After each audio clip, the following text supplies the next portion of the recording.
Hi, and welcome to the AdaKay Show. I am AdaKay Brown, and am currently a criminal justice major, and I'm a deaf courtroom commentator. Grab a cup of Java, and let's dive in. Good morning, everybody. I'm doing things a little different this morning. I've got some bad news, and I need your prayers. My interpreter, Diane, is fine, but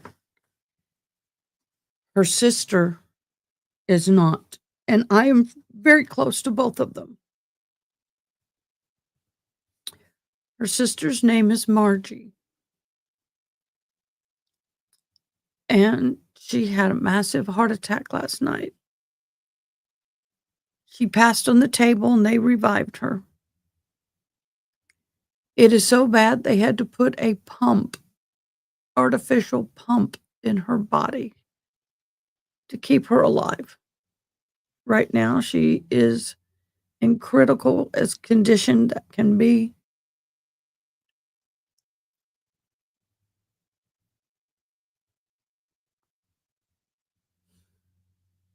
And it doesn't look good.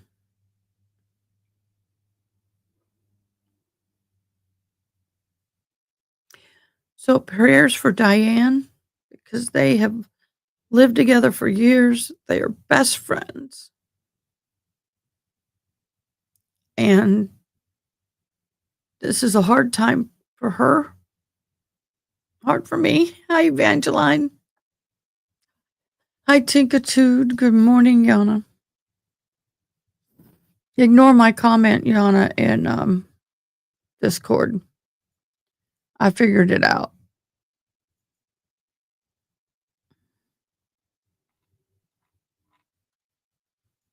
But we need to be in prayer for Diane and her sister, Margie. The three of us were sidekicks at a Glow conference group we're part of. And yesterday, Diane said that Margie for the last 3 days has just slept and not wanted to do anything, wouldn't take her medicines, and she's very brittle diabetic. Her numbers are so high, the machine only reads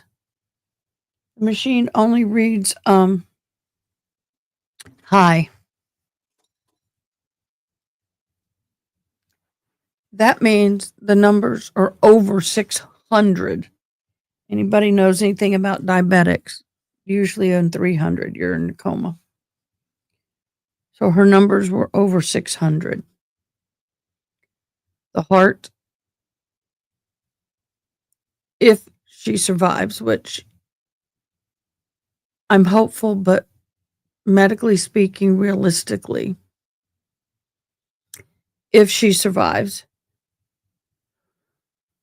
she'll have a very weak heart and most likely will be very incapacitated.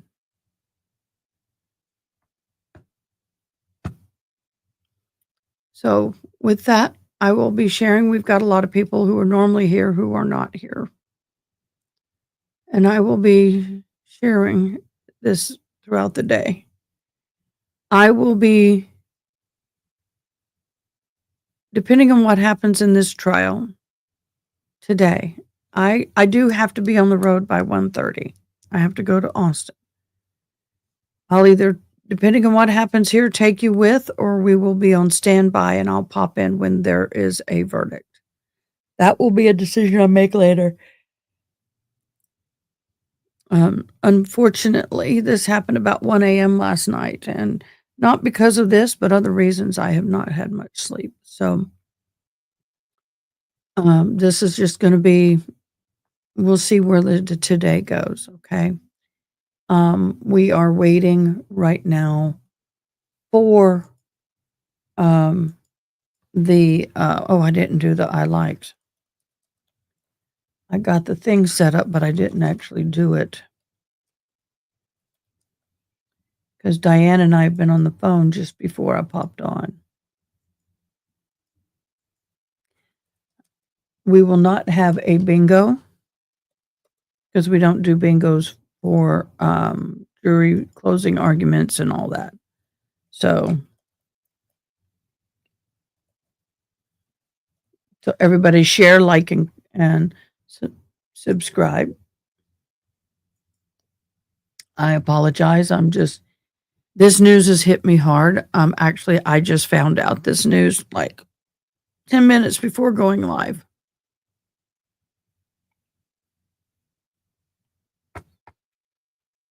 I don't need any more of me. And those of you who don't know, I live in Kerrville, where all this flooding is. I've been involved in the efforts. My home is safe, but the world around me is not. Trump will be here this morning. No political response to that. But our city is like on lockdown almost. And it's going to be an interesting day, y'all. This itty bitty town of 25,000 is going to have the president here. And the traffic's diverted. Everything is crazy right now in our lives.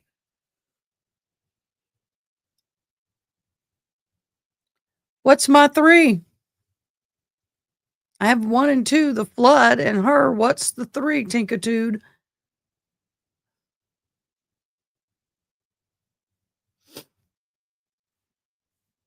I know. I'm trying to think of what's the 3. Thank you, Yana. I see it. Just, Lord, let everybody else in my life stay healthy and safe, because I don't know if I can handle it.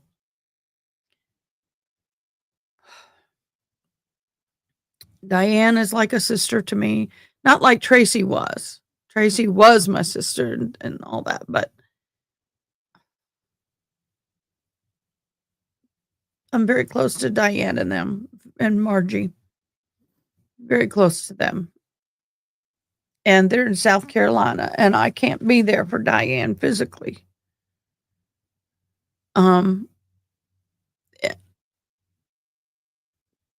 Just love on us. That's all I can say. Right now, we're still waiting. I'll go ahead on.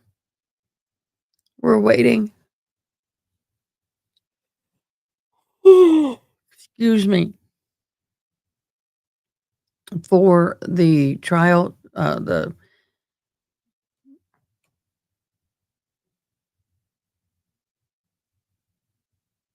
we have the defense now wants to put on as a rebuttal. The prosecution put on its rebuttal yesterday. The defense wasn't going to do it. Everything was fine. They only put the witness on the stand. The defendant on the stand, Cooper.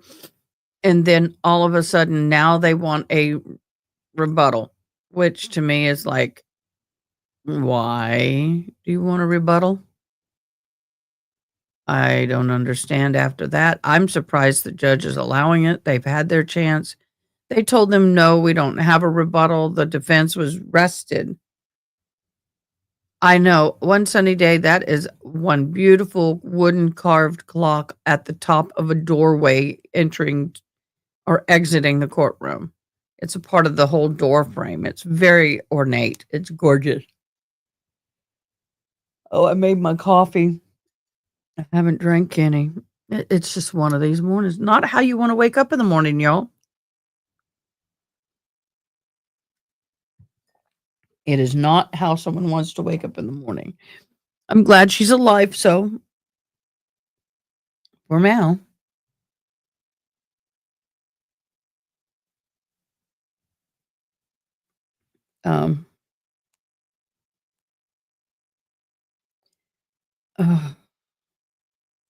For now. Sorry. Why, thank you, Ada. Why, you're welcome. I find it funny how my phone talks to me when I hang it up. Kind of nice. It's actually made connection when it does that. Hi, honey, 2800.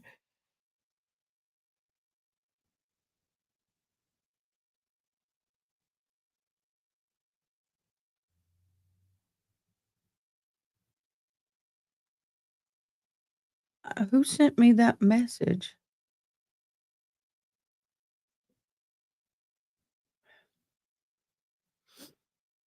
Oh, wait a minute.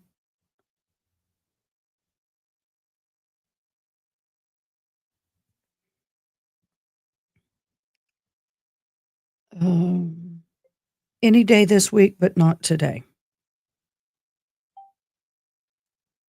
So, hey, Ronnie. Ronnie, I have some bad news.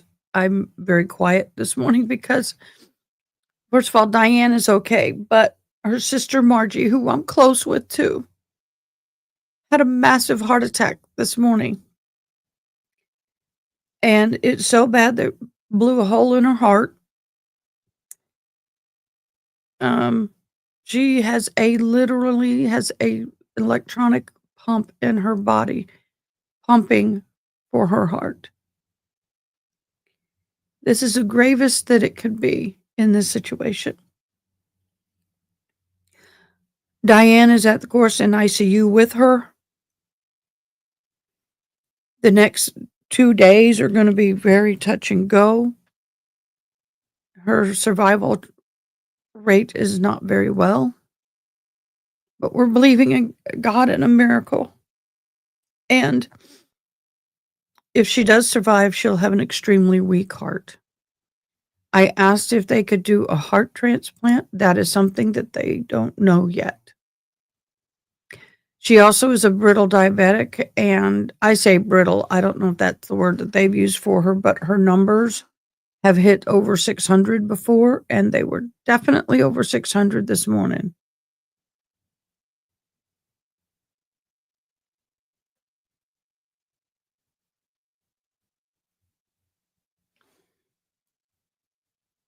So, yeah, give me one sec.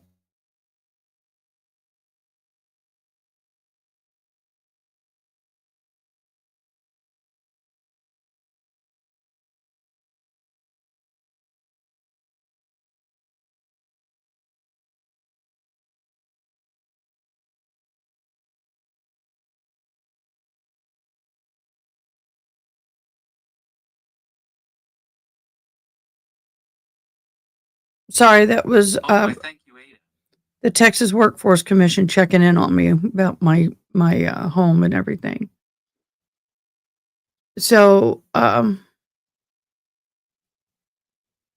she's got a fighting chance. She's got a fighting chance. And I try not to put her faith out there too much because I believe everybody has a right to choose what they want, but we believe in God and we're believing in a miracle.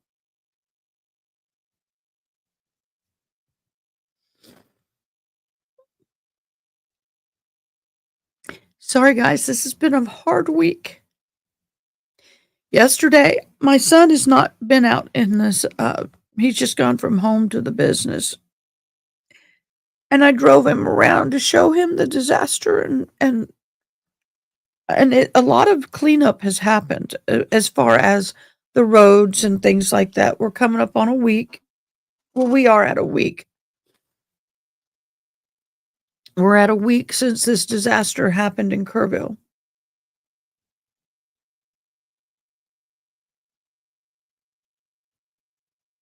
Hold on.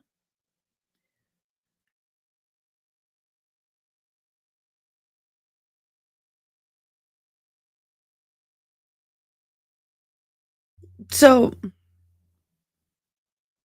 it has been a week since this horrific flood, this tragic flood. And it has been just even those people who homes and everything are okay, they can go to work. We are all saying in this community, it's so heavy here.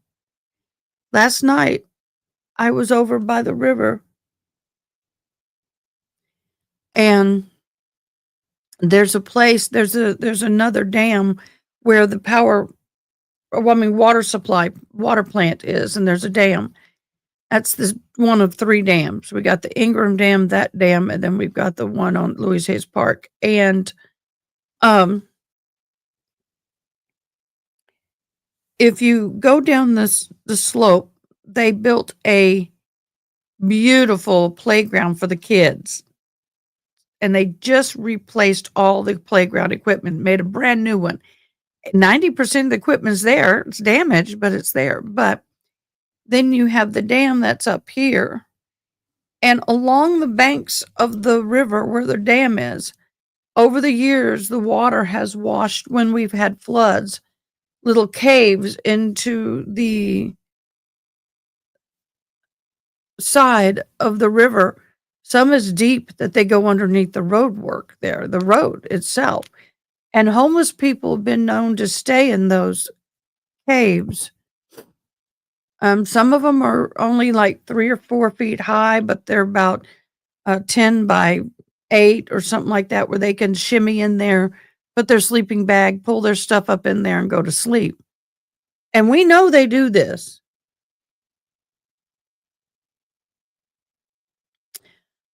We know they do this. There's one cave I know that can hold up to like 4 or 5 people, and they can sit straight up. Look at the work on that. Look at all that woodwork. And they can sit straight up. No one knows if there were people in those caves when that water came through that night. There's no way they would have known it was coming. They may have heard loud noise, but they wouldn't know what it was.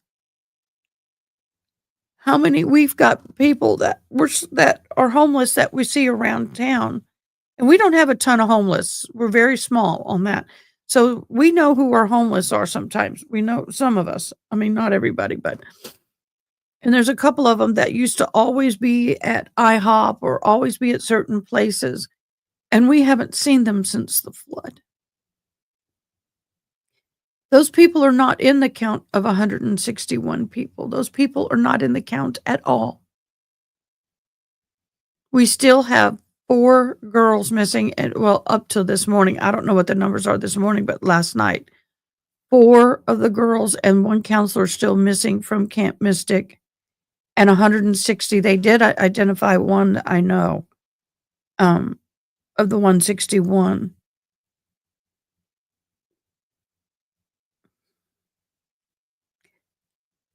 We probably have about 20-ish homeless people, and I don't know how many of them survived. They like to sleep in the caves in the summer because it's cooler and it's away from the heat, of course. They'll even go in them during the middle of the day when it's real hot. And then, of course, wintertime, they can light little fires and all of that. June, Diane, our interpreter, her sister, had a massive heart attack. It's so bad, they put her heart on a pump that's working for it. She may not live.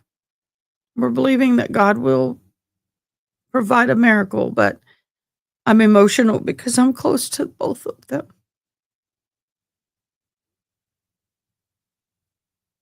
And I just can't hide the emotions anymore of this week. I've tried so hard to put away my emotions while I'm live with y'all, but I just can't. So what I'm going to do is we're going to roll the beautiful bean footage. I think they're trying to come into court.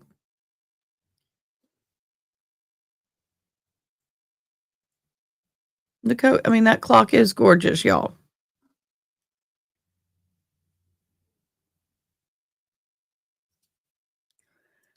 And if her diabetes numbers was over she's a very bad diabetic. And when they got her to the hospital, then the numbers, if the numbers are over 600, the machine just says high. I think that's a little exaggeration.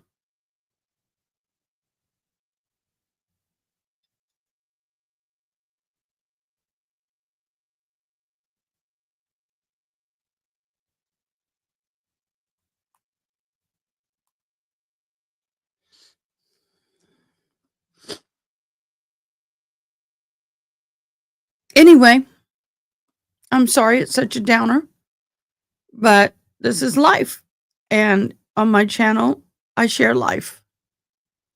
I do my best to keep things uplifted and positive, but sometimes I count y'all as family. You're part of my YouTube family. You're part of my YouTube channel family. So anyway, we are, I am going to be going to Austin this afternoon, because the company 1836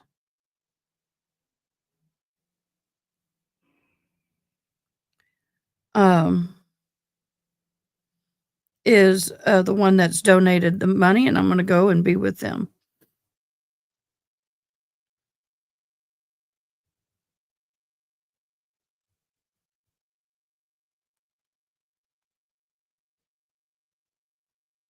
So it's interesting.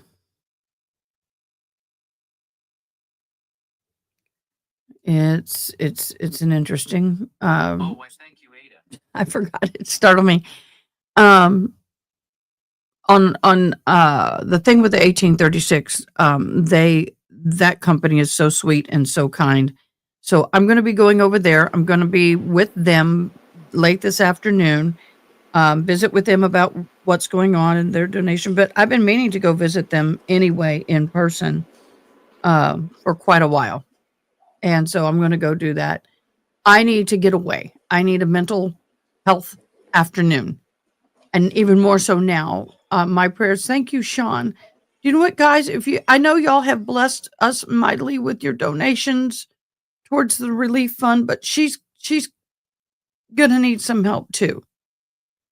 So if y'all want or can donate anything, even just $5, because she's not able to work while her sister is in this situation she's in. She's up there at the hospital, and Diane is the sole support of the family. Her sister survived cancer, and I mean aggressive breast cancer. One that I think it was the triple negative, and she wasn't supposed to survive it, and she did just 2 years ago, I think. So this is hitting hard. So if y'all want to bless Miss Diane, you can do the buy me a cup of coffee, or you can do a super chat and just put her name in it. I have given half of the money to the volunteer fire department. Let me upload the picture and show you. It's a horrible picture, y'all. I didn't take the picture, somebody else did, and it was like, oh, that's horrible, y'all. Horrible picture, y'all.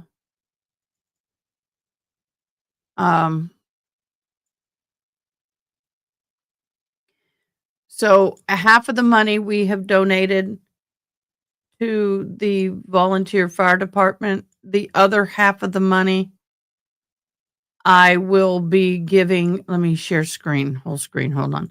The other half of the money will be, I've already got it allocated, and this afternoon, I'm putting an order in for some medical devices for disabled people. There's me donating the money late afternoon. Actually, at lunchtime.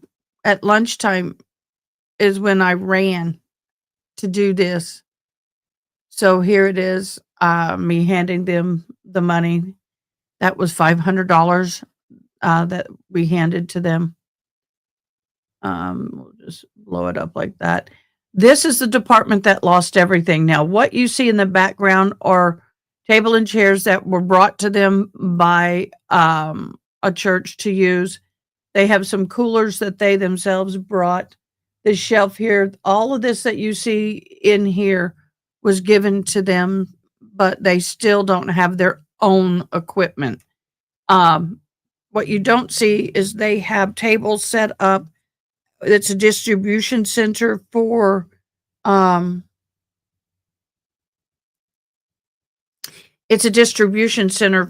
supplies for the families, like shovels and boots and hand sanitizers and towels and things like that. They have set up, since their entire their department garage is no longer filled with anything. they have set up a they're utilizing the space for people It's my to understanding.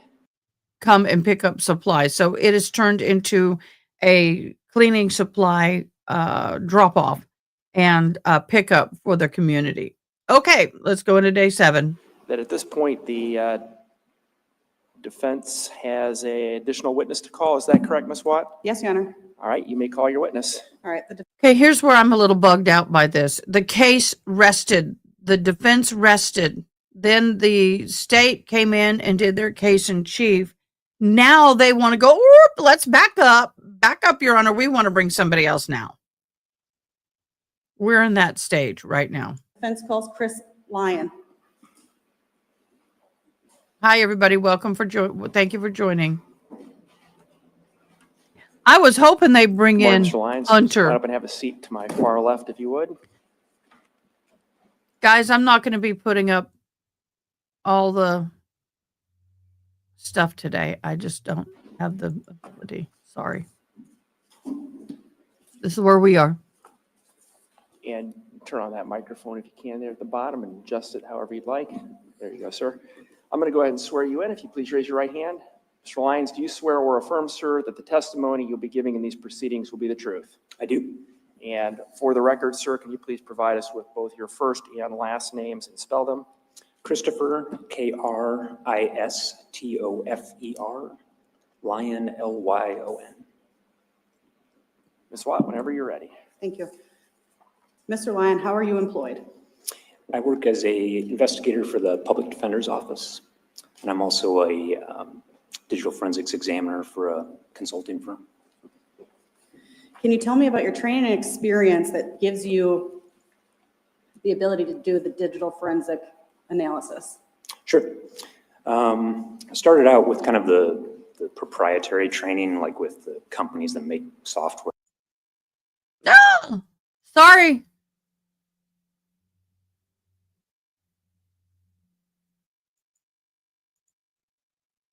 What happened?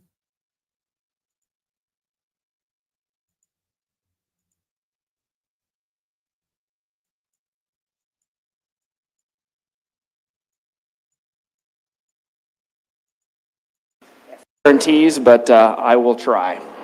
Analysis. I'm going to get back. I'm And sorry. Last names and spell them. Thank you. Christopher, Sorry, guys. Kristofer, Lyon, Lyon. Ms. Watt, whenever you're ready. Thank you. Mr. Lyon, how are you employed?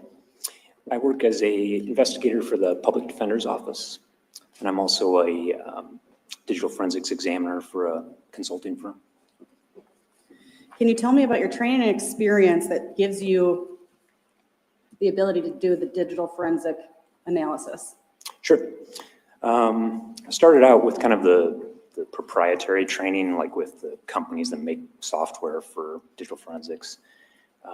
So I have some training from Celebrite, one of the main players. And then I have some what they call vendor neutral training, just like international organizations that teach on digital forensics, but aren't specific to a brand. Are you kidding me? I didn't hear what was the last part that you just said? Sorry. Thank you for the warning, Yana. And then I have training from like international organizations like IACIS that's vendor neutral.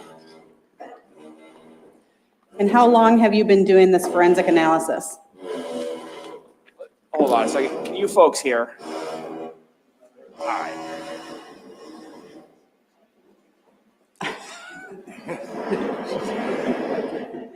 You can hear. Yeah, I should be clear what I'm asking. What you can hear. Yes. Can you hear the witness? All right. I'm going to ask that everybody sit tight. I'm going to go see if there's something I can do about this. There's no guarantees, but I will try. Feel free to stand, stretch. I'm just going to remind you of that admonition I've given you previously, but don't leave.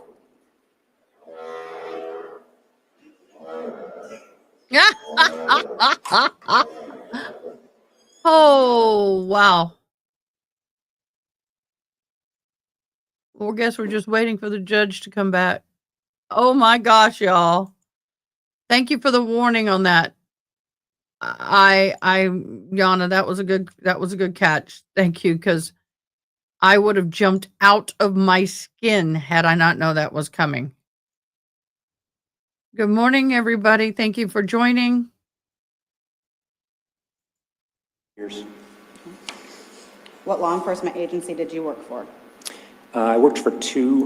Most of the time was University Heights Police Department, and then briefly for West Liberty Police Department.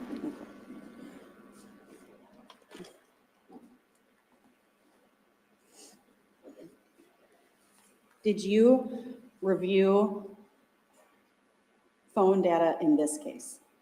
Yes. What did you all review? Did you review, I'll just shorten it. Did you review Karina's iPhone 8? Not in its entirety, but some of it. Okay. What software did you use to review the phone? Magnet, Axiom, the kind of the portable version, not the full paid program. Essentially, did you review what we were able to provide to you? Yes.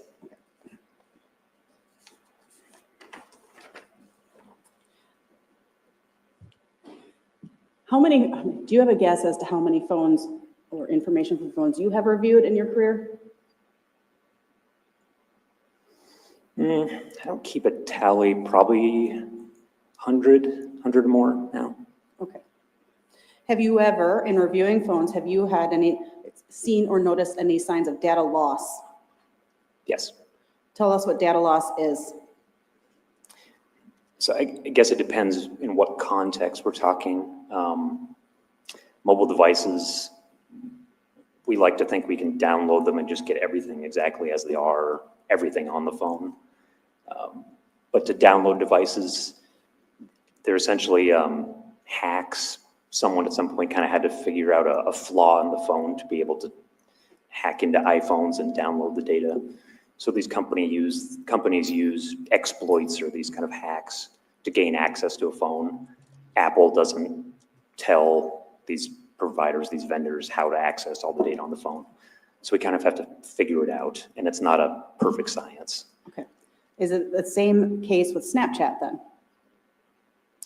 Downloading Snapchat from the phone? Yes. Yeah, anything on the phone is, same thing applies. So is it fair to say that we don't know exactly how we have some Snapchat information on a phone, but not all of it?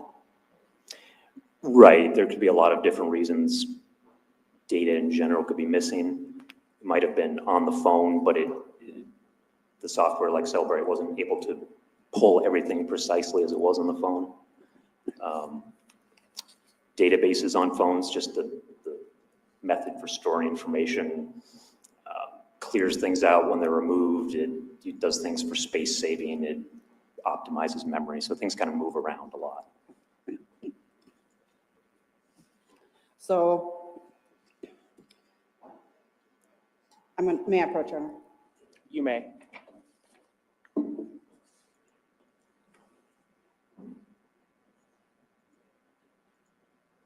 Showing you first what we've marked as Defense Exhibit L. Do you recognize this? Yes, What is that? that's my CV. So is this basically kind of like a resume or all the jobs you've held? Right, resume of jobs and training. Your Honor, at this time I'd ask to enter into evidence what we've marked as Defense Exhibit L. Any objection? No objection. Defendant's Exhibit L is admitted. Then next I'm showing you what we've marked as Defendant's Exhibit K. Do you recognize this? Yeah, it's a screenshot of that Magnet Axiom program we were talking about earlier. And does this screenshot display data from Karina's Snapchat on here? Yes.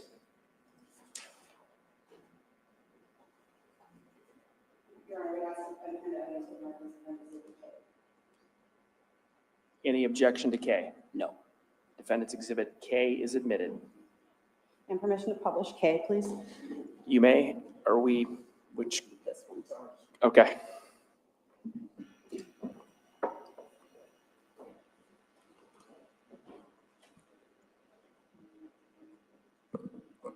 Okay, so on Defendant's Exhibit K, what we're looking at, this is the software that we use to explore the phone, right? Right.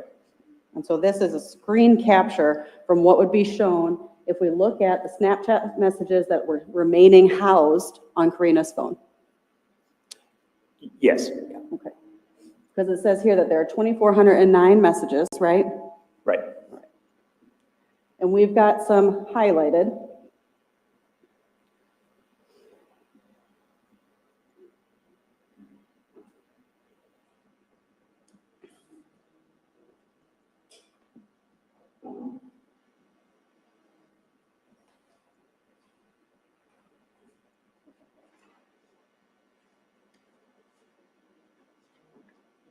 Showing you defendant's exhibit B.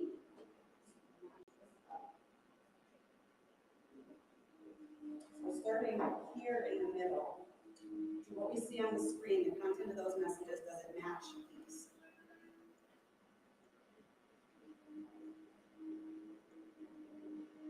Yes, it looks like it. And maybe I missed, I just want to be clear for the record. What you showed him was the defendant's exhibit B? Yes. All right. Okay. So then these being the messages retrieved between Houston Danker and Karina Cooper from the early morning of June 18th. What I want to know is what are those numbers in the middle? So the column is kind of cut off, but that looks to be the message ID. It's kind of just an integer, a number assigned to messages in a database. And does Snapchat assign message numbers to each message? Yeah, the software does. Okay. And so here we see numbers going, they're going in sequential order, right? Mostly. At least the ones that I have highlighted. Looks like the one at the very bottom Right. isn't, but all the others are. Okay, so the one at the very bottom, go, that is number 33897, and then the next message is 33984. Yes, Could that be data loss? it certainly could be. In digital forensics, we like to test everything to understand how the software works. You know, there's no manual that says what this message ID is. But in general, with this kind of data, I would expect that to mean something's missing. And if I can just add, I haven't tested this. So normally I would like to test and be able to understand the mechanism. But in general, in databases, that would indicate something's not there.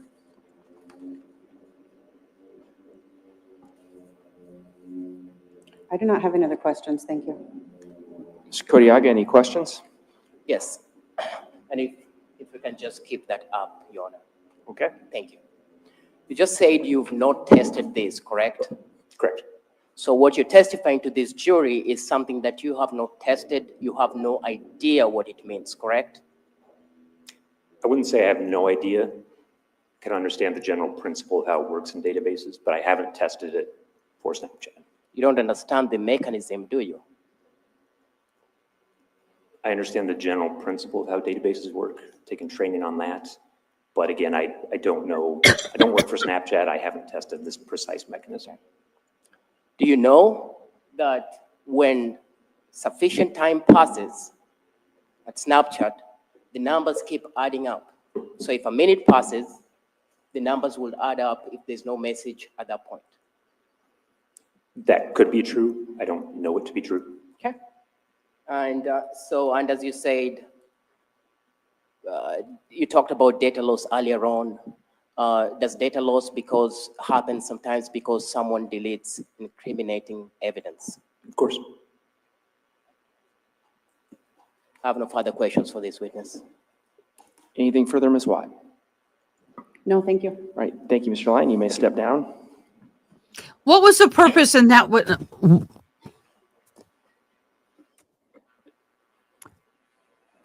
What is the purpose of that witness?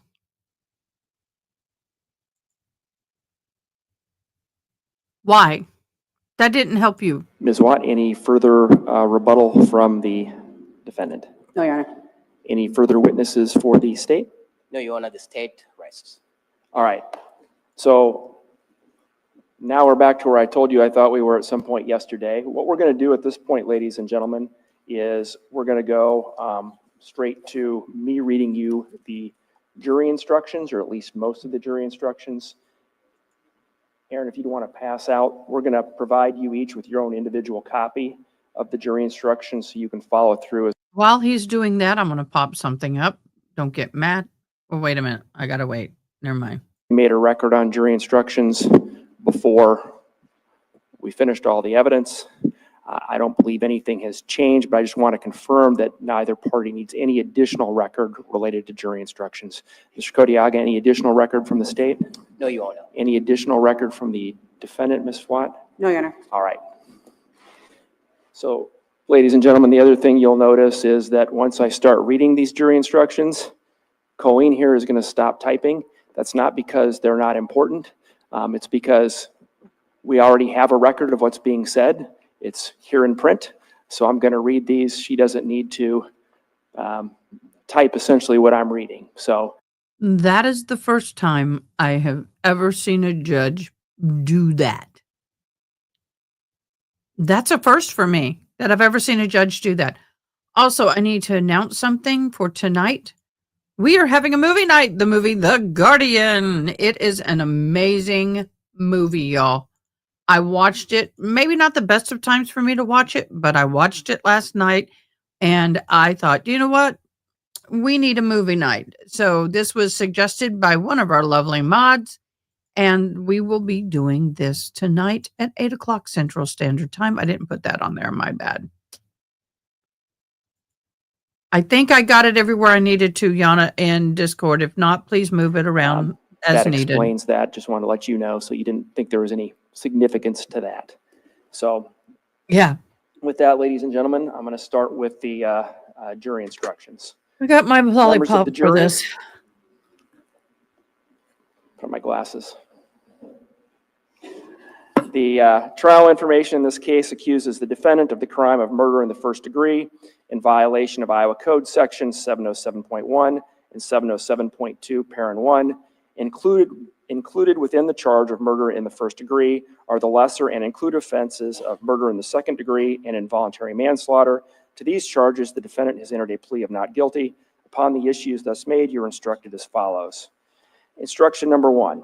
The trial information is the document that formally charges Karina Cooper with a crime and is merely the method by which she is brought into court for trial. It is not evidence. Instruction number 2. Karina Cooper is presumed innocent and not guilty. This presumption of innocence requires you to put aside all suspicion which might arise from the arrest, charge, or the present situation of Ms. Cooper. The presumption of innocence remains with Ms. Cooper throughout the trial unless the evidence establishes guilt beyond a reasonable doubt. Instruction number 3. Karina Cooper has entered a plea of not guilty. The plea of not guilty is a complete denial of the charge and places the burden on the state to prove guilt beyond a reasonable doubt.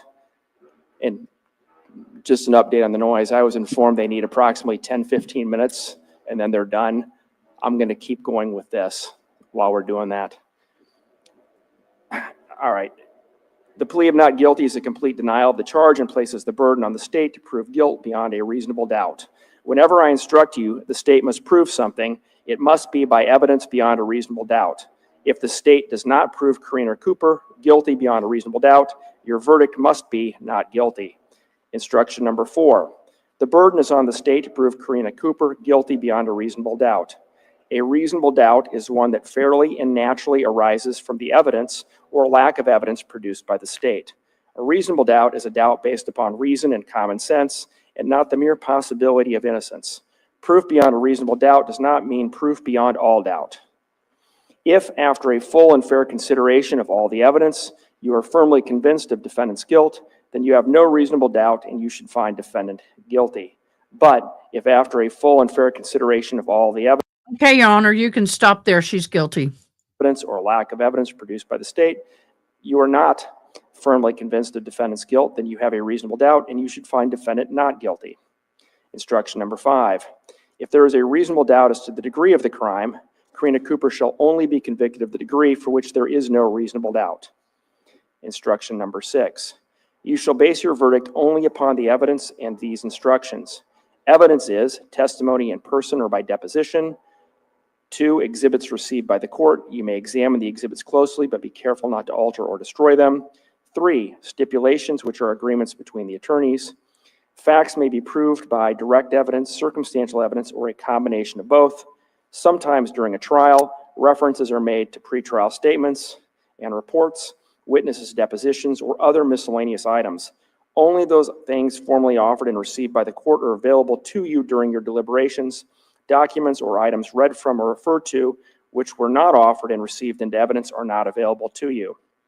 The following are not evidence: statements, arguments, questions, and comments by the lawyers, objections and rulings on objections, any testimony I told you to disregard, anything that I tell you as part of these instructions is not evidence, and lastly, anything you saw or heard about this case outside the courtroom.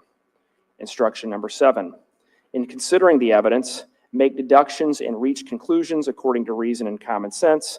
Facts may be proved by direct evidence, circumstantial evidence, or both. Direct evidence is evidence from a witness who claims actual knowledge of a fact, such as an eyewitness. Circumstantial evidence is evidence about a chain of facts which show a defendant is guilty or not guilty. The law makes no distinction between direct evidence and circumstantial evidence. Give all the evidence the weight and value you think it is entitled to receive. Instruction number 8. Decide the facts from the evidence. Consider the evidence using your observations, common sense, and experience. It is your duty to determine the credibility of witnesses, to resolve any conflicts in the evidence, and to draw reasonable inferences from the evidence. In determining the facts, you may have to decide what testimony you believe. You may believe all, part, or none of any witness's testimony. There are many factors which you may consider in deciding what testimony to believe. For example, 1, whether the testimony is reasonable and consistent with other evidence you believe. 2, whether a witness has made inconsistent statements. 3, the witness's appearance, conduct, age, intelligence, memory, and knowledge of the facts. 4, the witness's interest in the trial, their motive, candor, bias, and prejudice. Instruction number 9. You have heard testimony from persons described as experts. Persons who have become experts in a field because of their education and experience may give their opinion on matters in that field and the reasons for their opinion. Consider expert testimony just like any other testimony. You may accept it or reject it. You may give it as much weight as you think it deserves, considering the witness's education and experience, the reasons given for the opinion, and all the other evidence in the case. Instruction number 10. Evidence has been offered to show that Karina Cooper made statements at an earlier time and place. If you find any of the statements were made by the defendant, then you may consider them as part of the evidence.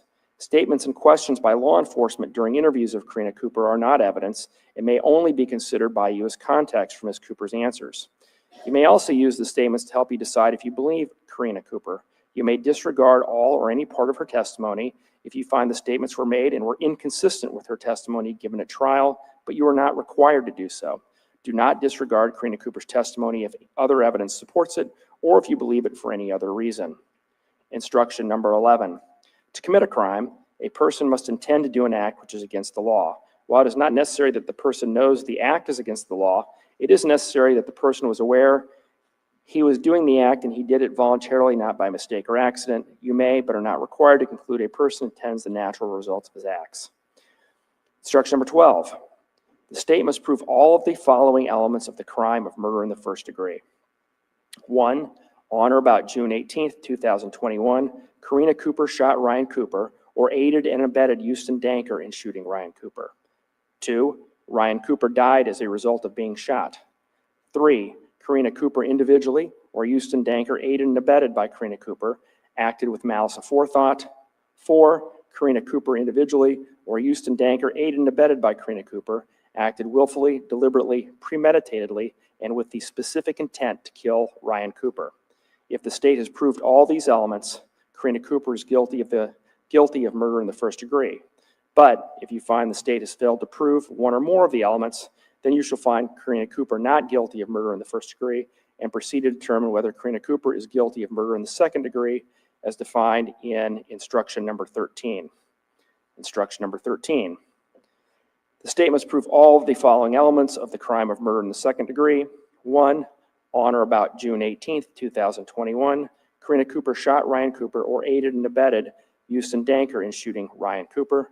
2, Ryan Cooper died as a result of being shot. 3, Karina Cooper individually or Houston Danker aided and abetted by Karina Cooper acted with malice aforethought. If the state has proved all of these numbered elements, Karina Cooper is guilty of murder in the second degree.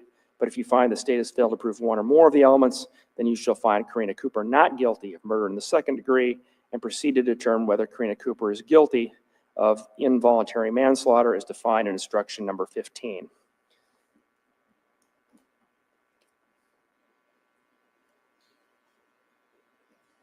Instruction number 14, murder in the second degree does not require a specific intent to kill another person. Instruction number 15, the state must prove all of the following elements of involuntary manslaughter. On or about June 18th, 2021, Karina Cooper shot Ryan Cooper or aided and abetted Houston Danker in recklessly shooting Ryan Cooper. 2, Ryan Cooper individually or by knowingly aiding and abetting Houston Danker did the act in a manner likely to cause death or serious injury. 3, by doing the act, Karina Cooper individually or by knowingly aiding and abetting Houston Danker caused the death of Ryan Cooper. If the state has proved all of the elements, Karina Cooper is guilty of involuntary manslaughter. If the state has failed to prove any one of the elements, Karina Cooper is not guilty of involuntary manslaughter, and you shall find her not guilty. Instruction number 16, as used in instruction number 12, willful means intentional or by fixed design or purpose and not accidental. Deliberate means after having deliberated, which is to weigh in one's mind, to consider, to contemplate, or to reflect. Premeditate is to think or ponder upon a matter before acting. Deliberation and premeditation need not exist for any particular length of time before the act. Instruction number 17. Malice is used in instructions numbers 12 and 13 is a state of mind which leads one to intentionally do a wrongful act to the injury of another out of actual hatred or with an evil or unlawful purpose. It may be established by evidence of actual hatred or by proof of a deliberate or fixed intent to do injury. It may be found from the acts and conduct of the defendant and the means used in doing the wrongful and injurious act. Malice requires only such deliberation that would make a person appreciate and understand the nature of the act and its consequences as distinguished from an act done in the heat of passion. Malice aforethought is a fixed purpose or design to do some physical harm to another which exists before the act is committed. It does not have to exist for any particular length of time. Instruction number 18. Malice aforethought may be inferred from the use of a dangerous weapon. Instruction number 19. Serious injury is used in instruction 15 as a condition which cripples, incapacitates, weakens, or destroys a person's normal mental functions and or bodily injury which creates a substantial risk of death or which causes serious permanent disfigurement or extended loss or impairment of the function of any bodily part or organ. Serious injury includes but is not limited to skull fractures and rib fractures. Substantial risk of death, as used in instruction 15, means more than just any risk of death, but does not mean death is likely. If there is a real hazard or danger of death, substantial risk of death is established. Instruction number 20. A person is reckless or acts recklessly, as used in instruction 15, when he or she willfully disregards the safety of persons or property. It is more than a lack of reasonable care, which may cause unintentional injury. Recklessness is conduct which is consciously done with willful disregard of the consequences. For recklessness to exist, the act must be highly dangerous.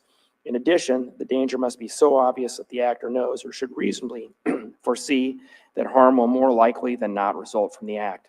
Though recklessness is willful, it is not intentional in the sense that harm is intended to result. Instruction number 21. A dangerous weapon is any device or instrument designed primarily for use in inflicting death or injury, and when used in its designed manner is capable of inflicting death. It is also any sort of instrument or device actually used in such a way as to indicate the user intended to inflict death or serious injury, and when so used is capable of inflicting death. You are instructed that a firearm, such as a .22 rifle, is by law a dangerous weapon. Instruction number 22. If a person has the opportunity to deliberate and uses a dangerous weapon against another, resulting in death, you may, but are not required, to infer that the weapon was used with malice, premeditation, and specific intent to kill. Instruction number 23. Specific intent means not only being aware of doing an act and doing it voluntarily, but in addition, doing it with a specific purpose in mind. Because determining the defendant's specific intent requires you to decide what he or she was thinking when an act was done, it is seldom capable of direct proof. Therefore, you should consider the facts and circumstances surrounding the act to determine the defendant's specific intent. You may, but are not required, to conclude a person intends the natural results of his or her acts. All persons involved in the commission of a crime, whether they directly commit the crime or knowingly aid and abet its commission, shall be treated in the same way. Aid and abet means to knowingly approve and agree to the commission of a crime, either by active participation in it or by knowingly advising. I just have to say it. All the above? Can we just click all the above? Tick, tick, tick, tick, tick, tick, tick, tick, tick, tick. All the above. Or encouraging the act in some way before or when it is committed. Conduct following the crime may be considered only as it may tend to prove the defendant's earlier participation. Mere nearness to or presence at the scene of a crime without more evidence is not aiding and abetting. Likewise, mere knowledge of the crime is not enough to prove aiding and abetting. The guilt of a person who knowingly aids and abets the commission of a crime must be determined only on the facts which show the part she has in it and does not depend upon the degree of another person's guilt.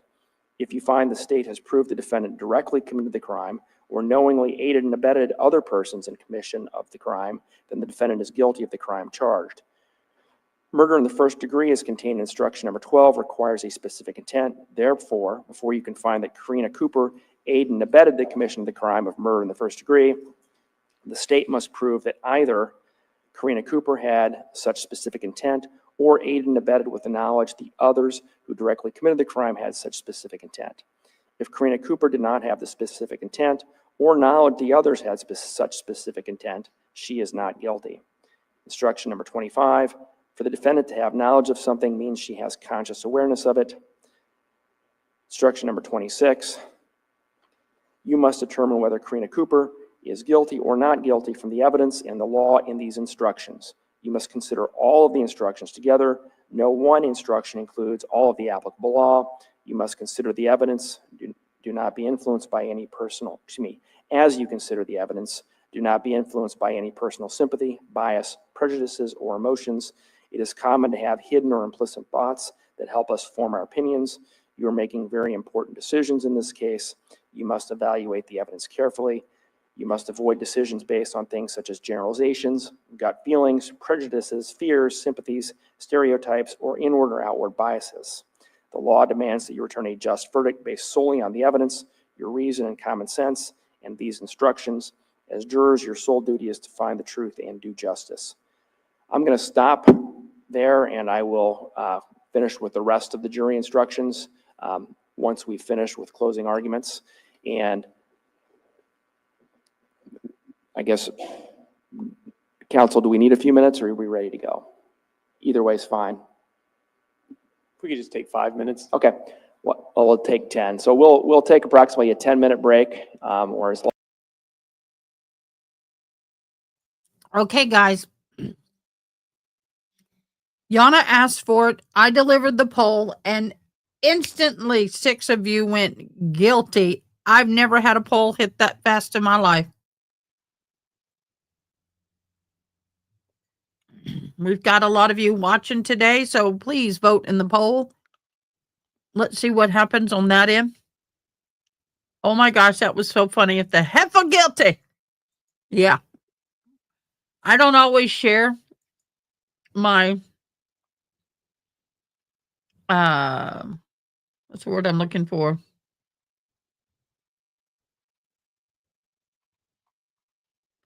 I don't always share my opinion this quick into a trial.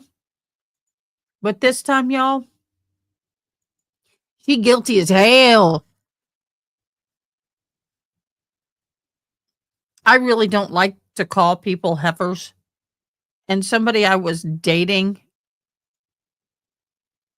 used to call his ex a heifer. And I didn't like it. I don't like the word, but in this case, I think it applies very well to her. Heifer.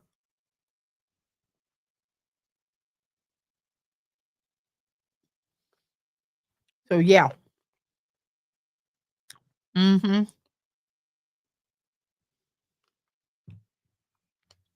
Yep.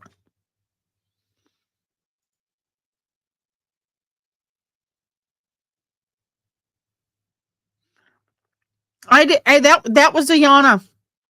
Yana requested it. I just met the request. Heffa.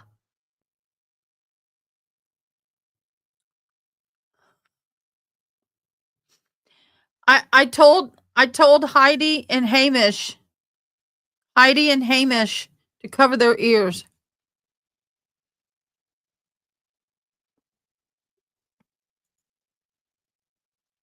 I told Heidi and Hamish to cover their ears.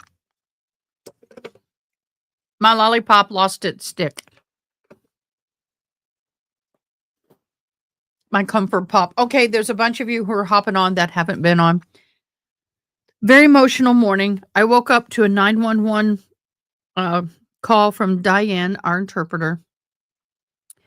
I'm very close to her and her sister. Her and her sister lived together for over 20 years. They are best of friends. They are both divorced women and never remarried or anything. And anyway, Margie, her sister, had a massive heart attack. She coded on the table. They were able to bring her back. They had to, what should have been just putting a stent in, turned out to be over a 3-hour procedure where they had to bring her back. She died on the table. They have a pump in her chest pumping for her heart right now because it's too weak and damaged to work. It is a very critical state. Medically speaking, this is not good. She's probably not going to, she may not make it. So Diane is there with her. I wish I could get to South Carolina, but I can't. So we're there in spirit. And this has been a very hard week. This is the 1-week anniversary of the Kerrville flood. Yeah, it's a lot. And then to have this, it's just heartbreaking. So please keep Diane in your prayers. She's going to need them, especially if she doesn't survive. When you've lived with somebody, doesn't matter if it's a spouse, a family member, like a sister, for that long. It's huge.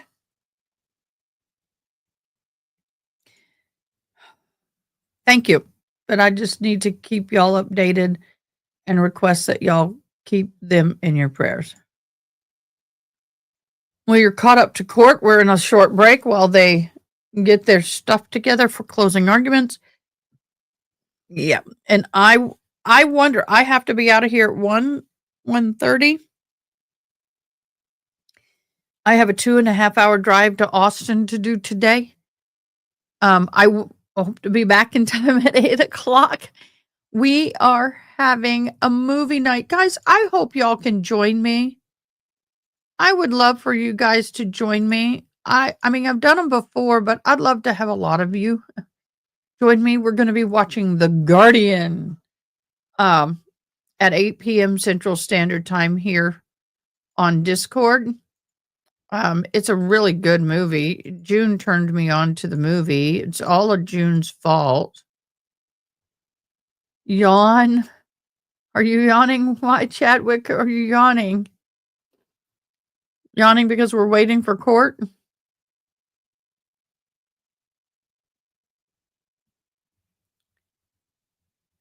Oh, okay. Is Heidi and Hamish understand the difference?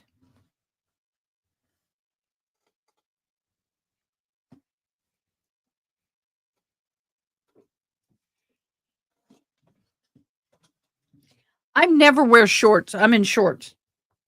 Hence why I kept my lap covered. I was in shorts, y'all. This girl never shows her legs. They milky. Here's Hamish. He was my first. These are our mascots for the channel. And here's Heidi. Oh, it feels good to hug them.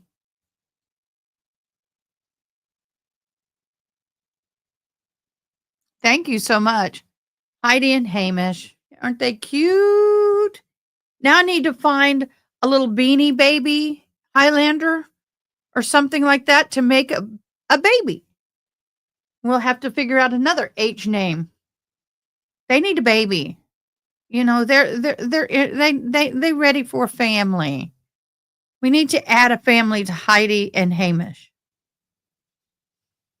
You know, even as an adult, sometimes it feels good to get a hug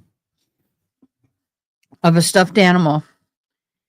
So, yeah, definitely try and join the movie night. Yeah, I like to do movie nights, and we can chat during the movie. There isn't, for those who've not joined us, you can chat during the movie. All right, it looks like we're getting back.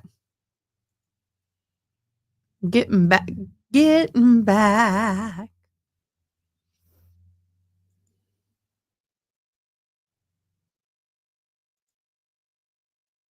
Waiting for it.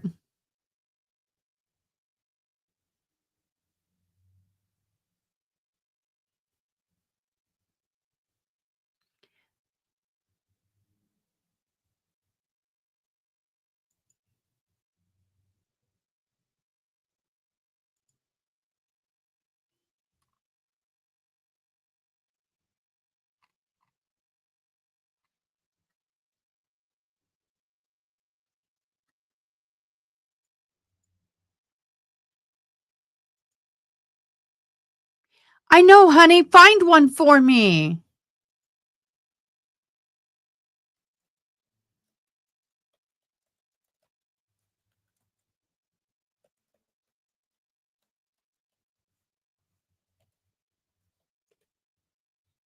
Oh my God, they are stinking cute.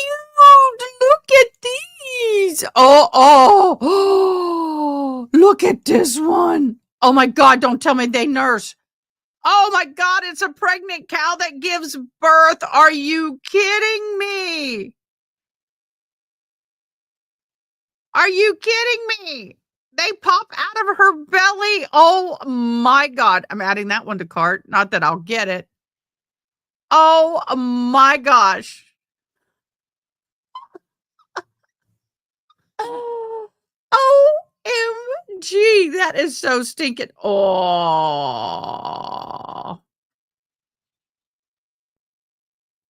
OMG. Are they not too cute? Now, why would a Highlander pop out these other babies? That don't make no sense. This one right here looks like a buffalo. Baby buffalo. That looks like a buffalo. That doesn't even look like a Highlander. Oh my God, look at the big ones. Y'all, I like his antlers on him. Look at that. I like that dyed. OMG, is that not stinking cute? Nah, I don't like this one.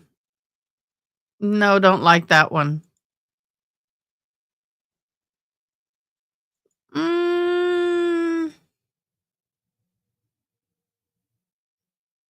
Not too sure about that one.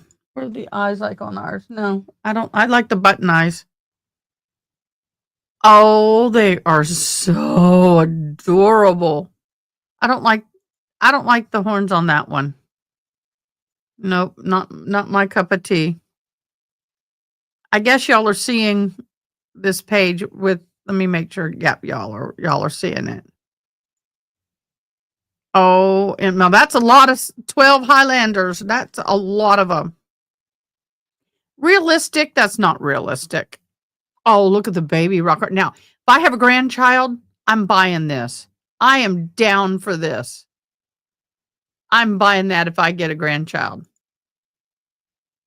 When I get a grandchild, I am buying that. That is too cute.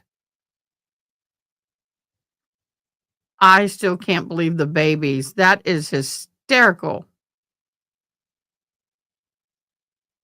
With sound? Let me see. I want to know what they sound like. I guess they press there. Aw. How cute. Yeah, I know. I've gone on a Highlander fix. Did you blow up the Highlander?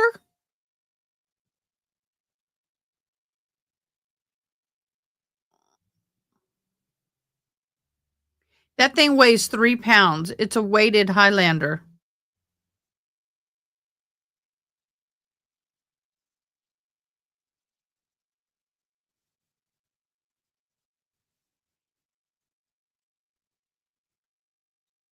I'm waiting for court.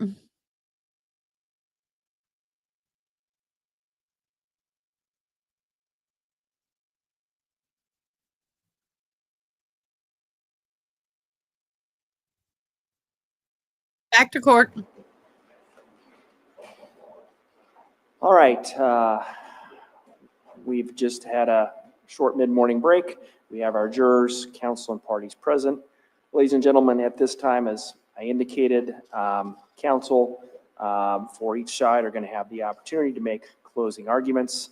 As part of their closing arguments, I anticipate counsel will be summarizing testimony and evidence that you have heard during the course of this trial. As they do that, they will be recalling the evidence as you will be later. They will not intentionally be trying to mislead you, and if your recollection of the evidence is not the same as theirs, you must follow and rely on your own recollection. The summaries, the arguments of counsel are not evidence, and they should not be construed by you as evidence or instructions on the law. They're simply intended to help you understand the positions of each side, and you should give counsel your close attention. With that, Mr. Ringel, are you prepared to present closing argument on behalf of the state? Yes, Judge, thank you. You may.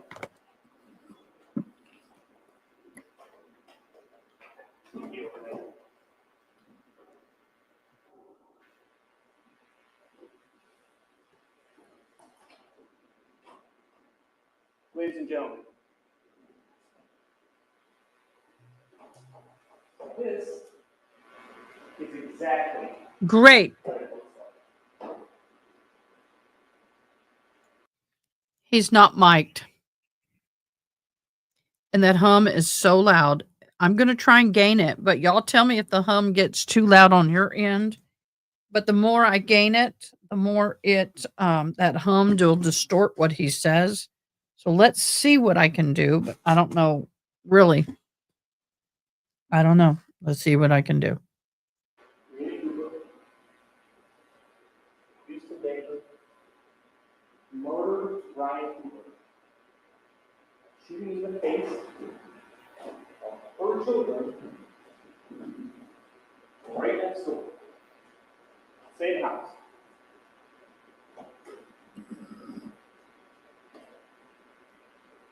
We have a woman, Karina Cooper, who hated her husband. Hated him. Referred to him as a child, referred to him as a sperm donor, said, fucking hate him.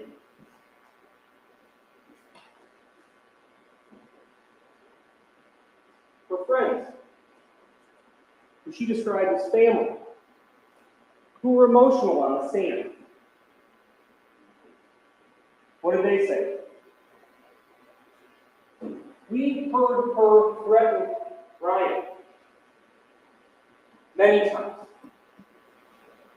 I hate you. I wish you were dead. I should shoot you in the face.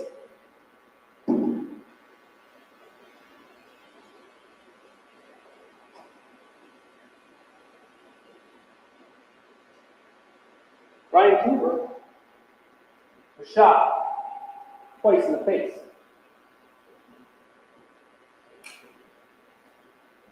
Messages between Karina Cooper and her affair partner, Houston Baker, planning and plotting the crime. Not a fantasy, not a game, not a misunderstanding, not the product of data loss. They're exactly what they look like. A woman who who hates her husband, who wants a new life, who wants a different life with Houston Danker. Plotting to kill her husband, whom she hates, by shooting him in the face.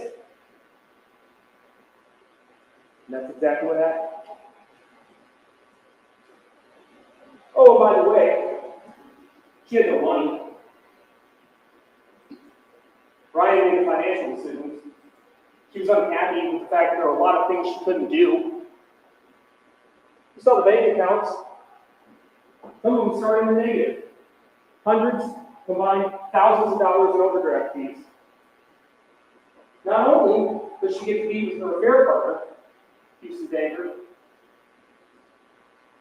she kills her husband.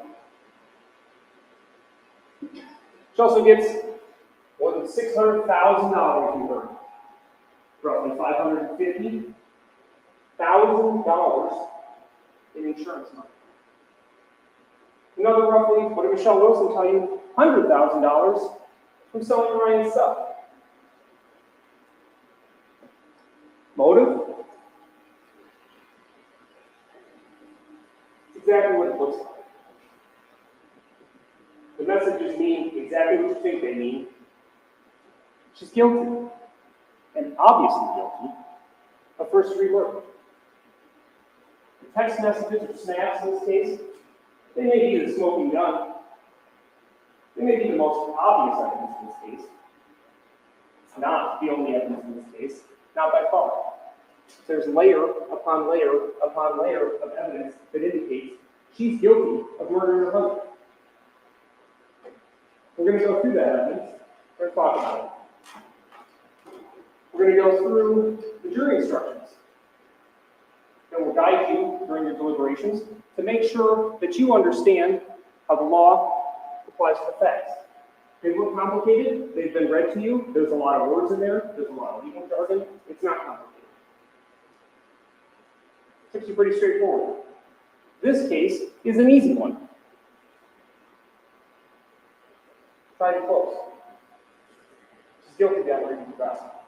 The evidence shows that. Let's start with the now somewhat contested messages you've heard so much about. What do these messages possibly mean? So does she send them. Keep in mind, she told you a couple different things, right? Before we go through these. You can judge her credibility. It's your job to judge her credibility. She lied to the cops. She lied repeatedly to the cops. She lied over years to law enforcement. Now she wants to tell you, oh yeah, these incriminating snaps that look exactly like what they are, me plotting with Houston Danker to kill my husband, that's sort of a fantasy. Kind of look at online, like when you play video games, right? That's what she said. When you play video games, when you steal cars, you shoot cops. That's what this is. Some sort of fantasy. But she's also terrified of Houston Danker. She also didn't take it seriously. And what did she say about these specific messages that we're about to look at? She told you, oh, I wasn't even really paying attention. I was only half paying attention to what it said. Okay. She's terrified. It's a fantasy. She also said Houston Danker is the one that sends the messages talking about murdering her husband. Okay? So it's a fantasy that she's participating in or she's not. Same goal. It's making sense. So what are these messages? Let's start with this one, 331, not reported to law enforcement the night of Rosalind's killing. Heart emoji, 331. Not really paying attention. Think about cattle loss. Think about whether these conversations flow in a natural manner. Think about if there's anything possibly missing. There's not.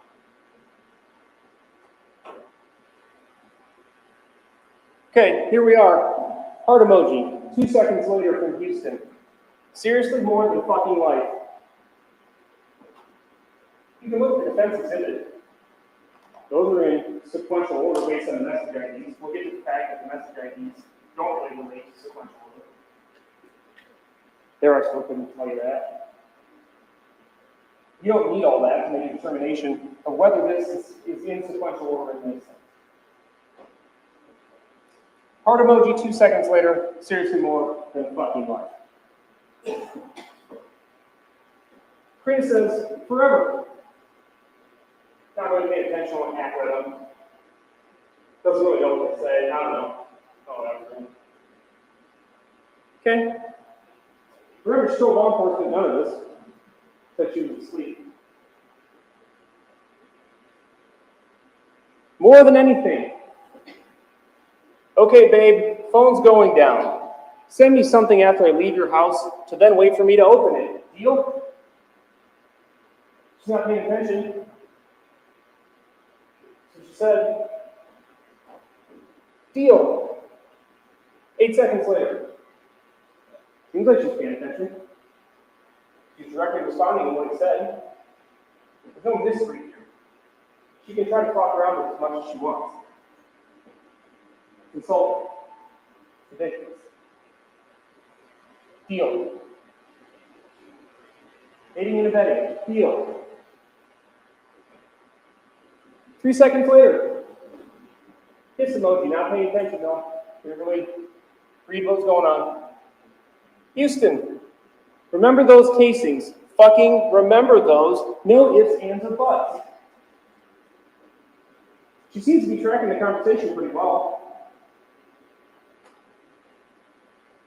She's responding to everything that he said. She doesn't say, what are you talking about? What casings? I don't know what a casing is. No, she doesn't say. She says, absolutely, 100%. 14 seconds later. Is what she's telling you credible at all? Wasn't paying attention. Don't really know what it means, what's going on. Seems to be tracking. Okay, phone's going down. I love you. I love you too. So much. Forever. Okay, babe. Seriously, putting the phone down. Have to get this shit done. I love you.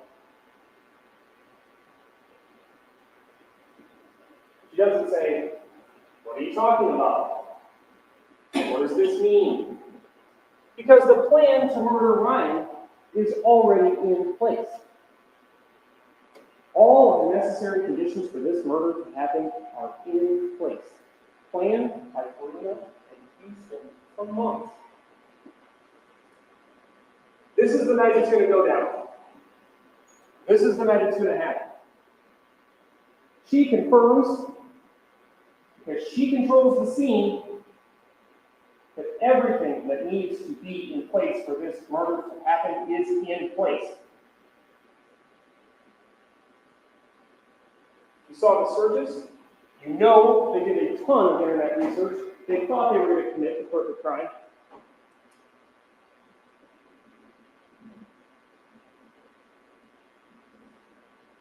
Putting the phone down. Why are we putting the phones down? Because they know a little bit about digital forensics.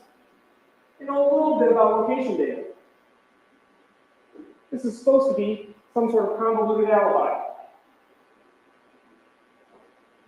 Houston's at least smart enough to know, I probably shouldn't take my phone with me when I go commit the murder. Because they're a little bit savvy. The funny thing is,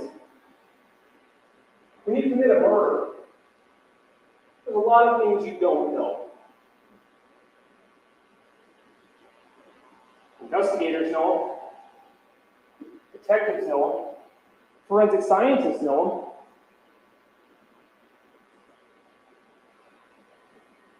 They didn't know. One of the things they didn't know, your snap messages that you think you've deleted can be recovered.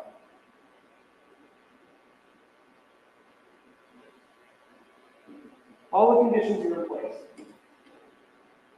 Scene is controlled, Ryan is where he's supposed to be, kids are subdued, ransom is subdued. We'll get you in the door. You and I shoot Ryan. We get on with our lives. Go. He said, have to get this shit done.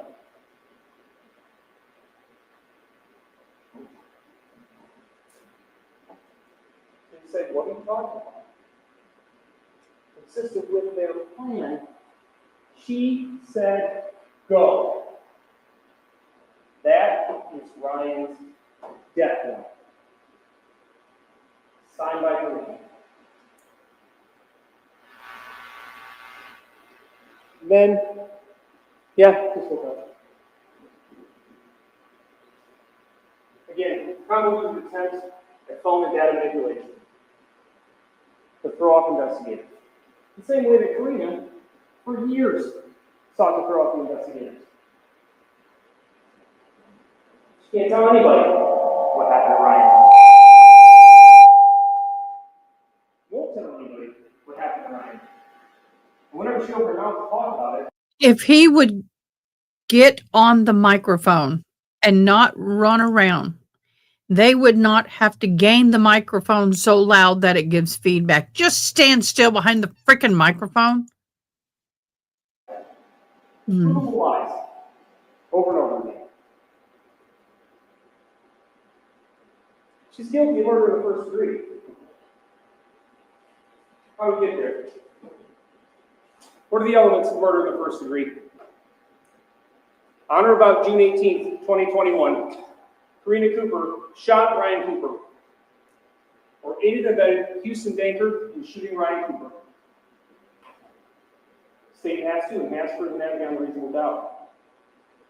Ryan Cooper died as a result of being shot. Karina Cooper individually, or Houston Danker, aided and abetted by Karina Cooper, acted with malice and forethought. We'll talk about what that means. It's been established. Karina Cooper individually, or Houston Danker, aided and abetted by Karina Cooper, acted willfully, deliberately, premeditatedly, and with specific intent to kill Ryan Cooper. Yes, that happened. It's been proven beyond a reasonable doubt. You're being presented with what's called alternative theories. Karina Cooper shot Ryan Cooper, one theory, or aided and abetted Houston Danker in shooting Ryan Cooper. That's another theory. Alternate theories. What does that mean? It's not complicated. If you find that she aided and abetted Houston Danker in shooting her husband, she's guilty of first-degree murder. If you find that she shot Ryan Cooper herself, she's guilty of first-degree murder. Either one. Either or. This is about a unanimous verdict. What this says is, where two or more facts would produce the same result, the law does not require each juror to agree as to which theory or fact leads to his or her verdict. It's the verdict itself which must be unanimous, not the theory upon which it's based. May be confusing. What does that mean? Simple and straightforward. It means some of you may think she aided and abetted Houston Danker. The remainder of you may think that she herself shot Ryan Cooper. That's guilty. Because all of you think she committed first-degree murder. It doesn't matter how. Some of you may think it's aiding and abetting. Some of you may think she pulled the trigger. That's okay. You don't all have to agree she pulled the trigger. You don't all have to agree that she aided and abetted. Either or. and she's guilty of first-degree murder. What does aid and abet mean? So we have, she pulled the trigger herself, or she aided and abetted. What is that? Knowingly approve and agree to the commission of a crime by active participation. Microphone picked him up there. What is active participation?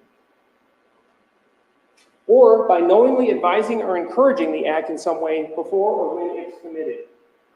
Go. Certainly not all she did. Again, we'll go through her control of the scene and the conditions that had to be in place for Houston Danker to come over and participate with Karina Cooper in murdering Ryan Cooper. But she's certainly guilty of aiding and abetting. There's a mountain of evidence that establishes that. Now, there's some additional instruction under aid and abet that may seem confusing. Murder in the first degree requires a specific intent. In order to find that she aided and abetted Houston Danker, you must find either that she, Karina Cooper, had that specific intent, or Houston Danker did and she knew that he did. We'll talk a little more about specific intent. It's pretty clear they both want Ryan Cooper dead. It's pretty clear she knows it. She told us she knows it.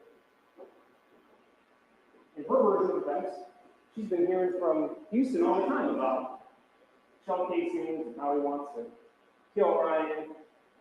So does she. It's pretty clear from those snap messages they have a specific intent. 2 shots to the face. Not specific intent. There's more. There's no question that she had a specific intent. There's no question that she knew Houston had a specific intent. So it's not an issue with regard to aid and abet. It's already been established. It also says this: mere nearness to or presence at the scene of a crime without more evidence is not aiding and abetting. There's plenty more evidence. Those snap messages alone are plenty more evidence. She didn't just happen to be there. This just means that she had to act in the commission of the crime itself. Not even necessarily that night. She did. She did participate that night. Just means there has to be more evidence than the fact that she just happened to be there. We know she didn't just happen to be there. Similarly, mere knowledge of the crime is not enough to prove aiding and abetting. In other words, just because she knows about it, one way or another, that's not enough for aiding and abetting. We have far more than that. Again, active participation.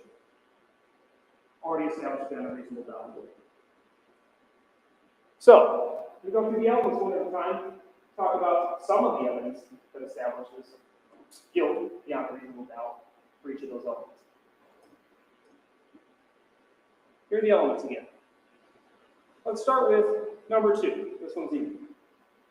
Ryan Cooper died as a result of being shot. Medical examiner, Dr. Kelly Cruz. What did she tell you? Cause of death, gunshots to the face. Wound A, fatal. Wound B, fatal. Ryan Cooper died as a result of being shot. Proven beyond a reasonable doubt. Her testimony, the autopsy, that's established. Moving on to number 3. Karina Cooper individually, or Houston Danker, aided and abetted by Karina Cooper, acted with malice aforethought. What is malice? Malice is a state of mind which leads one to intentionally do a wrongful act to the injury of another out of actual hatred or with an evil or unlawful purpose.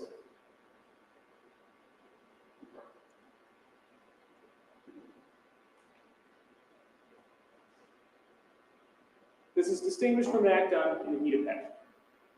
How may it be established? By evidence of actual hatred, proof of a deliberate or fixed intent to do injury. It may be found from the acts and conduct of the defendant and the means used in doing the wrongful injurious act, in this case, firearm.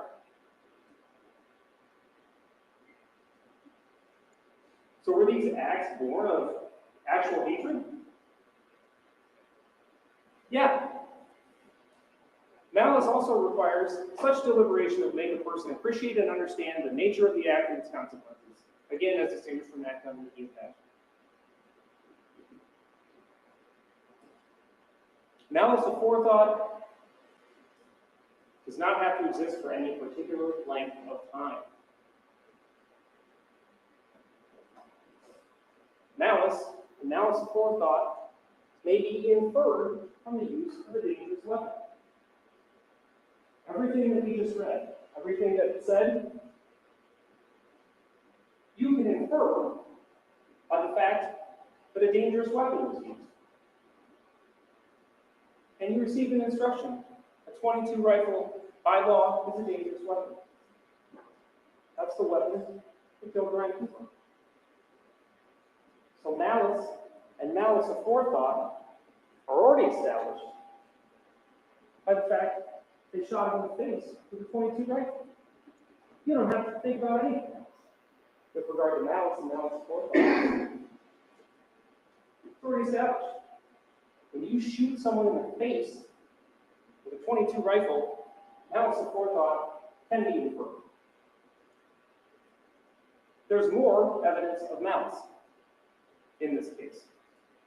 We talked about this just briefly. Teresa McBride. Karina told you she's family. She didn't describe her as a friend, she described her as family. Malice. Actual hatred. Said she hated Brian multiple times. Said she wished he was dead. That's malice. Heard Karina say she would shoot him in the face. Malice, aforethought. This is well before the murder. Brian Morrison, same, family. You saw him on the stand. You judge people's credibility. He was very emotional. You lost his friend, Brian. He also loved Karina. He also knew exactly what she said. She would shoot him in the face. Everything's fantasy with Karina. Everything's a funny joke. It's a misunderstanding. It's a joke. Thought I shoot him in the face. It's a joke. They didn't think it was a joke. They said it was time to go. And they left. That's her family. They left because it wasn't a joke. If it was a joke, they would have laughed. The snaps were a joke. Saying I hate him, shoot him in the face, that's a joke. Conversations with law enforcement, joke. Call them whatever you want. The testimony, joke. Additional evidence of malice. Karina's own words. Fucking hate him. What do we think that means? It means she hates him. This is to Houston. This is in February. She's mortified, right? She's so scared of him. She doesn't want to have anything to do with him. Doesn't want anything to happen to her family. So these are the messages you send back and forth. Gee, I hate my husband. I wish you were my husband. You should be a father of my kids. Not my sperm donor. Not this child. It's terrible. What else did she say? Like I said, sperm donor. She hates him. She resents him. She wants him dead. She wants Houston Danker to father and parent for children. She says that. Here's hoping for a rogue semi today. Big accident, no survivors. Who drives a semi? Her husband, Brian. I broke it off with Houston. We had sex once, but I shut it down. Didn't want anything to happen to my family. And then I text him, you should father my kids. I hope Brian dies in a semi-accident.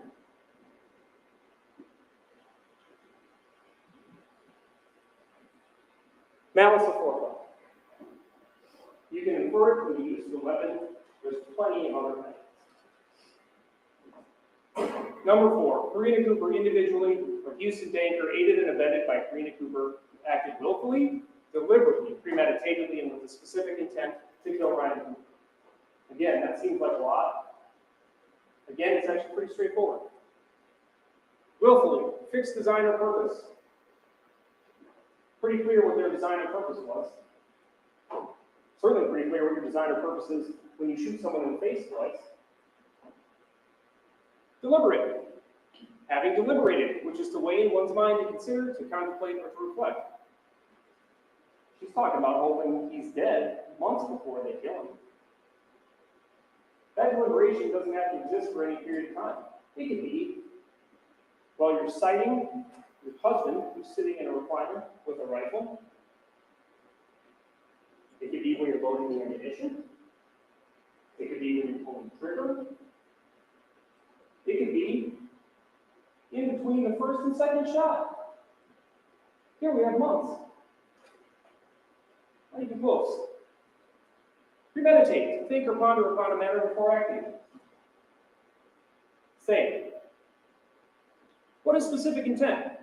Not only being aware of doing an act and doing it voluntarily, but in addition, doing it with a specific purpose in mind. What's the act? Shooting Ryan Cooper in the face. Specific purpose, to kill him. This is not complicated. You may, but are not required to conclude a person intends the natural results of his acts. What's the natural result of shooting somebody twice in the head? That you're going to kill them.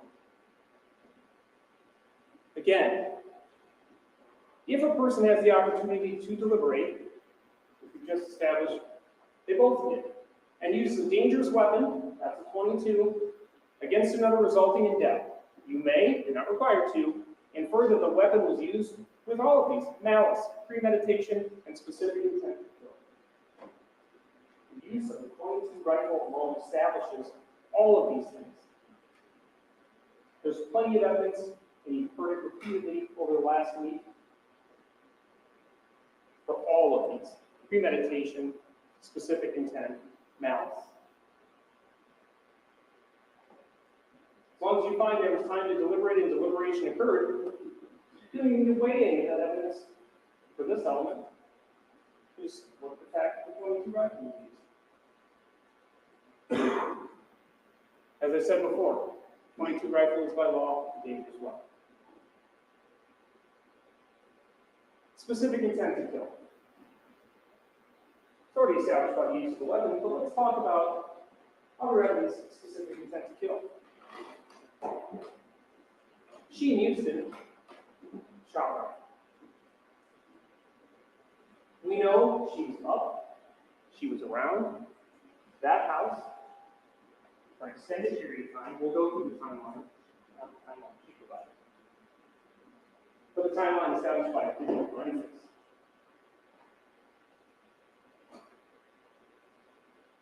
What did she do? She's awake. She told you. She told you both, right? You think about her testimony on the stand. What did she say yesterday? She woke up because she heard a crash. Sticking to that story. But she also admitted to sending all the snaps. Okay? So apparently she was both awake and asleep and awakened by alarm crash. She was awake. She participated in the murder. That's what really happened. Then she's staging the scene, taking care of some other things that needed to be taken care of, which we'll talk about later. All the while, Ryan's bleeding out. He's dying. His blood is drying. His blood is clotting. Two separate things. She finally gets around to calling 911 when she's good and ready. Has the scene set the way that she would like it to be set up. Calls in. Fake hysterics. Ridiculous, dramatic, overacting. She calls in. Volunteer firefighter. And she says, I think somebody's in my house.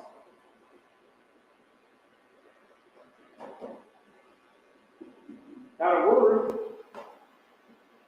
about Ryan. Not call an ambulance.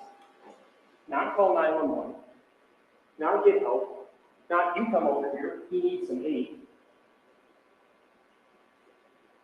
I think someone's in my house. Okay. I think someone's in your house. You're running around in the house. You're unarmed. Apparently you think someone's in the house. She's buying time, making it look like she's doing what a reasonable person would do if they found her husband shot. I called for help. Did you know? Did you really? Or did you fake call for help?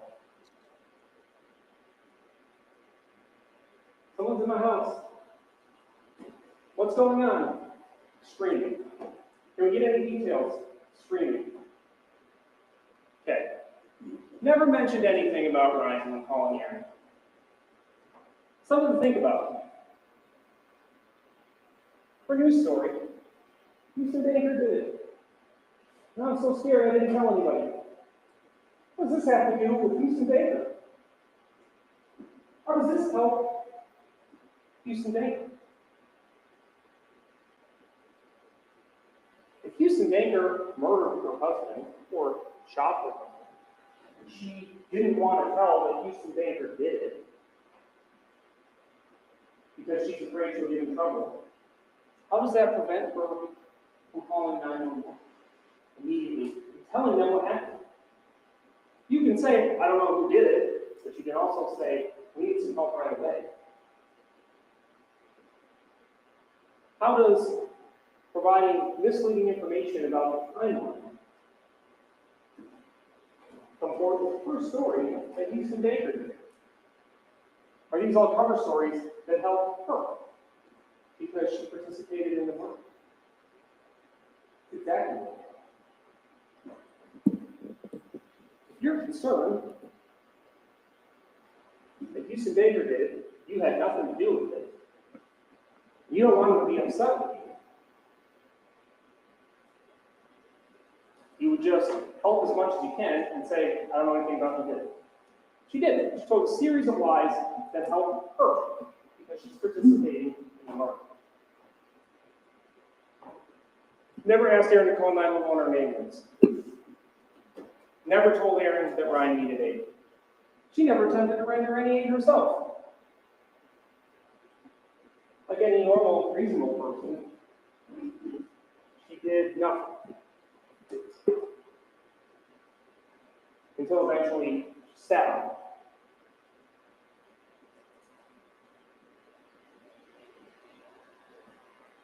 We'll talk about that more later. She sat on it, rubbed her face all over the blood to conceal evidence, to conceal her role in the murder.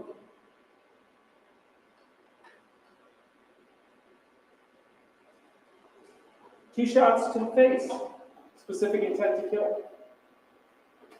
Opportunity to liberate. These are the messages from before the murder. Opportunity to deliberate. We have plenty of other messages where she wants him dead. But here we are at 3:30. She makes her faint cry for help at 4:30. Here's an hour before. Okay, come over to murder your husband. Don't forget to pick up the shell casings. Absolutely 100%. Opportunity to deliberate. Yep. Phone manipulation, phone's going down. I love you so much. Forever. Okay, gotta get this shit done. Go.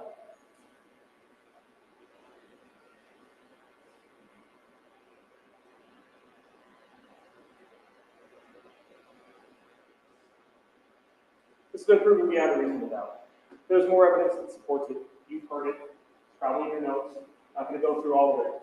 This is by far more than enough to establish beyond a reasonable doubt. Houston Danker, aided and abetted by Karina, or Karina herself, acted willfully, deliberately, premeditatedly, and with specific reason.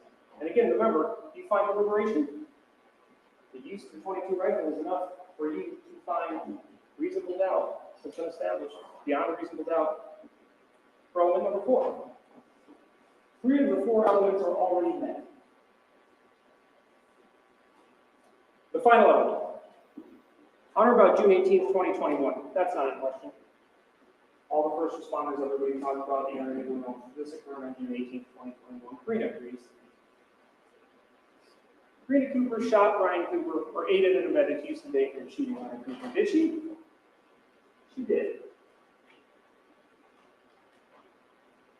Ryan's murder absolutely could not have happened without Karina's aid, by her own account. Which, by the way, is ridiculous. Let's talk about the things that she had to do to make this murder happen. Here's the plan.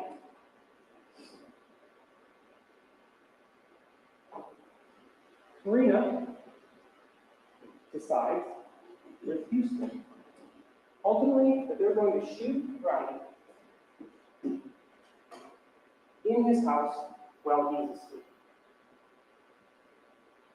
The kids have to be there. Why? Well, if that's your plan, it would look really suspicious if the night that your husband is murdered just happens to be the night that the kids are at Grant's. So she had to make a decision. And she did. But this murder would happen while her kids were present. He would just look too suspicious if they weren't.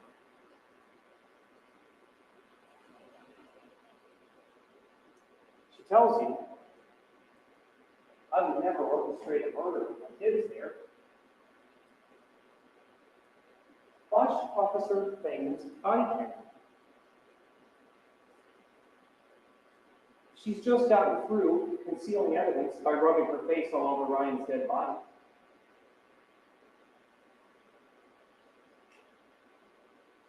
Her children are in the room.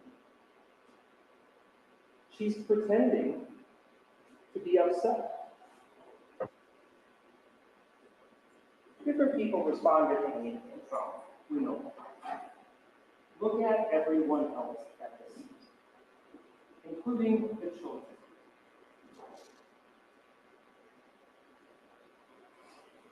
Pretty calm. Their dad's lying dead, blood everywhere. Their mom is screaming hysterically. Look at the kids. Were they able to talk and communicate law enforcement? Yeah. Aaron came in, finds his brother dead, blood everywhere. Was he able to communicate? Yeah.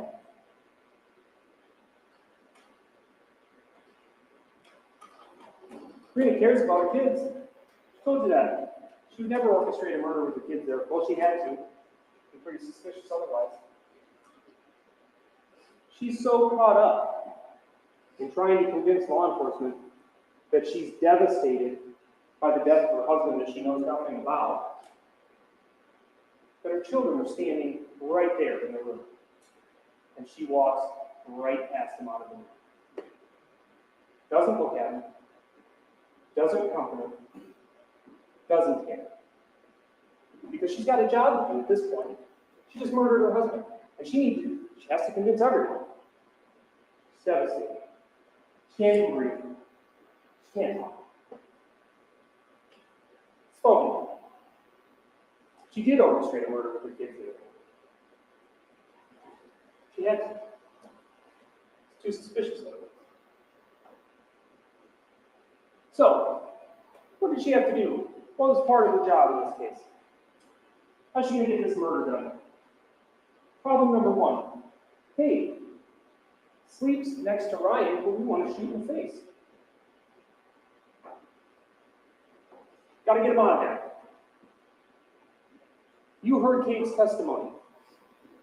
He had been sleeping next to Ryan for a year. For a year. She told him, you gotta sleep in your own room. She tries to pass it off. Oh, it's part of our deal. We had a deal, we're gonna redecorate the rooms, and we're gonna redecorate the rooms, and then they gotta go sleep. But wanted to get the kids in their rooms before school started. It's June. Early June. That's her phony cover story. This is evidence of deliberation and premeditation. They've been planning this murder for a long time. Long enough for her to come up with this phony excuse of painting the rooms. You can see that she's working on the house. You can see she's been painting. That's evidence.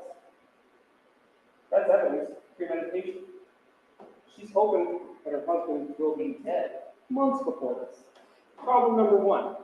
Kids are going to be home. Let's get Cade up to his room. He can't be there when Ryan is shot in the face. Mission accomplished. She had to assure Portland and Cable were asleep and accounted for. 2 other kids who can't see what's going on. They didn't have to sleep in their own rooms that night. They were with her, where she could keep an eye on them. What else had to be in place for this murder to happen? She had to assure Ryan was asleep. That's a big one. That's why we're texting at 3:30 in the morning, let's do this. That's why it didn't happen at 6 p.m. or 6 a.m. or midnight. Who knows his sleep schedule? Karina does. That's a crucial part of this murder. She knows. What did she tell you in the interviews on the stand?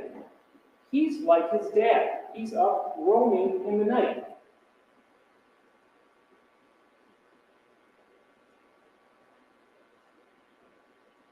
That's why she says, go.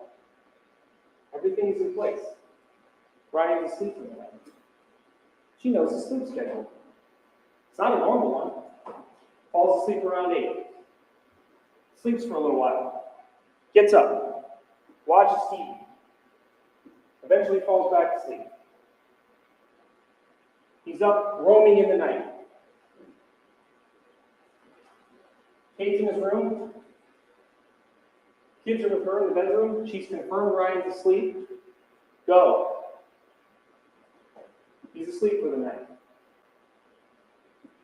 There's also a gun in the house. This is her boyfriend. She refers to him essentially as a husband. Says Houston Danker is her husband. She's his wife. She's worried about it. There's guns in the house. You heard, she doesn't know anything about guns, but everywhere she goes, there's guns. She had to get a weapons permit because every car I get in, there's a gun. She told police she doesn't know anything about guns, but she knows there's a gun in the house. If there's a confrontation, if Ryan's awake, Houston could get shot. She can't have that. She has to make sure there won't be a confrontation. She has to make sure that Ryan's asleep. Security. Think Houston Banker could do this by himself? Think he chanced it just right? That he happened to come over, he happened to pick the right door, door just happened to be unlocked, happened to be able to get in through the house at a time when Kate wasn't up, just happened to not be sleeping next to his dad. He'd only been 2 days at that time or anything. The other kids just happened to not be awake. Ryan just happened to be asleep for the night. Security. These are security-conscious people. You saw the crime scene photographs. Locks on all the doors. Karina told you multiple times, the door behind Ryan, locked. 99.9% sure. Locked.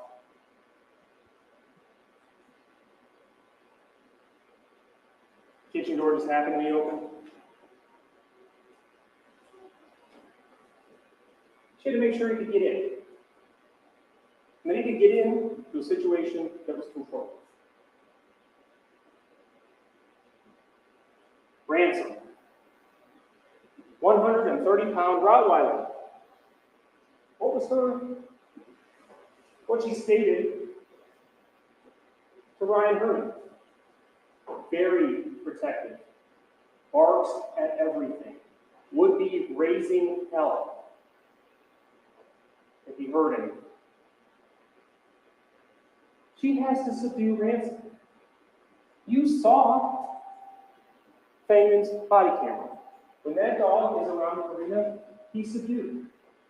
He's calm. She told you. She told officer, she told Agent Herman. Dog would raise hell hurting him. So now we have Houston Banker somehow getting in, coming into the house. What else did she tell you about Ransom? She left the door open because Ransom wanders the house. This very protective 130-pound Rottweiler wanders the house. They'll go upstairs to see Kate. They'll go hang out by Ryan. The target of this assassination plot, wandering the house. She has to make sure that Ransom is subdued, and she does that. Ransom is in the bedroom with her. Not going to be a problem for Houston. As I said, she has to ensure that Ryan is sound asleep for the night. She did. She told you her own testimony at 3:30 in the morning. She was fully aware at 3:30 in the morning. Kate was upstairs, and that Ryan was asleep. When did those snatch items start? Around 3:30. Go. She told me.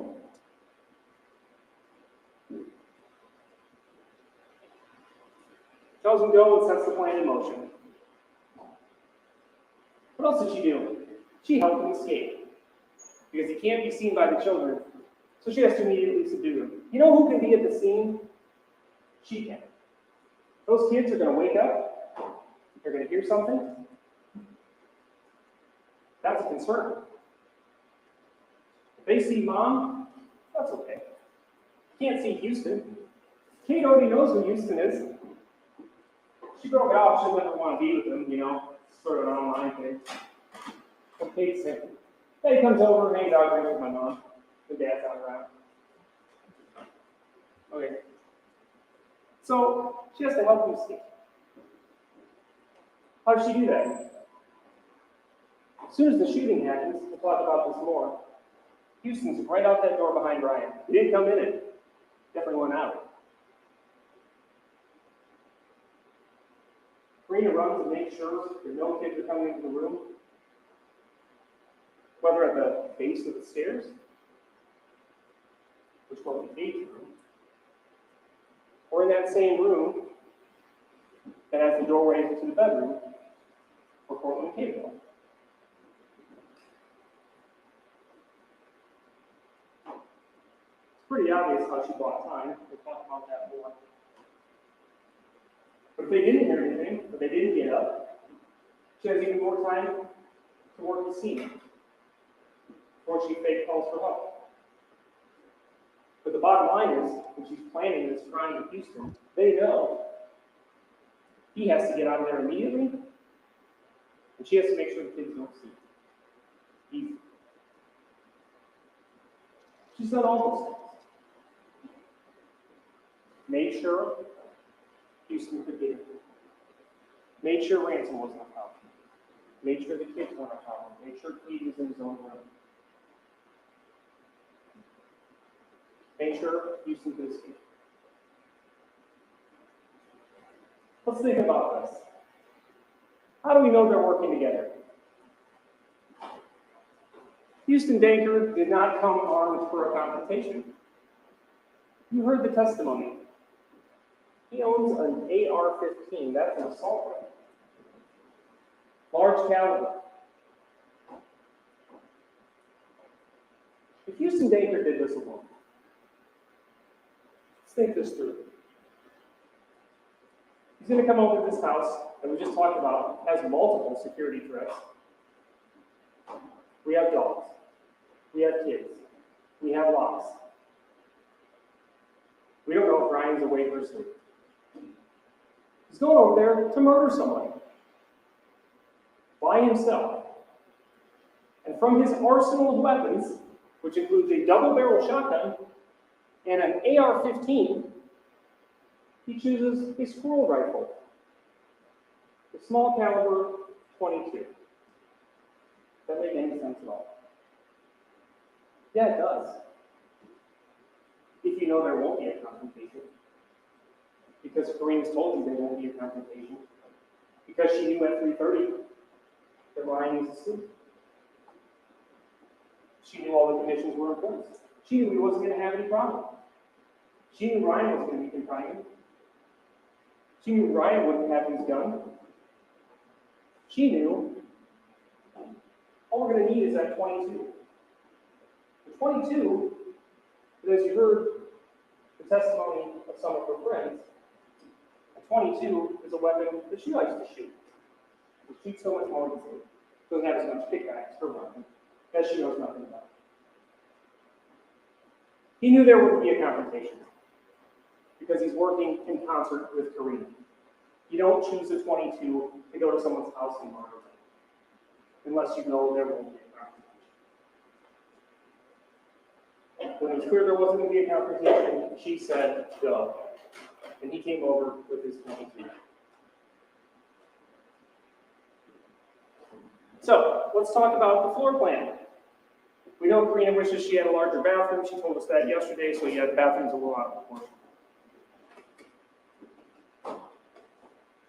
We've established, and you've heard, that this garage door just goes to the garage. Can't get in the house that way, right?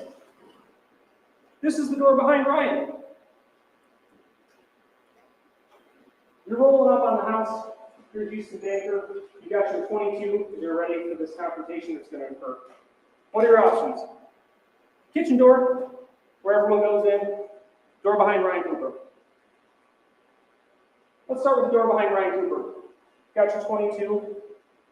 He's asleep in the chair. You saw the pictures. You heard the testimony. You heard from Karina as well. That door, one, always locked.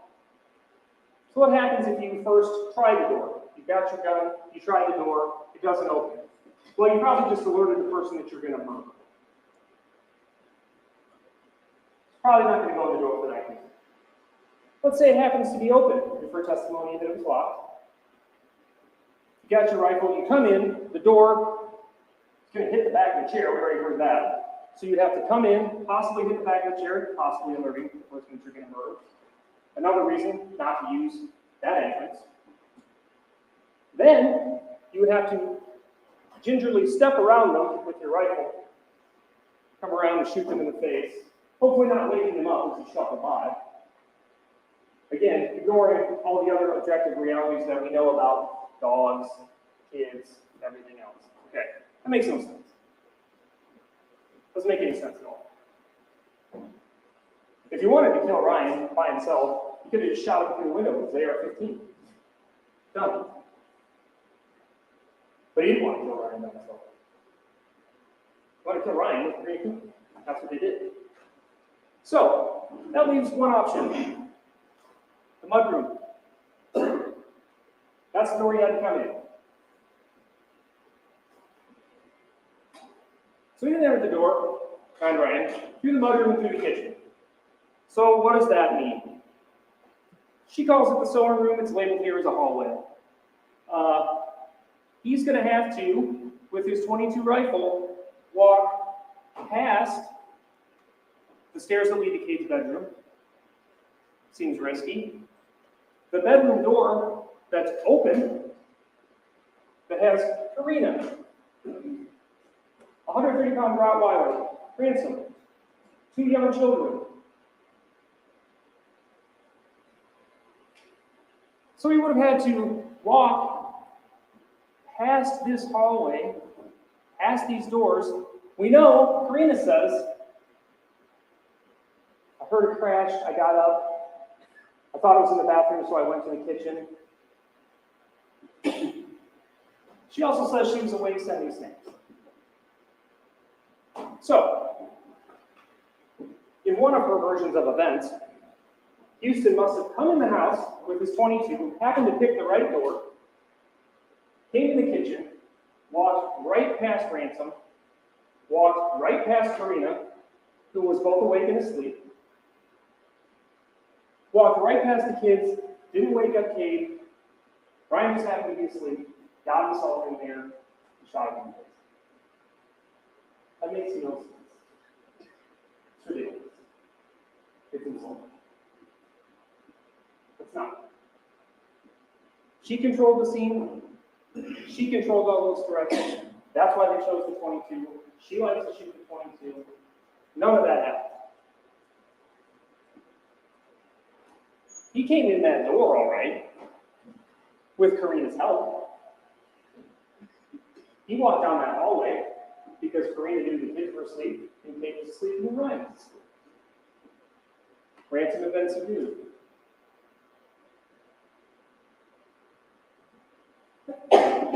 Talk about this a little bit. Other ways that we know Karina was involved. If she says that this was Houston, it wasn't her, and her new story, which years later, this is what she's come up with, I was scared, so I can say, why are you telling the police stories that only help yourself?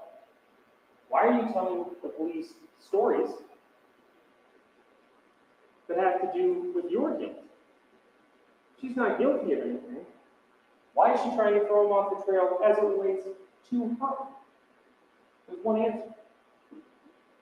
Because she murdered her husband.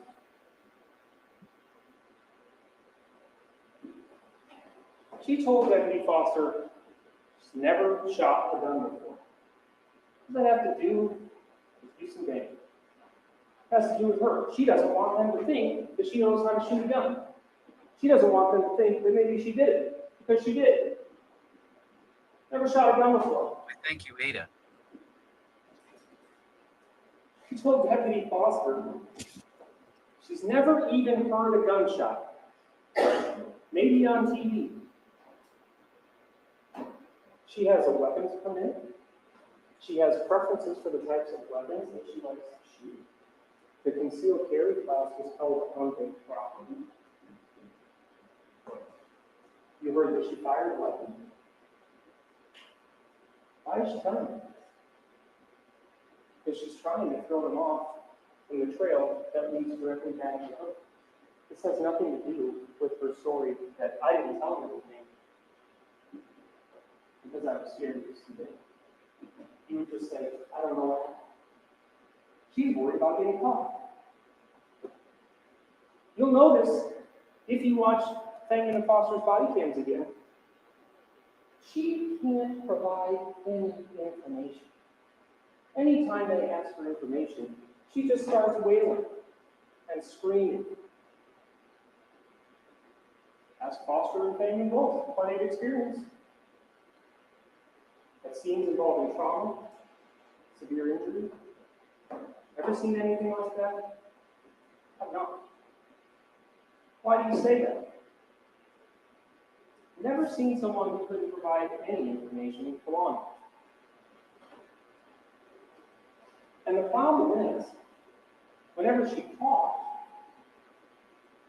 the information that she provided were things that would help her.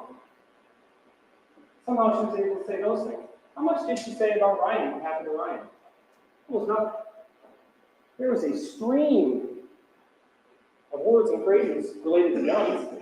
My stupid gun that I've never even shot, that I don't know anything about, that I couldn't get out of the safe, and I don't even know how to use it, and I'm scared. That's a lot of information. Thank you. Can you tell us anything about Ryan? No.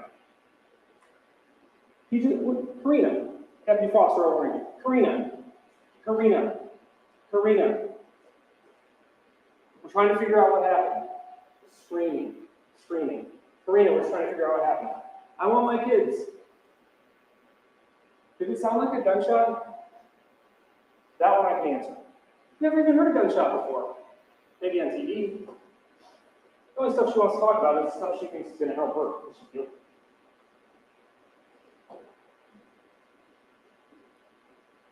afraid of her own 380. She's never shot it. She couldn't get the gun safe open. Why did she say this? Because she knows, one, law enforcement's probably going to find it. Two, people know she has a 380. They're going to wonder, why didn't you help? There's an intruder. She didn't get her 380 because she participated in the murder. Could she tell Foster? I tried to get it open, but I couldn't get it open. What did Foster tell you? I went and I opened it. Do you have a code or a combination? Have you ever seen that safe before? No. She thinks she's helping herself. The stories she's telling make no sense. They're designed only to help her. It has nothing to do with research. Because she participated in the murder. You don't need to say any of that stuff. If her version of events is true, her version of events that Houston did it, she's scared. Why all this? Because that's not what happened. She participated in the murder. Doesn't know anything about guns. Then she tells you, I know this looks suspicious, but I was taking a hunting safety course. Doesn't know anything about guns, but hunter safety course. 80-some screenshots, so she done the tests, right? That's what she said. What's in that? Doesn't know what shell casing is, had to call Erin when she saw the article in the newspaper. He said they found a shell casing, you know that? I don't know what shell casing is. This is what's on her phone. You're trying to say Houston Danker did this, you didn't know anything about it. Why are you placing a phony phone call to Erin, whom you've never talked to about what happened the night of his brother's death? Why are you placing a phony phone call to Erin to pretend you don't know what a shell casing is? That's about her and her guilt. That's why she did it. She knows what shell casing is. She's taking tests on her phone. She knows what round nose lead is, good penetration, little expansion. She knows what a full metal jacket is. She knows here about projectile range and how it can help you determine whether or not you can make a clean kill. Doesn't know anything about guns at all. And when she testifies, yeah, that looks bad. I got a new story. New story is, well, I was taking this on a course, and okay, yeah. All right, when you commit a murder, there are many things that you do not know. Many things you don't know. Karina and Houston thought they were smarter than everyone. Karina and Houston thought they did their research. They thought that they planned the perfect crime. There's no such thing. And they made many, many mistakes. We'll get to many of them, but let's start with her own version of events. Let's start with this. In the chaos of murdering her husband, and pretending she had no idea what was going on, she told 911 her husband was shot. From the 911 call. Interview with DCI agent Rick Brown. Ryan Herman. They told her repeatedly, we're just trying to figure out what happened to Ryan. Could be medical, we don't know. We're not sure what's going on. She just sat. Didn't say anything. Didn't say a word. I don't know. I don't either.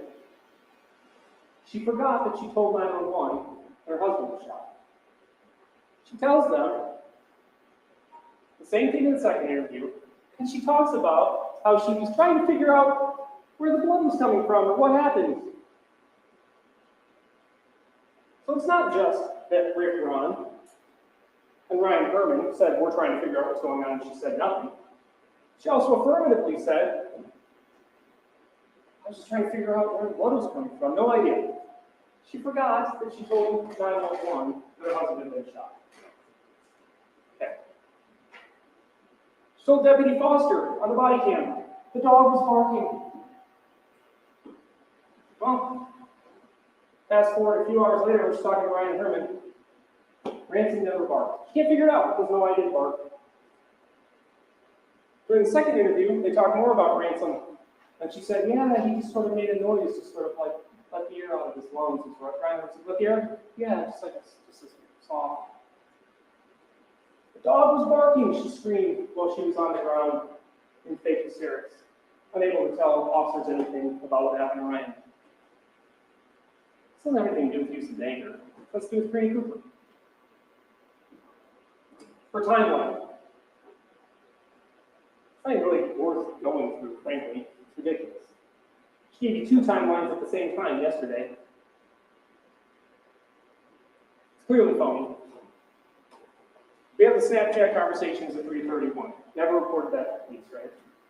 Claims she was asleep. She's doing stuff on her phone. She takes 170 steps that she never told anybody about, approaching multiple football fields.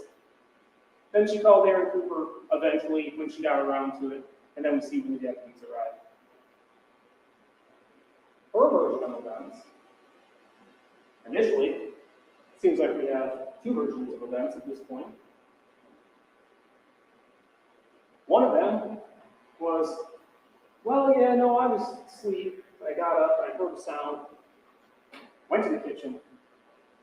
Well, first she looked in at Ryan's routine. So then she heard a sound, she thought it was in her bathroom, so she goes to the kitchen and looks out the window. Okay. Then she goes in, pissed at Ryan, steps in, and she finds him dead. So seconds, maybe 30 seconds. Agent Villada asked, hey, when you heard that sound, how long did you stay in bed? She said 5 to 10 seconds. So we have the sound, right?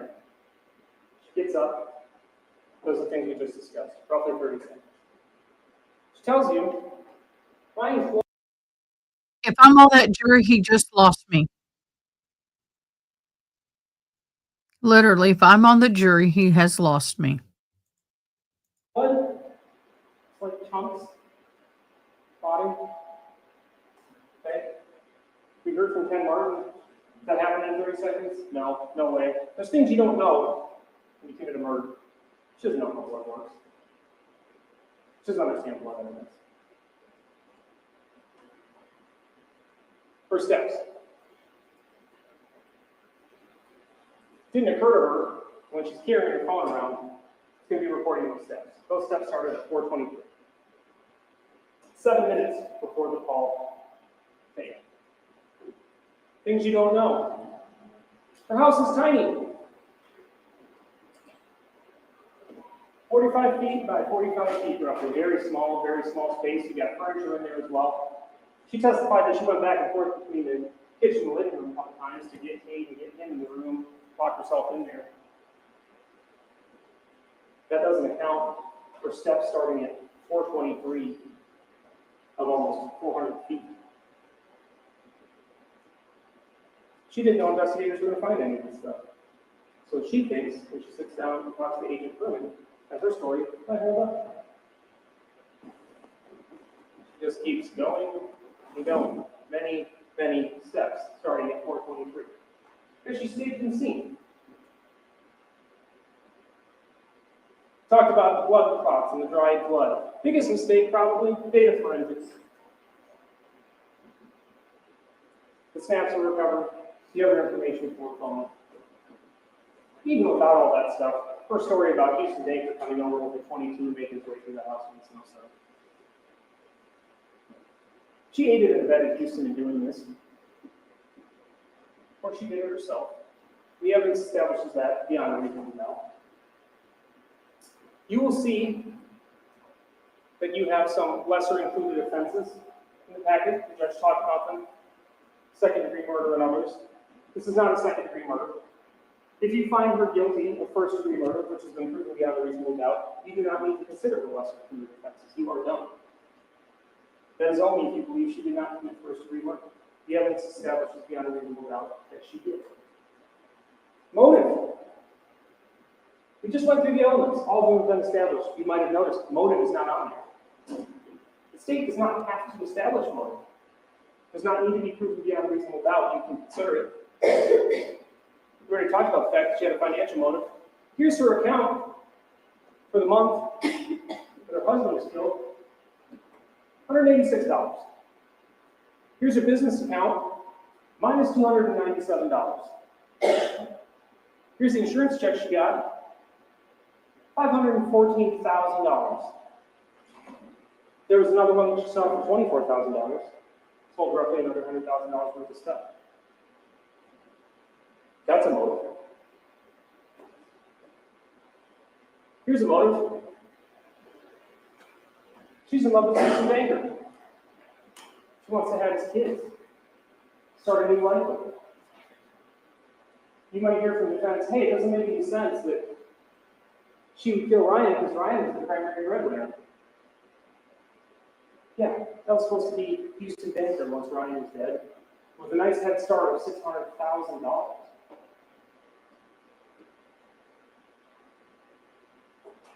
Karina's new story. We already talked about it. I think she was only half paying attention and didn't really read them. We already talked about that. That's absurd. These messages make perfect sense in order. There's no mystery as to what they say. There's no mystery as to what they mean. They mean exactly what you think they mean. Claims Houston threatened her. Keep in mind, there's no evidence to support this claim. Data forensics. Look at the phones. Defense has this information too. This SWAT pulled it up for you. It was going through it with Tiffany Ward. No threats. Defense doesn't have a burden, but they can present you with those threats. Karina knows how to take screenshots on her phone. Any screenshots of any threats from Houston? No. What's the only evidence that these threats ever happened? Karina's word. And she sat there on the stand and told you that she lied and lied and lied for years. And God, I hope she also told you not. that weren't true. Two timelines at the same time. You are the judges of credibility. No evidence of these threats about her. Is this the pretrial for Houston? Houston? Is this the pretrial for him? God, get off your soapbox and end it already. This is The painful. reaction to the threats doesn't make any sense at all. Well, he was making threatening statements about Ryan, so she calls herself his wife, insults her husband, talks about her husband dying, wants him dead. This is another one she testified to. She had hair appointments on the morning of June 18th, the morning that Ryan was killed. She couldn't have killed him, she had regular hair appointments. It's ridiculous. Go to sleep. First of all, the messages are in sequential order. You can read them. Would it make any sense after what was just said? Absolutely 100% deal. We're going to murder my husband. We know why she said go. Scene was staged, the scene was set, no confrontation was going to happen.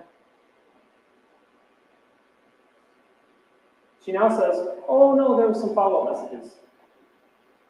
Much like the threats, there's no evidence of them. And I said, go to sleep.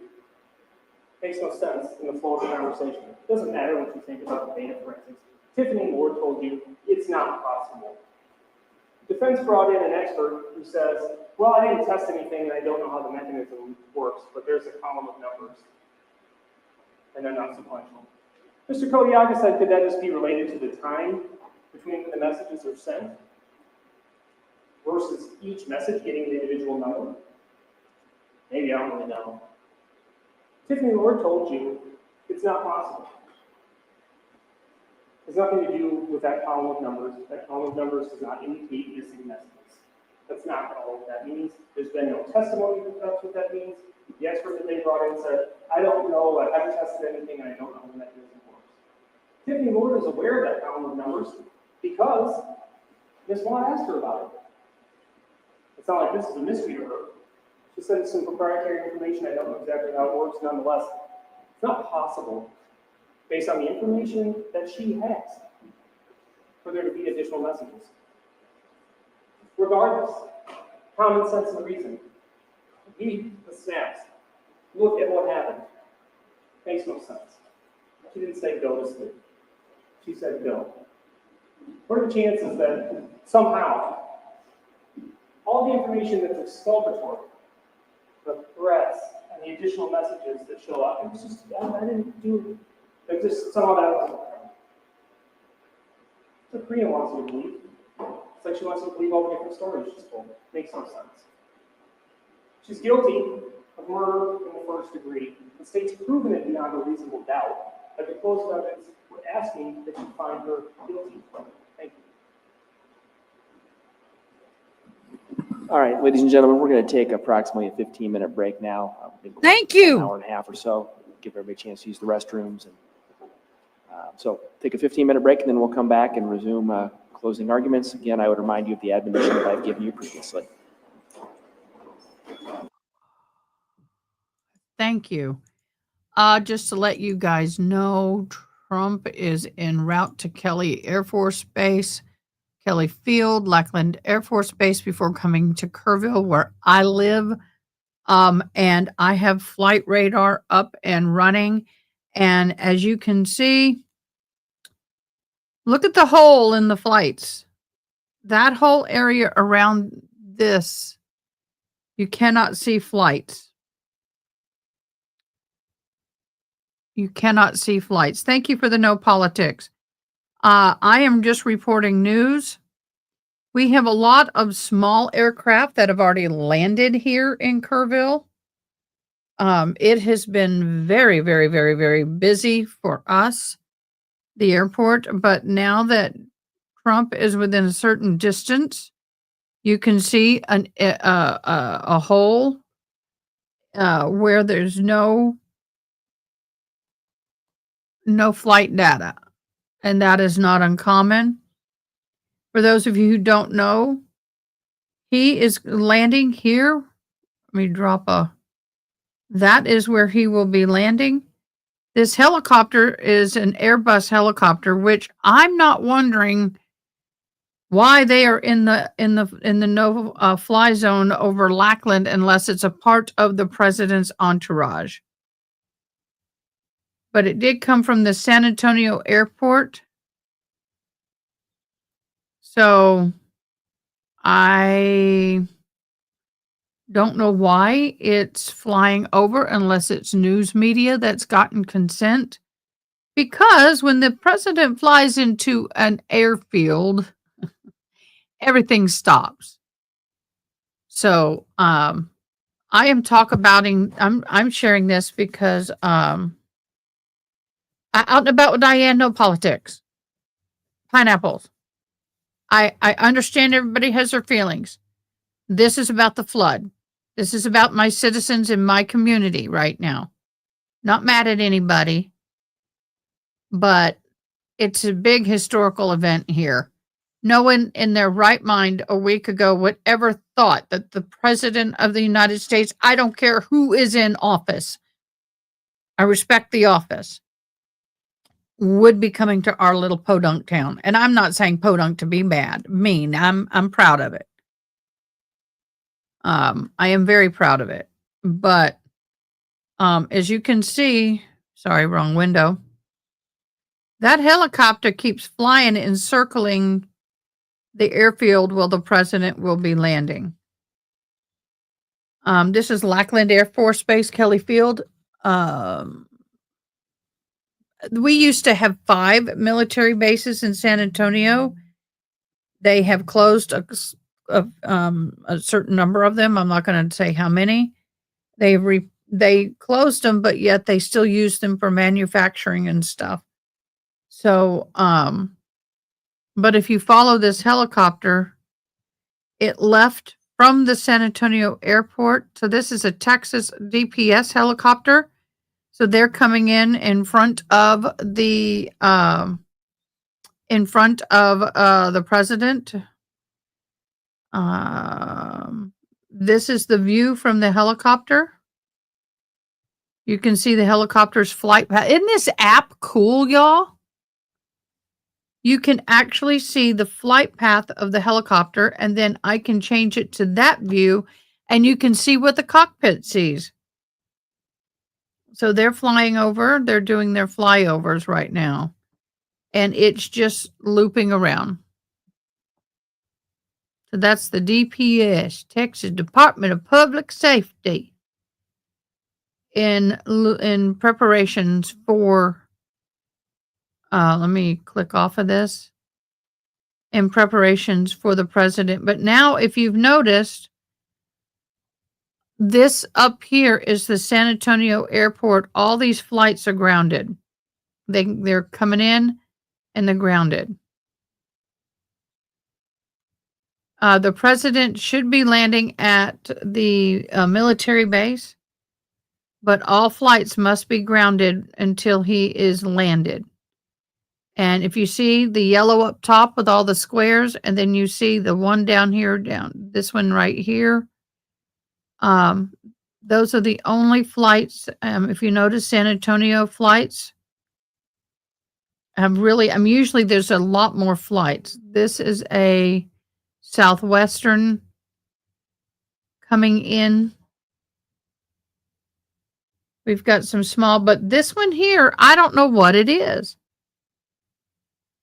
We have no idea what this plane is, but the shape of it, look at the shape of it. It looks like a military plane. And it is leaving the downtown, but it's been circling. Look at, here's another one. Ah, there we go. So those are military planes. Look at that one. That's a military plane. 4, 5, 6, and 7. Well, let me see. There's 1, 2 here, 3, 4, 5, 6, 7. Right there. All of those. 2, 3, not available. 4. There's those. 5, 6. There's 2 of them together. 7. Wow. And it shows all of the. How interesting is that? It would be the FBI. No, his audio does not help us stay focused. So, I don't know.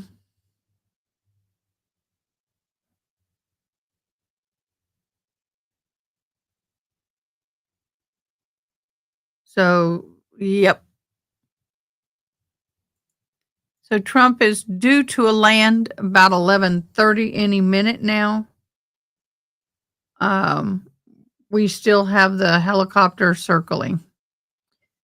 So anyway, Our main streets are shut down. I've got to leave. I hope the bridge is open. They shut the main bridge down. I've got to get to Austin. I may have to take the very long way around. I may have to take the very, very long way around. So I think what I'm going to do is, where did they go? They disappeared. You notice all those airplanes disappeared. So they must be getting close. That may have been the escort for Trump. That very well may have been the escort for Trump because, well, here they are over here. Okay, here they are.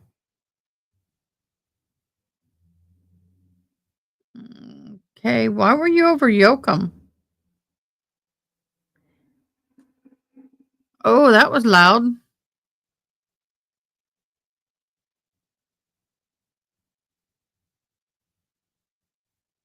No, you can't. I'm getting ready to switch it over. There you go.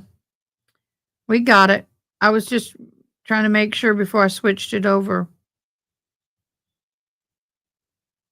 I have my suspicions that those are the planes coming in. I think they're flying with Northrop Talcum or Talent. So these are the military planes that are keeping the airspace open for Trump to arrive. You notice that where they are, there's a big hole south of that green line. And he will be flying in right here. Right here. That's where he'll fly in. Now, he'll fly in to, I'm going to put it back on here. He will fly into the Kelly Airfield at JSBSA Lackland before, and then he will fly through Leon Valley North and then fly off of I-10. He won't fly directly over I-10. I remember the flight plan will be over Helotes, Pipe Creek, and then up into Kerrville. And here is the Kerrville Airport. This morning, there were a ton of flights coming in. I don't know if I'm going to be able to get out because I'm on the opposite side of the river. I'll show y'all where I'm at.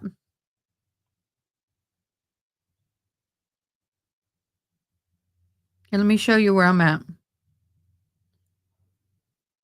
You see that blue dot? You see where it says essential escape? Well, it's shaped like an L. You got Classic Burgers and More right here at the opposite side next to that blue dot.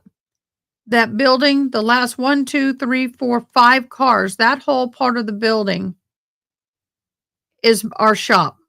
If you were to take the 5th car and draw a line through the building, that's our shop. That's where we're located.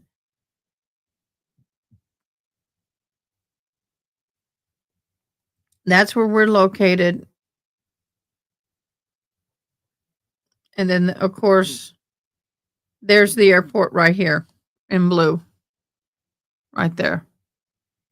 And his flight plan to go to, if he flies to Camp Mystic, will be right over us. He'll fly directly over us. Woohoo! I understand the importance of him coming here. I'm glad he waited a week. I was very appreciative of that because it's like, it's one of those things that you just kind of go, if you come too soon, you're going to impede all the search and rescue. Even today, there's no search and rescue while the president's in town. They have stopped, well, not rescue, recovery. Everyone's taking a break. But do you know what? I got to be honest. I think the first responders need this break. I know there's a rescue team that I'm connected with on the ground. And I know that they are,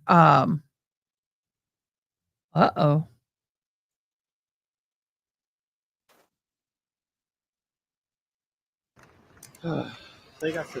Okay. I'm not even going to be in it. Oh, okay. I think he got in trouble. Watch this. Watch. Sorry, guys. Hi, I'm with Jennifer the King. news. I was running back and Hello. forth trying to grab my camera. We can't go that way? Oh, we can't? Okay. Okay, thank you. All right. We're on a break. Don't go anywhere, Jennifer King. We're on a break. I'm doing the best I can with that noise. Yeah. It is horrendous. All right.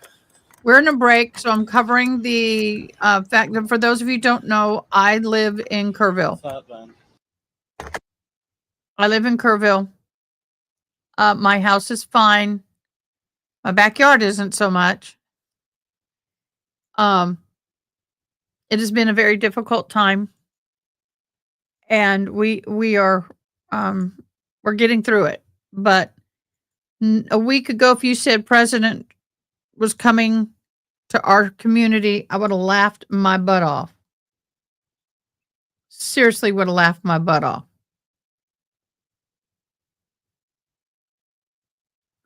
We've got another jet Gulf Stream coming into Kerrville. I'm keeping an eye on it. Don't know who it is, but it definitely is not the president.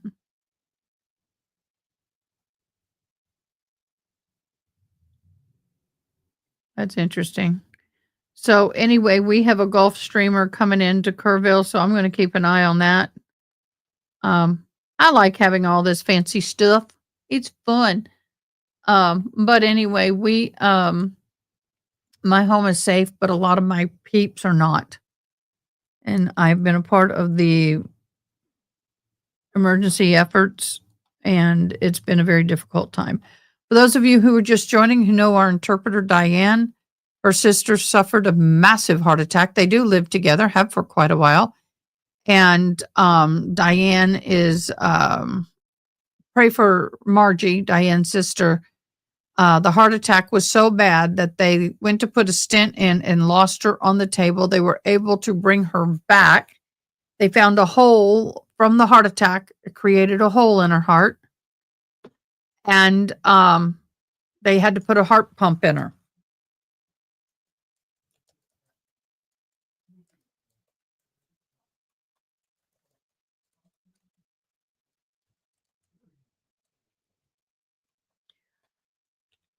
Come on, my typing. A heart attack can lead to a hole in the heart, specifically ventricle septal defect, through the process called myocardial rupture.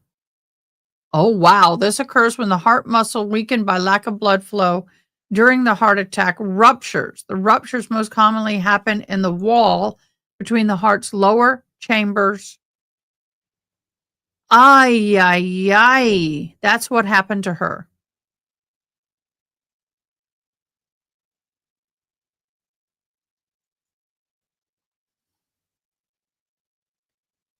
A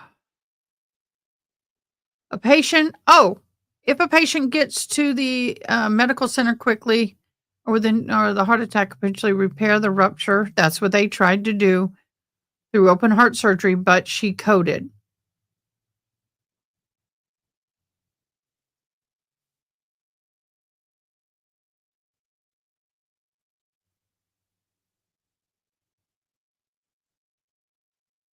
So it is a very lengthy recovery.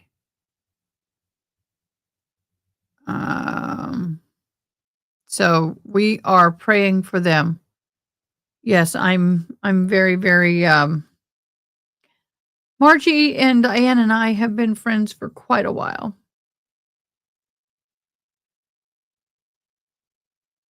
Quite a while. We used to go to conferences together. I'm watching this jet stream and see if it's going to land in Kerpatch. But Trump has apparently not landed yet in San Antonio. We are waiting. Oh, yep, here's Air Force One. Air Force One has landed. I wonder if that was it. No, that was not the helicopter we were watching.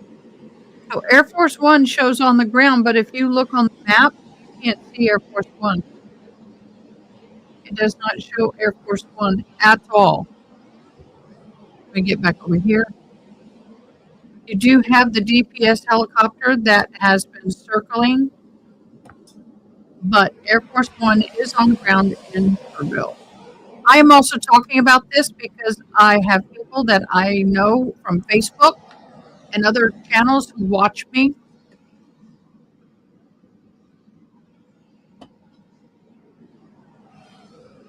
So Trump will land on Air Force One, and then he will get in. I call it Air Force One. This is not Air Force One. This is what's a helicopter called? I'm pulling a brain cramp.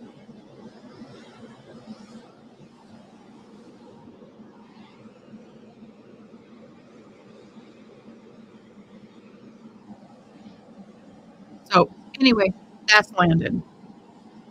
This is the airplane coming into Kerrville. There is his view.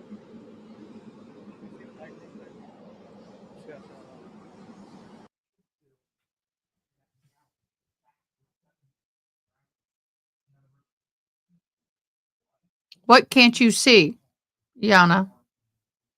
Oh, that's earlier. We're good. So as you can see, it appears to be that this particular flight is coming in to land at Kerrville.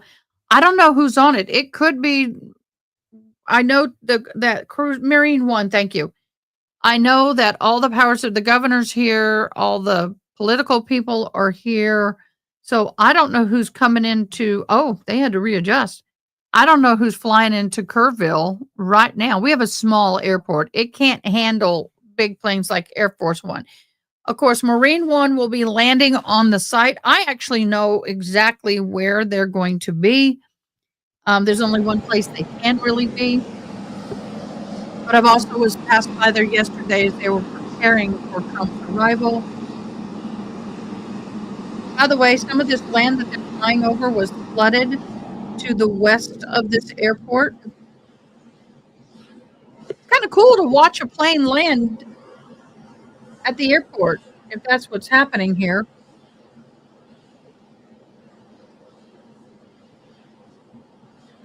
Yep, it looks like they're landing at the airport. Let me get it back.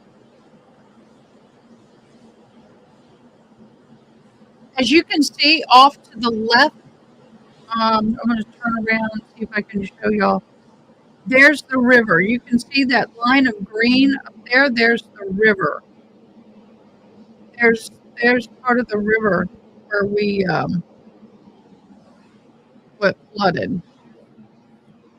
I think I like that view better for now. I am watching the courts. Don't worry, you are not missing a thing.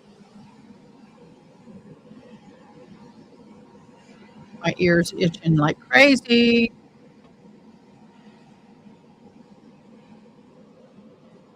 We'll switch views.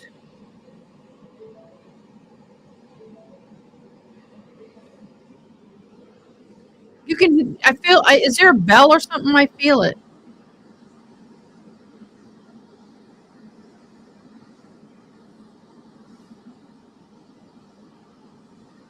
So it landed, and we're done with that. But I find it interesting that they're landing so late.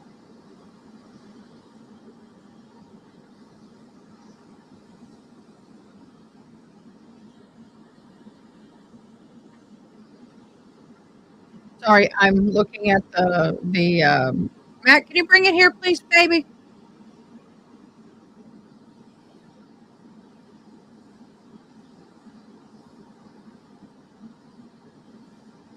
Wow, they have cleared that airspace. I'll show you again.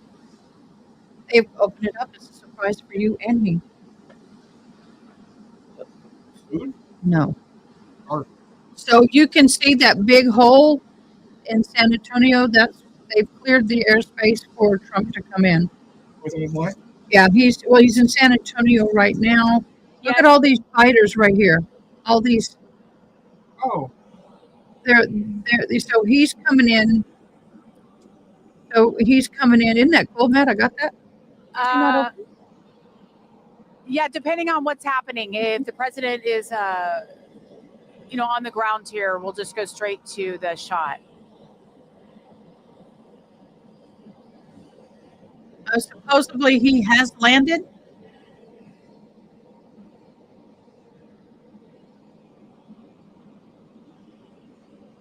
The Eagle has landed. Once again, guys, I am paying attention to court. It just started. We're going to go back to court while we do this.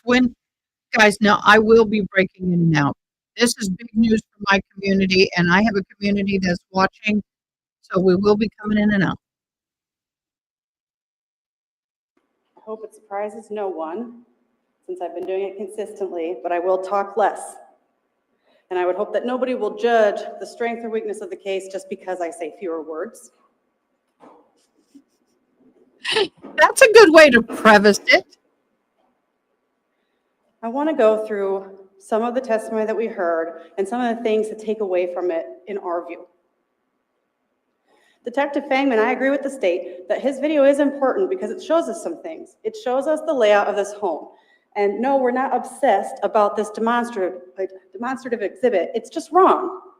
Because the state spent a lot of time talking about how Houston would have had to sneak through this hallway that's right next to the bedroom door. So somebody would have had to hear him. That's why it matters that is misleading. Because it's a whole room. And there was more room for him to go through that unnoticed. We also see ransom on video. And anything I say, you should always defer to your own recollection, of course, and your own notes and what you heard in the evidence. No attempts to mislead from either side. We see ransom on that video when Detective Fangman walks in. He's just laying there on the floor in the middle of the living room. And when he sees the officer, he gets up. There's been a lot of talk or speculation that ransom had to have been barking at somebody. He had to have attacked somebody. But it doesn't appear to be the case if he's literally laying on the floor as Karina is screaming bloody murder. And even with what's going on with the children and with Ryan, he remains laying on the living room floor. A little nitpicky, but we did hear from, I think it was Gladfelter, that the wallet that was on the end table, it was never moved, as if he would know that. If you watch the video, there's no wallet on the end table.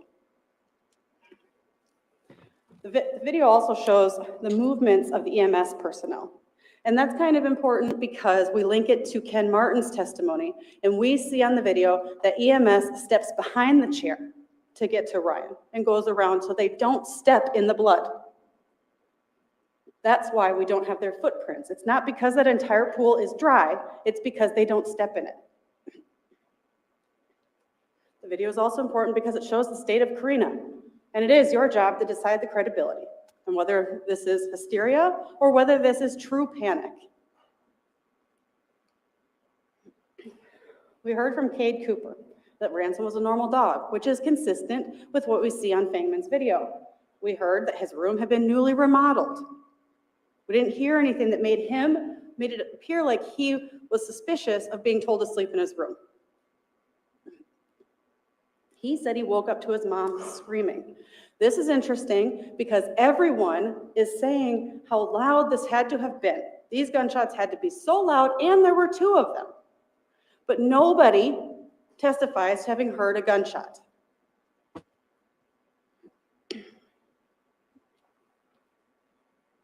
Cade confirms that his mom is running back and forth between the bedroom and the living room. We don't know exactly what time Cade got up, of course, in this minutes of span of when Karina is making all these steps. We have our only basis of a timeline is the fact that we know there must have been enough time for him to go and slip and leave footprints behind. But he confirms that his mom was running all over the place, freaking out. Cade didn't make it sound like Ryan and Karina fought a whole lot. We've heard testimony from some of the friends that Karina would be pretty mean sometimes. We didn't hear from Cade that they spent all their time arguing, though.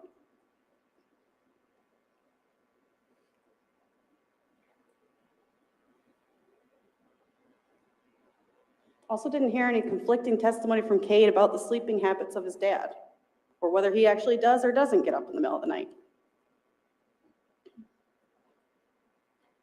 Andrew Gladfelter, we see the pictures that they take. We see this showcasing that is left by the front door. Cannot tell by looking at Detective Fangman's video or any body cam, cannot tell whether that shell casing is visible on that floor at that time. It is certainly possible that somebody kicked it to get it to that final place. Or it's possible that's just where it landed, certainly.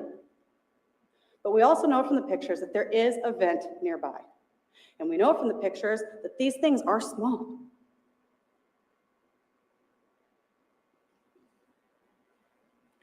And Andrew Gladfelter did testify that they didn't look within the ductwork to find those things. If you've ever dropped something down a vent, sometimes it goes further than just the very top. The photos do confirm that this house was in a state of remodeling.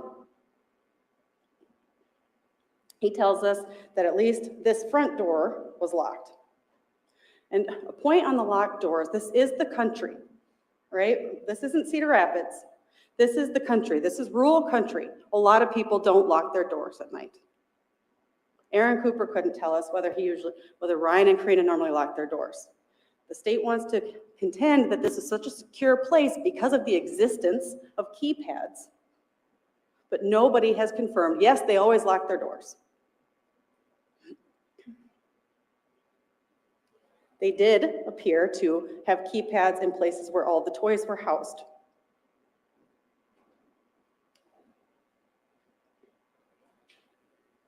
Tiffany Lord, she testified that there are millions of artifacts on these phones. Millions.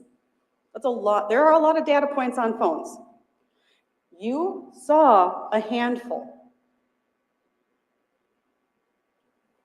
You saw some gaps in search history. She picked out one. There were others. We saw some Google searches that Houston made. The best she could find for Karina is a hunter education course. So the President of the United States explain the gaps in the Snapchat messages, because Air Force One just landed in Kelly Field safely. Welcome to Texas, President.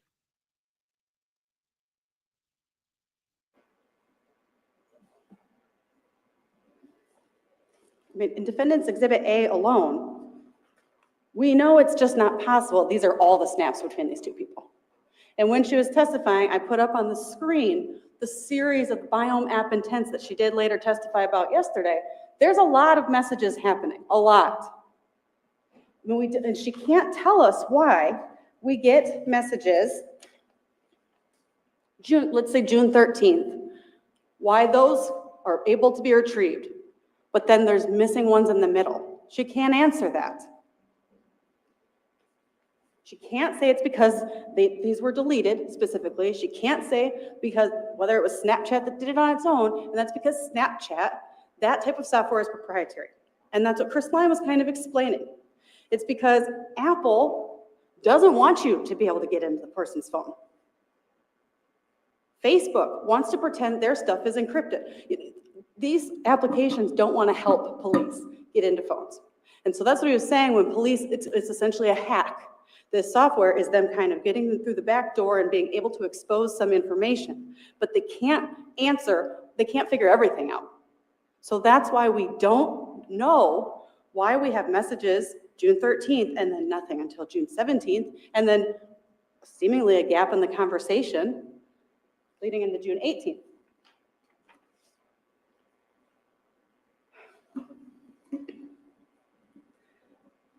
We did ask her, can you explain why some of these numbers look sequential for the Snapchat? She didn't know. She didn't say that they're not. She didn't say that we're wrong about reading the way we're reading a database.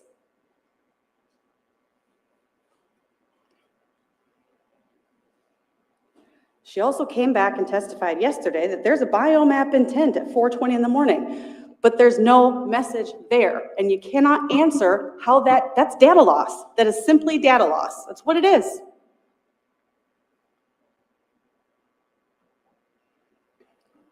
This might be hard to see, but this is an exhibit J, I believe. They've got 9 military defense Look at the airplanes middle. and helicopters to the east of San Antonio in the air right now. Those numbers are going in order. That's what Chris Lyon meant when he said, I know how to read a database. I have training in a database. Because you can also use your common sense to interpret information. Those numbers are in order. Otherwise, I guess it's just a coincidence that all those numbers are in order. And obviously, above the blue line, we have a gap in the numbers because there's a gap in time. And there are other messages in between that time that don't get retrieved. Yeah.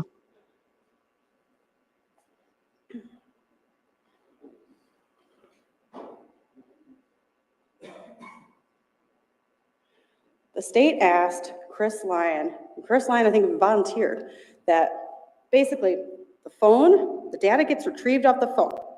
And then what happens is we use this software to be able to review the data on the phone. Because otherwise you have a bunch of raw data. And Chris Lyon said he did not compare this information on the software to the raw data. That's what he means when he says he didn't test it. I could be wrong. I never heard Tiffany Lord say she tested the phone raw data against the information she was providing to either.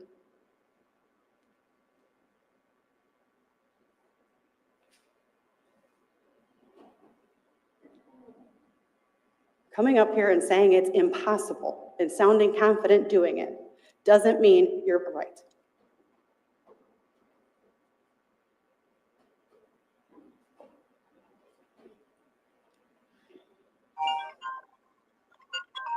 We heard from Carmen Earhart and Kirsty Shetta. They never saw Karina be physically violent to Ryan. I think it was Carmen who testified about Karina leaving some groups, kind of a tangential point, but we did hear from Holly Witt that she was still in this group that Carmen is describing. You can also surmise that you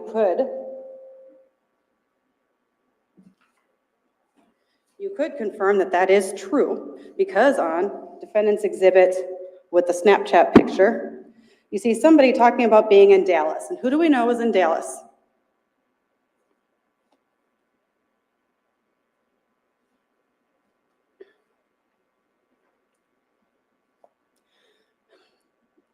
The state also talks about how everybody is like covering their location and everything and taking all these efforts to conceal a crime.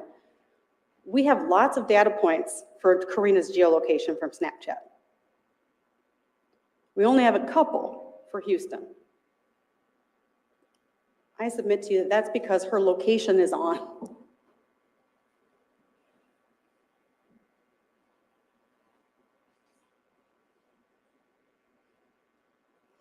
People come in testify now after the fact with this information, and they're looking at Karina and her behavior through a different lens. They were her friends. And it's easy to look back sometimes and be like, gosh, this must have meant that, gosh, this must have meant that. That's just you trying to answer questions in your own head. I say the same of Teresa McBride and Brian Morrison, because Teresa McBride even testified to it, that she has gone back over time and tried to figure out what she missed.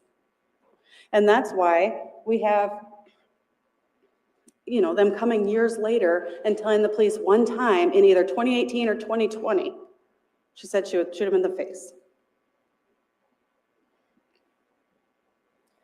She had testified at her deposition. She was asked about that the behavior she saw between Ryan and Karina was nothing outside the norm of what couples do. She testified before you that Karina is probably just harsher than Teresa may be, but it wasn't something that appeared to give her much concern at the time. It's clear that both Teresa and Brian did love both these people. We heard some talk from Brian about statements about documents. Unclear what that was necessarily about from the testimony, but it certainly was nothing like, if something happens to me, look to Karina. It could have been just a reasonable discussion between two friends. I mean, it's reasonable to think somebody would tell their friends where their stuff is in case of an accident or something. Brad Rund and Jeff Gudenkauf gave us some information. Brad said she overdrafted, and she did overdraft a lot. Jeff Gudenkauf, he showed us the policies. They were gotten in, I believe, 2013, and didn't hear any evidence that at any point Ryan Cooper attempted to change the beneficiary.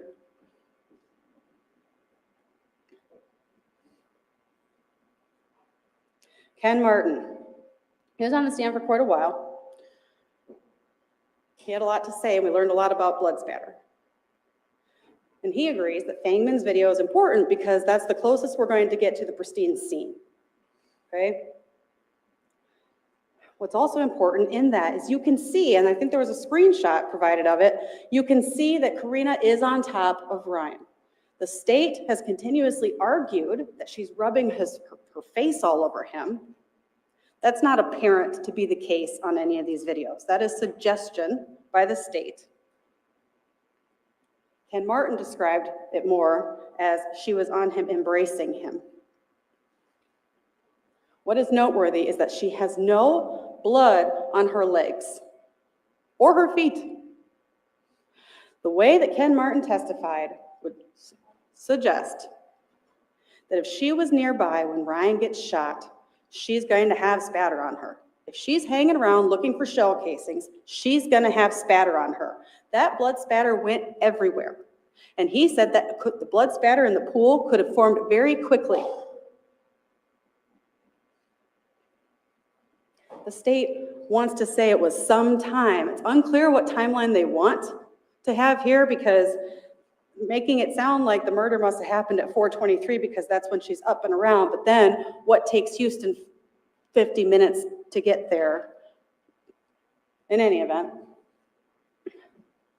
what we know from Ken Martin is that blood can pool the way that we see here, either very quickly or very slowly. It can dry either very quickly or very slowly, depending on all the environmental factors and air and humidity. Based on his testimony, it appears to be possible that Houston would have time to come in, shoot Ryan twice in the face, get blood spatter on his shoe, leave his shoe print as exiting the front door. Everybody agrees that's Houston's footprint. It's his shoe print. I apologize. It's his shoe print in that house. That's Houston's. The footprint, the bare footprints, we can't match because of insufficient quality of the photographs. So we don't know whether those are Kate's footprints.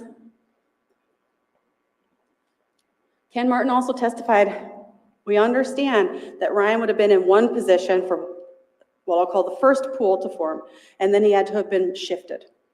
But he also testified that can be involuntarily done by Ryan's own self.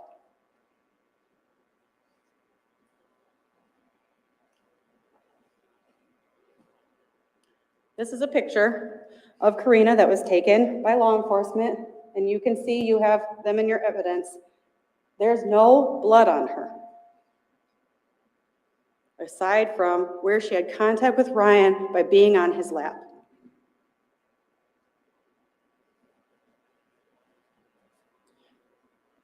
We know that Houston must have probably had blood on him because he's got it on his shoes.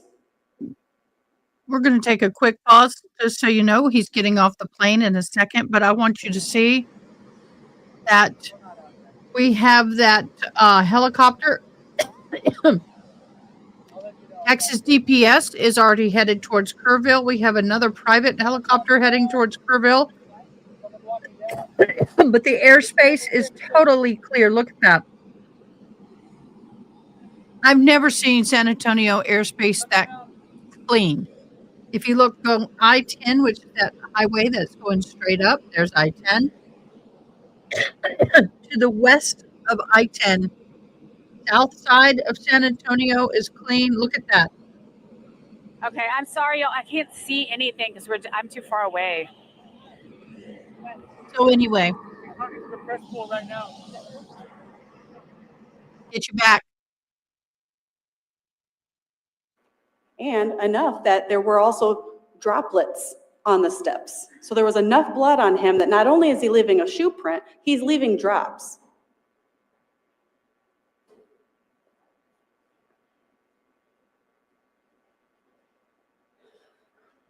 Just running through the remaining witnesses that we have and what we learned. She did not We have any learned that Houston gunshot attempted to residue. give the police the wrong gun in 2023. She did not have any gunshot residue on her that we know of, if memory serves me correct. We know that the police find shoes matching the bloody shoe prints at the scene at Houston Danker's house. And we know President Houston Trump. had the murder weapon. Okay, I've got people watching on some different media, so don't get mad. This is going to be a bouncy day. President Trump just loaded the Marine One, and they will be taken off shortly. My life is going to get, not my life, my town is about ready to go batch crazy because it already has, but it's really going to get bad now. Hello, 80s music man.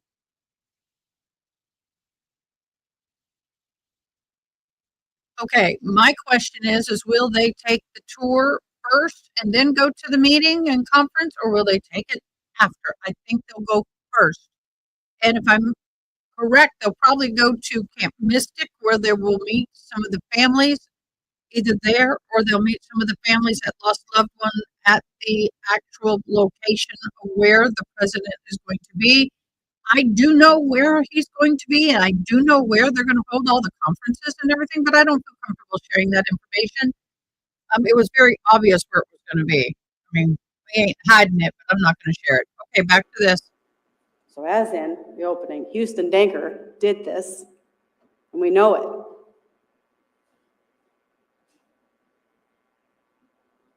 Why does that guy have a baseball cap when he's walking underneath the rotor blades of the Special Agent helicopter? Holly Witt.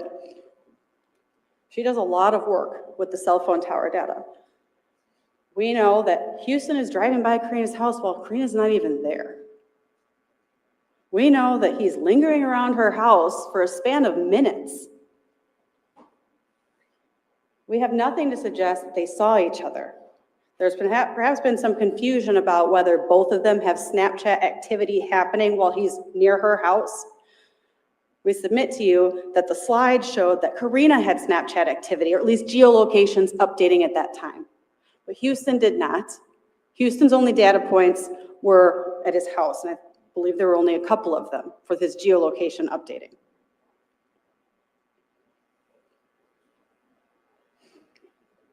So what is he doing lingering around this house? He could be planning his attack. He could be checking whether a door is unlocked. Also, begs the question, was he stalking her house other days? Was this a regular occurrence?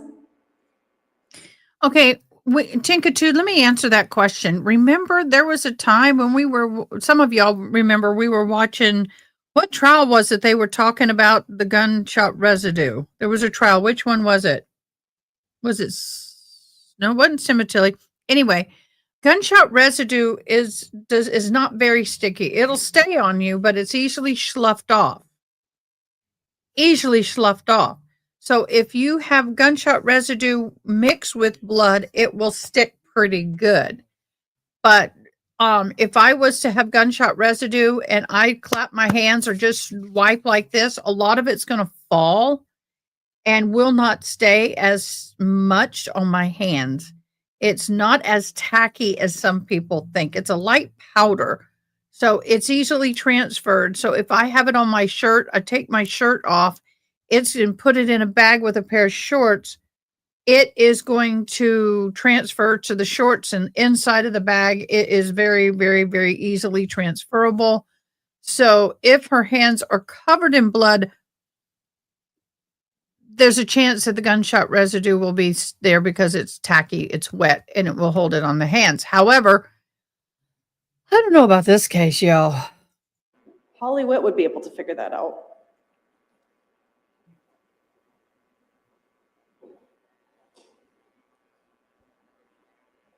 We heard from Karina. You are going to have to decide her credibility.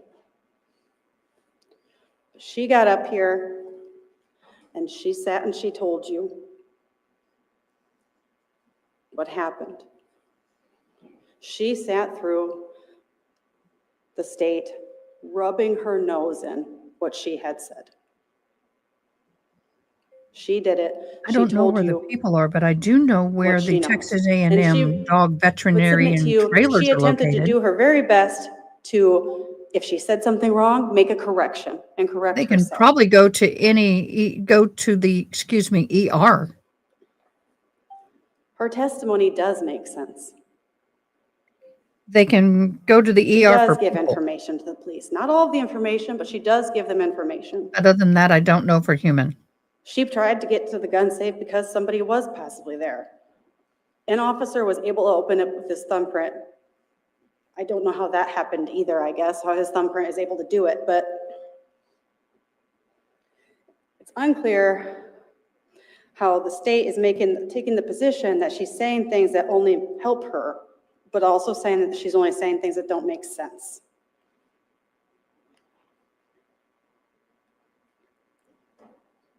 Her testimony was also that she sees this clotting after the 911 call.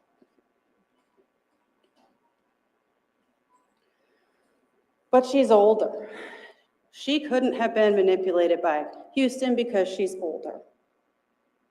That's a very bare bones way to look at something, but it's certainly not impossible that a younger man could engage in this emotional affair with Karina and be participating in the way that we are submitting to you. Nobody's claiming Houston is a genius, but we are saying he's manipulative.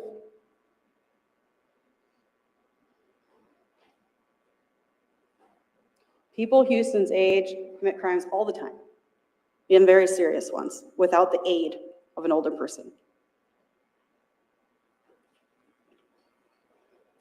Well, she got upset on cross. It's a tough spot to be. It's a tough spot to be, being dragged through every single thing that you said, having bits and pieces of your phone information displayed for everyone to see, and you just being dragged through it over and over.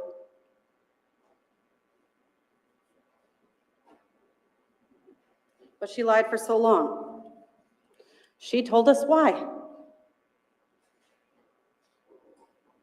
She felt like Houston was possibly setting her up. She felt like people were accusing her. She was scared nobody would believe her. It was wrong and not helpful to lie for so long. But she explained it to you.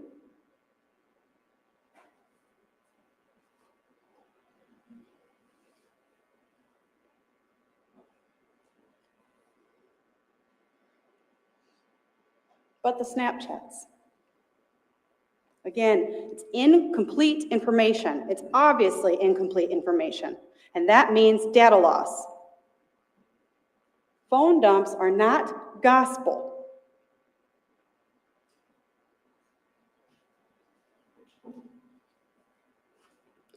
There's a jump in the message ID sequence. It's meant to use your common sense about what that could indicate.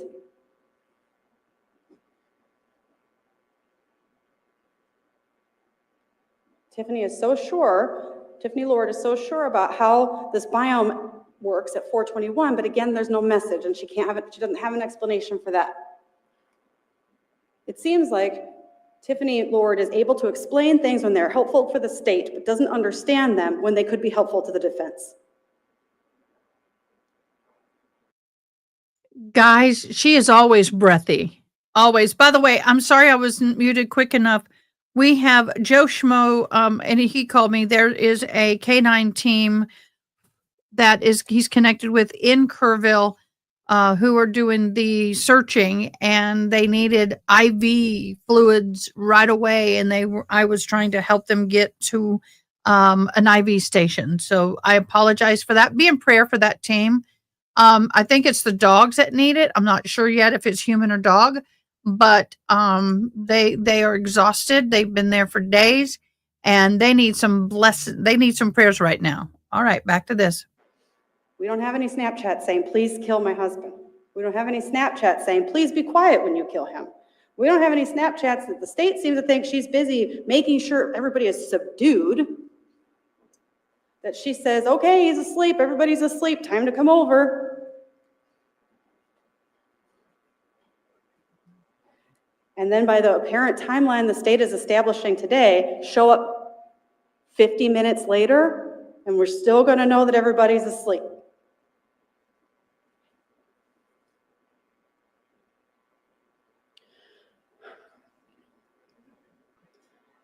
The state says that this had to have taken place at home with the children present because it would be weird if the kids were just not home that night. Sure, but why does it have to take place at home? If you want to kill your husband, there's a lot of places you could do it. It wouldn't involve putting your children through this. Also, if you plan to shoot your husband with your children home, you have to expect they could wake up. If you have kids, you know they wake up sometimes. That's the point. Good point, Ronnie. She did not I don't know what use the subdued weapon, means therefore it when the wouldn't be state on says her. that, but there's certainly been no it was suggestion that Houston. anybody was drugged here. No testimony of that. And instruction number 10, that is about how you can use statements of Karina. You can use her statements that she made earlier, you can use the statements that she made here, and you can use them to decide if you believe her. You can disregard all of her testimony if you want to, but you don't have to. And the instruction says, do not disregard Karina Cooper's testimony if other evidence supports it, or if you believe it for any other reason. She got up here and she said she was scared of Houston. And the state has tried to mishmash the timeline there. She wasn't scared of Houston until he actually killed her husband. Good point. She's still engaging in this ridiculous online emotional affair fantasy world until he actually does it and kills her husband. Then she's scared. And is that a ridiculous notion? Perhaps to some of you. But it was real to her. And she was scared. Whether it's because she thought that he was going to harm her, or whether it's because she thought she'd go down with this ship.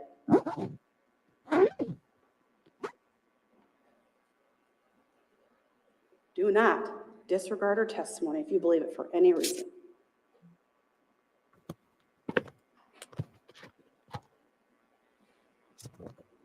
Houston Danker. There's a wealth of evidence against Houston Danker being responsible. Houston Danker, we're going to say he's only so old, and he's probably reckless in his planning. He doesn't care if there's going to be a confrontation. He had made all these types of statements before. Why does he choose this night to do it? Nobody knows. He didn't testify. We know he's slinking around the house. We know he's familiar with the house. Kate told us Houston had come over and sat on the patio and drank. It's not like he needs a guide through the house. Presumably, Karina would have told Houston at some point that Ryan sleeps in the recliner chair, since there are messages of them fighting about Karina spending time with her own husband.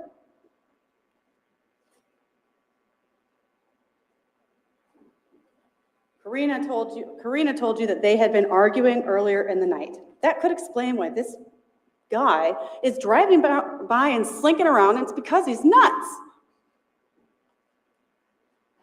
He was, up until the time he actually killed her husband, just a blowhard. Known for being a blowhard. Telling tall tales might have been the words used. So when he is frequently saying to Karina, hey, by the way, I forget what her example was. There might be a bomb in the vehicle or something like that. Or, by the way, when I shoot him, make sure you pick up the shell casings on previous occasions in the past, and then nothing happens. She doesn't think anything is going to happen this time either. And when it does, then it's real.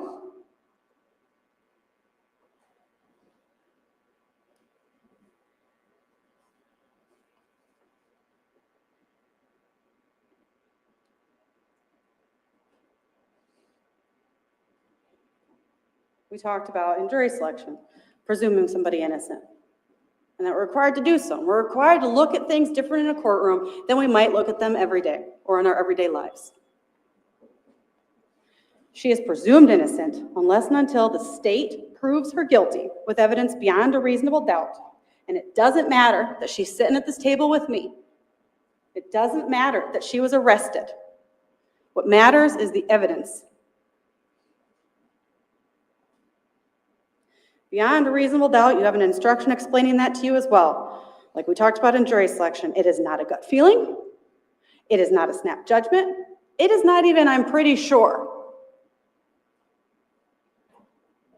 Benjamin Franklin said, "It is better that 100 guilty persons should escape than one innocent person should suffer." And that's what we mean when we say beyond a reasonable doubt. We want jurors to be firmly convinced of somebody's guilt before they make that decision.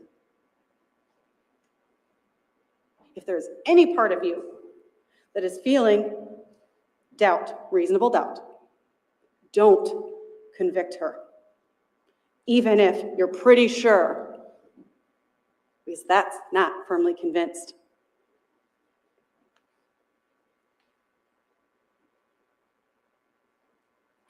Aiding and abetting.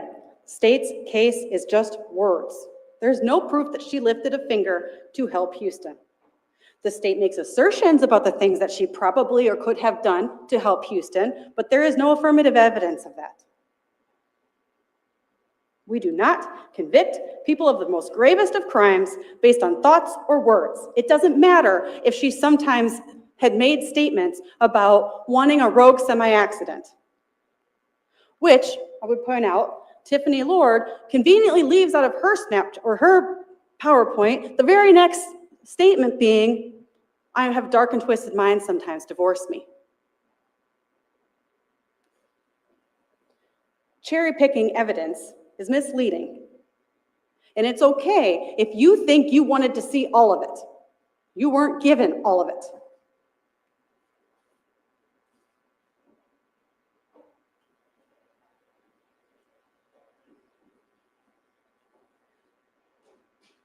Houston Danker on this evening went rogue, and he actually did it. The aiding and abetting instruction tells you that her mere knowledge of the crime is not enough. The fact that she knew, or had every reason to believe he actually went through with it this time, and didn't tell the police that doesn't make her guilty.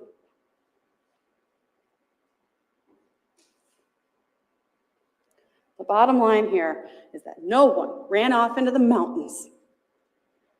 Karina did not blow through the insurance money. We can sit there and quibble over how much she spent on this and how much she spent on that. It had been a couple of years. She's not making any income from her job. She's got 3 children that she's paying for, presumably rent places. You're going to go through some money. Nobody testified that she went and got a designer bag or took a lavish trip or started attending the spa every couple of weeks. Nobody said that. Nobody testified to any indication of a continued relationship between Karina and Houston. So if this was their grand plan, to kill Ryan, get him out What do you want me to poll, Chadwick? Give me the poll question and I'll pop it up. of the way and ride off into the sunset, why does it end? It ends because it became real and he actually killed her husband. Guys, the helicopters are flying over now. I can hear them. Or Karina doesn't feel have them. blood on her legs and feet. She would have had to have. No one has testified or even hinted at the fact that she was a bad mother. I submit to you that is important because no mother would do this with their children home. No good mother. There were 100 other ways that this could have gone down if it was planned and meant to happen by Karina Cooper. She never would have done that with her children home. She never would have put them in a situation where her son is slipping in his dad's blood. She never. And nobody has said that she would have.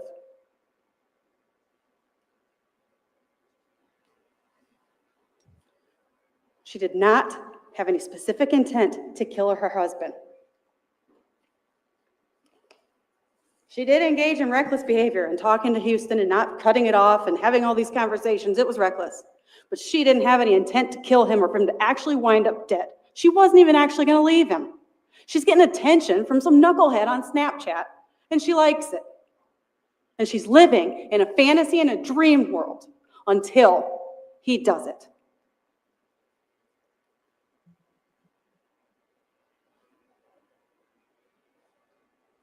This decision you're about to make is a decision like no other. Judge, I'm going to object. May we approach? You may.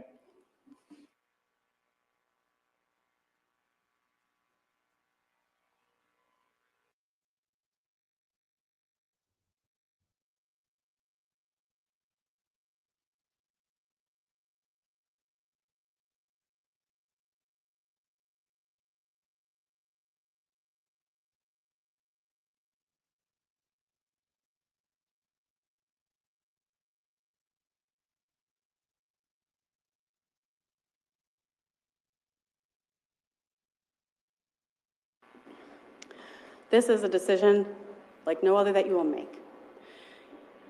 When you buy a car, for example, you decide you don't like the car, you can sell it. Even the decision to get married, the decision to do lots of things in your life can be changed down the road. The decision of whether or not the state has proven somebody guilty of murder with evidence beyond a reasonable doubt, you cannot take back. So you better be sure. Please carefully consider all of the evidence that you heard in this case. I know we've heard the word Snapchat about 5,000 times, but there's a bigger picture here, and there's a woman sitting here accused of killing her husband. Oh, thank you, Ada. She didn't do it. She wouldn't do that. She would not do that to her children. She may be an idiot in her relationship with Houston. There goes the fire truck. She didn't participate in the murder of her husband. Please think it through. Find her not guilty. Thank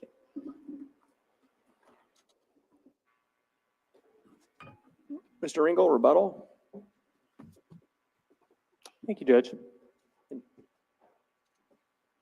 Oh, no rebuttal. No rebuttal. We'll be here for a year. No rebuttal. Please. Save us. Please save us.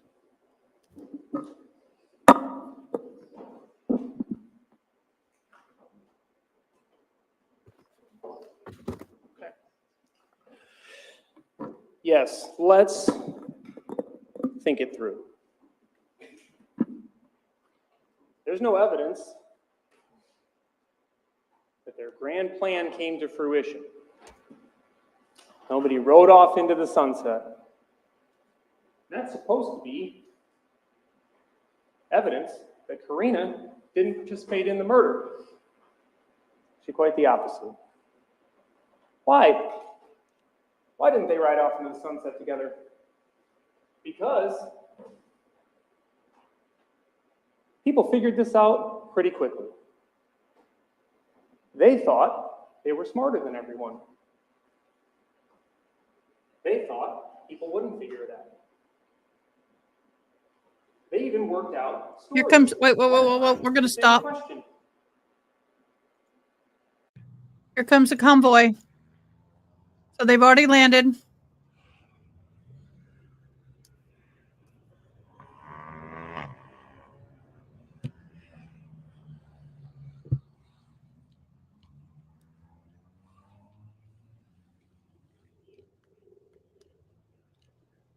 Okay, don't. You're talking in my ears, so distracting. It's hard for me to get a word out. The news guy's like, it's so distracting. Okay, maybe not. Okay, we're back. I'm so tired of hearing him. Day after the murder, only hours later, Karina Cooper is interviewed. Probably a bit of a surprise. I hear the helicopters. More than one. I feel it. Ryan Herman leans forward and says, "What can you tell me about your relationship with Houston?" Didn't anticipate that. Thought they did a better job. Figured out pretty quickly, maybe he has something to do with it. She's surprised and shocked. Baker? And then, later that day, Just circling around us. Houston Danker, 4 o'clock in the afternoon, is brought in for an interview with Agent Trent Bilodeau. What's interesting about those interviews, either of them could have said anything about their relationship with one another. How do we know they're working together? They said the exact same things. Watch the videos. Said the exact same things. Why? Because they planned this. They both said they were friends. Tell me about your relationship with Houston. Danker? He's my friend. Houston Danker. I'm like her gay. FYI, they're flying over my shop right now. That's my shop, the L-shaped building. The helicopter is over right now. They are literally flying over us right now. I like this app. A best friend. They agreed, we'll go with friends. How do you know him? She cut my hair. Really cool. Karina says, I cut his hair. Houston says, she cut my hair. What else did they say? Well, we're friends on Snapchat, but just like nothing inappropriate ever. They both say that. Admitting to things that based on their research, they know probably will be figured out. Now they think they've done a good job of deleting everything. They certainly think they've done a good job of deleting the most incriminating snaps. 2,400 messages recovered on Karina's phone, Snapchats. 61 of them deleted. Just lost the helicopter. Those 61 include the night of the murder. So, they also came up with a story. Because they know that people in the community have suspected that they're having an affair. So they both told the police the exact same story. They could have said anything. They said the exact same thing because they're working together. What did Karina say? I babysat his kids, so his truck was in my driveway. So people assumed we were fooling around this stupid town and their rumors. What did Houston say? She babysat my kids. And so my truck was in her driveway. People assumed I was having sex with her. Nothing like that ever happened.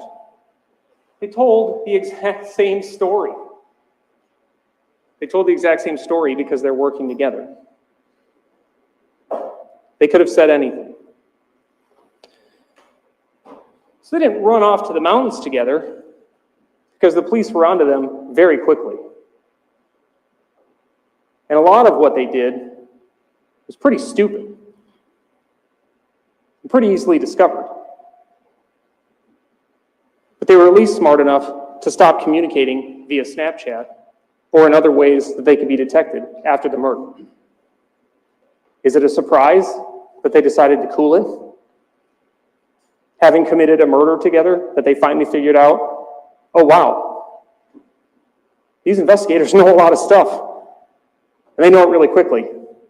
Maybe we're not as smart as we think we are. Maybe we should stop. It's not surprising.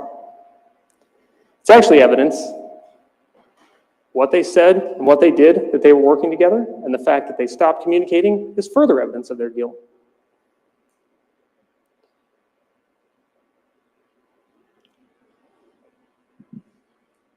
Defense talked to you about the concept of cherry-picked evidence, and they said, you didn't see everything. Defense has access to all the evidence. They can show you whatever they want. And they're trying to claim that the state is somehow hiding something. Nothing to stop them from showing it to you. They didn't show you anything because there isn't anything.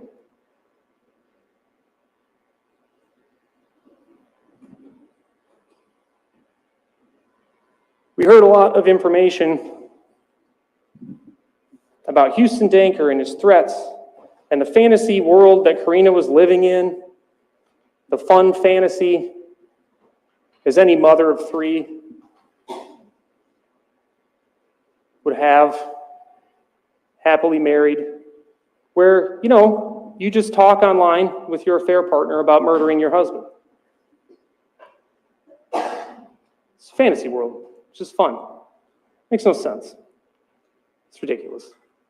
It's not a fantasy, it's real. She knows it's real. She told you, Karina, when she came up and testified, she's in a tough spot. Yeah, she's in a tough spot because she murdered her husband and she got caught. So yeah, it's tough to sit up there and try to talk around all the evidence. And that's why so much of what she said was completely inconsistent and insulting. It makes no sense.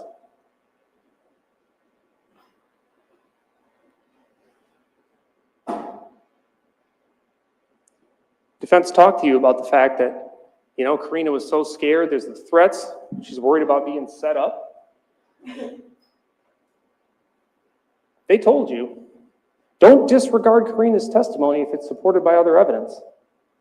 Where's the evidence? There isn't any. They have access to everything. Karina's had a phone, presumably, throughout this entire period of time that she's being threatened.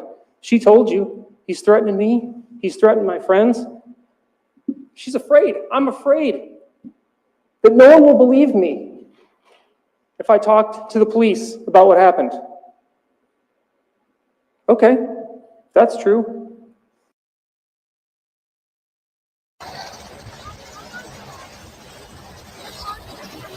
He has landed at the Kerrville little bitty airport. It's not big. It's little. Has landed. We heard him fly over. I told you I heard him flying over. What's the rest of my lollipop?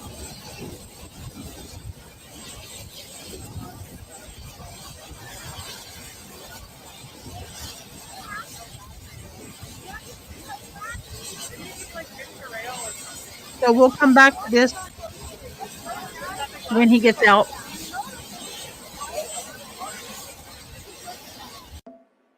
Save any evidence? There's nothing to stop her from doing it. Nothing to stop defense from presenting it to you. There's none of that because it's not real. Because it didn't happen. That's the fantasy. That she was somehow subject to these threats and manipulation. Read the Snapchats. Any threats? Any manipulation? No. It's, I hate Ryan. I hope he dies. Who's saying that? Houston? Is Houston the one that's saying that he hates Ryan, wants him to die? It was Karina. Look at the messages. It's Karina. Karina's friends. Karina made death threats. Karina Cooper said, "I'll shoot you in the face." Look at the messages. Is it Houston? It's Karina.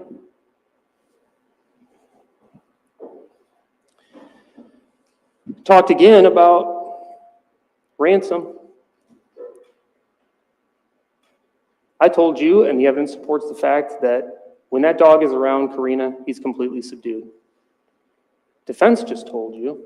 Unless you Look at the own video. a plane, He's laying down, he's completely subdued. you can't fly in and out of there. That's a private, well, it's a city, but you got to have your own plane. You can't just, you can't fly out of it commercially. No reason to believe that that dog is scary at all. Unfortunately, Karina, talking to Ryan Herman, said he's very protective. And she explained how and why. Those are Karina's words.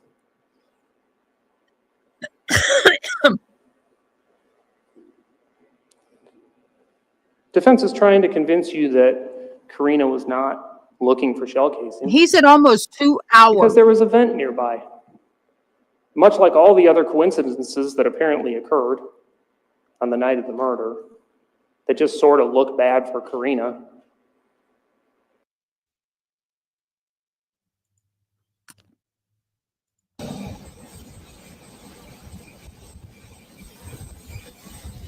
We'll catch up. Don't worry. They're going to go into verdict watch anyway. So we're not missing much.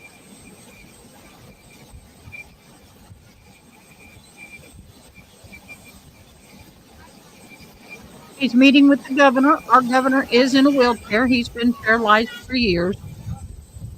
That's Governor Abbott. They've been asked to move back. Oh, no. All right, let's get back to trial. One of those shell casings just happened to maybe possibly land exactly parallel with the slats in the vent that was covered at the time of the murder and somehow fell through there. We've heard no testimony that they actually fit through there. This is something that the defense is telling you. There's no evidence to support it. Defense talked to you about the fact that they didn't find a lot of stuff in Karina's search history, so therefore she didn't do anything. It just means she did a better job of deleting her stuff than Houston did. Defense pointed out the fact that, hey, there were some other gaps in her search history. Yeah, 2 weeks here and there. But the gap that Tiffany Lord referenced, again, just one of those coincidences. She told you, Karina told you, hey, something about, when asked about private browsers, I don't know how they work. I don't really get it. She doesn't really understand.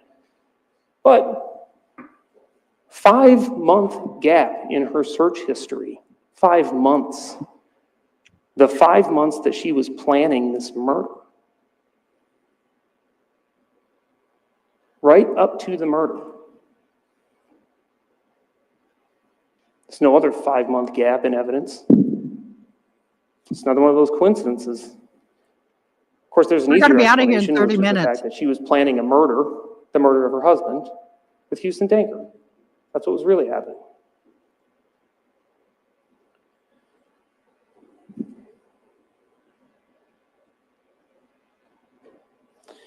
Defense also talked to you about the fact that Karina's location information was on.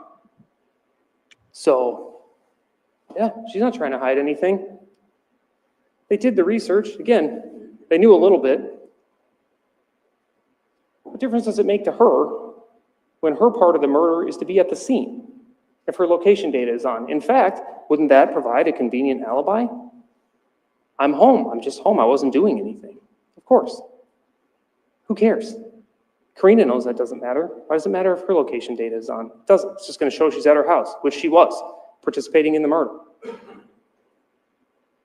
Defense is telling you these things as though they're important. They don't change anything, and they don't mean anything. We're going to talk about the blood. We've had a lot of conversation about fantasy, dreams. We're going to talk about reality. We're going to talk about the forensic evidence. We've heard enough about the snaps. You guys know what they say. Let's talk about the forensic evidence. Let's talk about what Ken Martin said. Defense talked to you about Karina and the fact she didn't have any blood on her. Well, who controlled the scene? Karina did. How long was Karina up and around and awake? Quite a while. When did the murder happen? The state never said, and there's no evidence to say necessarily, as defense said, it had to happen 50 minutes later. That'd be consistent with one of the timelines that Karina gave.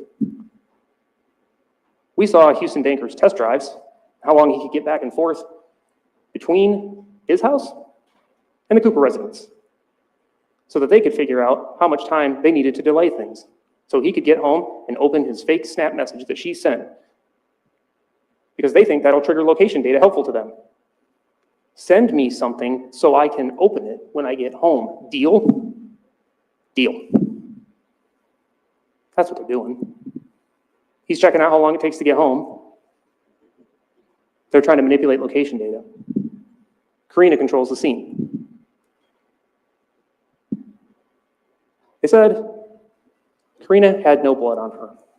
They said, look at the pictures. Let's talk about it. Now she has a black Screen. Yeah. jacket on. All right. There's no evidence Karina's looking for shell casings. Let's start there. Let's talk about the physical evidence. Oh, come on, for the love of God. In the snaps for you to convict Karina Cooper of murder in the first Shut degree. up. You can ignore all of it. Let's just take a look at the scene. Was she involved? We already talked about the ridiculous notion that Houston Danker came over with a .22 rifle, sneaking through the house. And just as a side note, defense thinks it's important to point out, hey, that hallway there's a little bit wider. Watch the body cam. Doesn't matter if it's a room or a hallway. You can see on the body cam. There's 2 doors. There's Cades. There's a dog. You guys get it. Karina's looking for shell casings. Remember those casings. It's her job. Remember those. No ifs, ands, or buts. Phone manipulation. Phone's going down. I love you too so much. What do we see here? Fangman's body cam video. What is on the arm of Ryan's recliner? It's Karina Cooper's cell phone. We heard that. The flashlight is on. Why is the flashlight on? Because she's looking for shell casings.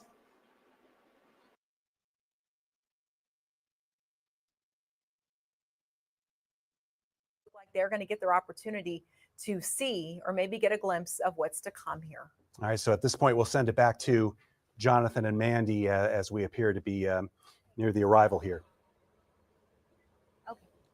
Okay, guys, thanks. We're going to send it over to David Mendoza because you're seeing this firsthand. I bet it's probably pretty loud out there, David.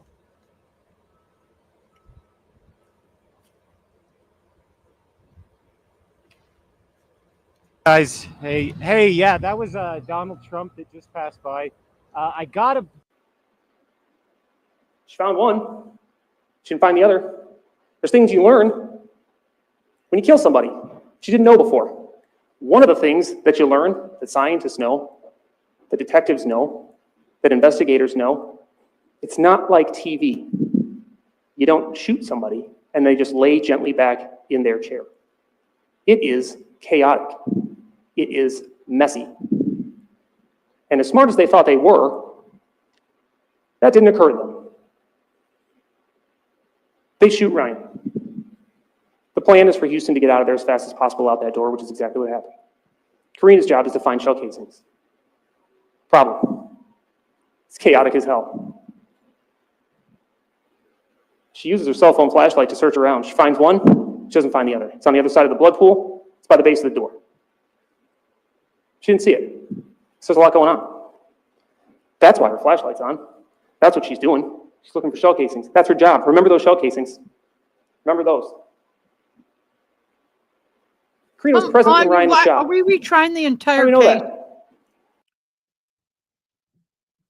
that? Can I zoom? Can I just zoom, y'all?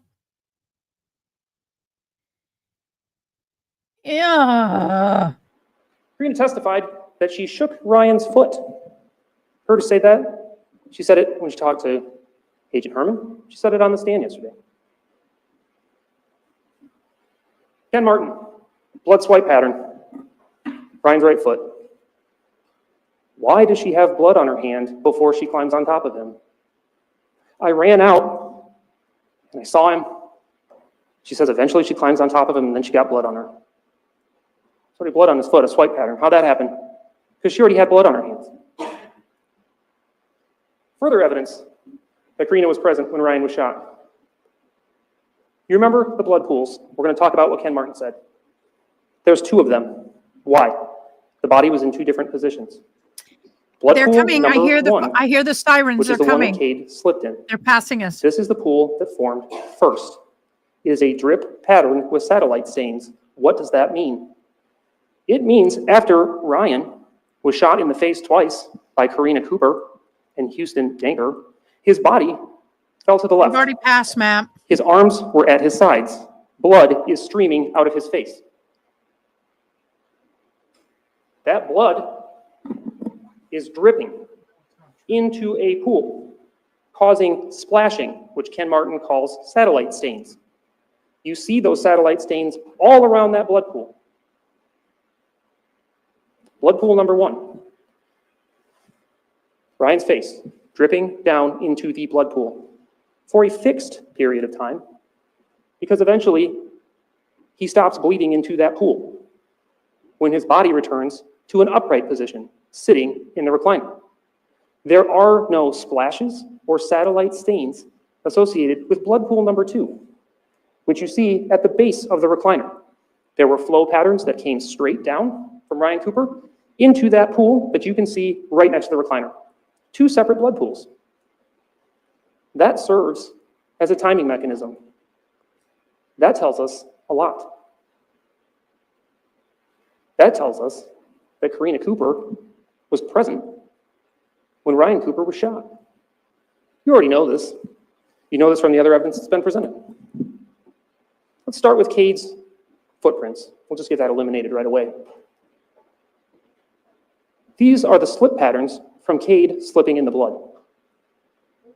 Were those slip patterns created before Ryan was in the upright position or after?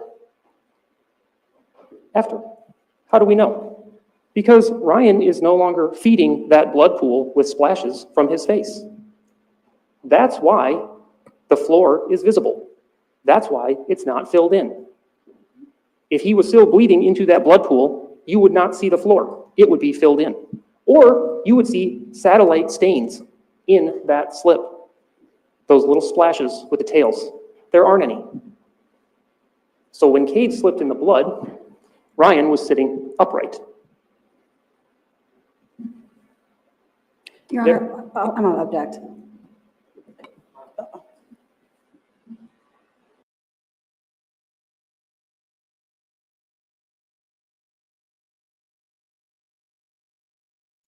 Didn't know we were going to do a sidebar. Sidebar. 22, I think. Thank you, Judge. Keep in mind what I referred to as blood pool number 2 at the base of the recliner. Okay, I'm going to That know comes why. from a flow Sorry. pattern. Is There are not now that's satellite not a stains or part of the splashes associated Okay. with it because the blood flowed straight down. It was not over a surface and suspended with dripping. So Oh, you they won't see took those him splashes down the based on it. scenic route, right along the river. It cut through. What do we see here? Remember what Ken Martin told you. Remember the timing. Just told you Oh, those the kid? splashes give us a timing mechanism because we have 2 separate body positions. What do we see in this image? Okay, the youngest kid now is 8. I think the oldest is like 12 or 13, and there's one in the middle. FYI. You think they did it together? If you look at the bottom, the green triangle, Houston Danker's footwear impression. If you look at the blue rectangle, Houston Danker's footwear impression. Right there with it, what the state submits is Karina Cooper's A lot of siren footprint. stuff going on. I don't know what You it think they is. did it together? What do we know about when this footprint was formed? What do we know about when the footwear impression was formed? What did Ken Martin tell you? A lot of people, Joe. A lot of people here do. I've got something real sad to share with you later, Joe, and I might consider telling you, I need to talk to you when I'm off the live, when I'm driving to Austin. It's important. See the satellite stains, you can see the splashes. No voids or impressions in the blood pool. You can see the voids from Cade's. He said that means that those footprints and footwear impressions were formed almost immediately after the shots. That blood that formed those two footwear impressions, footprint and the footwear impression, that blood came from the pool with the satellite stains, blood pool number 1. That means those were formed when Ryan Cooper's body was in position number 1, off to the left, filling the blood pool with blood from his face. The voids that would have been created by those have been filled in by the continued dripping. And you can see satellite stains because the dripping was still occurring. It's not Cade's footprint. You can see Cade's footprint. It's slipped in the blood. It left a void. It left a void because the dripping was over. Ryan's body was upright, forming blood pool number 2. The blood that made these came from his face when he was leaning to the left. It's not Cade's. Gotcha. It's Karina's. Thanks for joining. What else did he say? No evidence of him outside the door. They shot Ryan. Houston's leaving. Karina goes to the door with him, sees him off, and then closes the door. We know about the position of the door. Once again, when you kill someone, you learn things that you didn't know before. The blood tells the story. Ryan's shot. Ryan's leaning to the left. They head to the door together. Houston's got the gun. That's part of the plan. They don't know this. But when the door was closed, there's something called high-velocity blood spatter that hit the door. And someone like Ken Martin, who's a scientist, can tell you that's from a gunshot. So we know the door was closed at the time of the gunshot. Karina didn't know you could figure that stuff out. She doesn't know how blood works. They thought they had the perfect plan. She doesn't know about drip patterns. She doesn't know about satellite stains. She doesn't know that Ken Martin and science can tell you that her footprint and Houston's footwear impression were in the swing area of that door while Ryan's body was still to the left before his body returned to the upright position, but it can. We've heard a lot about Snapchat messages, data loss, fantasy worlds. This is reality. This is science. Reality says Karina walked over to that door before Ryan's body returned to the upright position with Houston Danker. The door was shut during the shooting, opened it. Ryan's face is still dripping, creating satellite stains. How do we know that? Remember that picture of the door? Remember the edge of that door? Splashes of blood, because the door is hanging open while Ryan is hanging to the left, dripping blood from his face. Then she closes the door, and there's more satellite stains on the front of that door from the drip of blood from his face over and over and over again. She's there. She's absolutely there. Science says she's there. The fantasy world stuff, the snaps, it doesn't matter. She's guilty based on this alone. But there's more. Did she pull the trigger or did she not? You don't have to find that she did. She clearly aided and abetted in this crime. The evidence shows she shot Ryan Cooper in the face. How do we know that? Ken Martin showed you this video. 22 caliber bullet, right? Into a bloody sponge.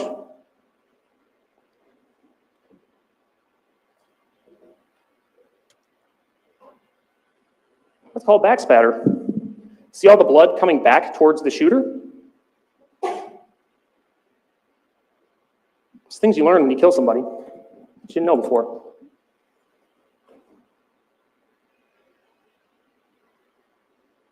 Karina Cooper is concealing backspatter. Now, defense wanted to tell you, hey, she didn't have any blood on her. We're going to talk about that. Let's think about, as defense wanted you to think this through. So let's think it through. What did Dr. Kelly Cruz tell you about the path of the wounds in this case? Into Ryan's face, to his brain, upward. Upward. The path of travel of the bullets was upward. How does that matter? Well, Ryan was sitting in a recliner. If Karina and Houston shot him while standing over him like this, the travel of the bullets would not have been upward from his cheek into his brain. They would have been downward. What does that tell us? That instead, when Karina Cooper shot him, she was kneeling, sighting the weapon, like this. Ryan's here in the chair. She's like this. Most of her body is not exposed to the backside. Nope. Thank you. He shoots him in the face, the bullets travel upward into his brain from this angle. What spatter is she going to get on her? Her forehead, her face. The majority of her body is covered in concealment.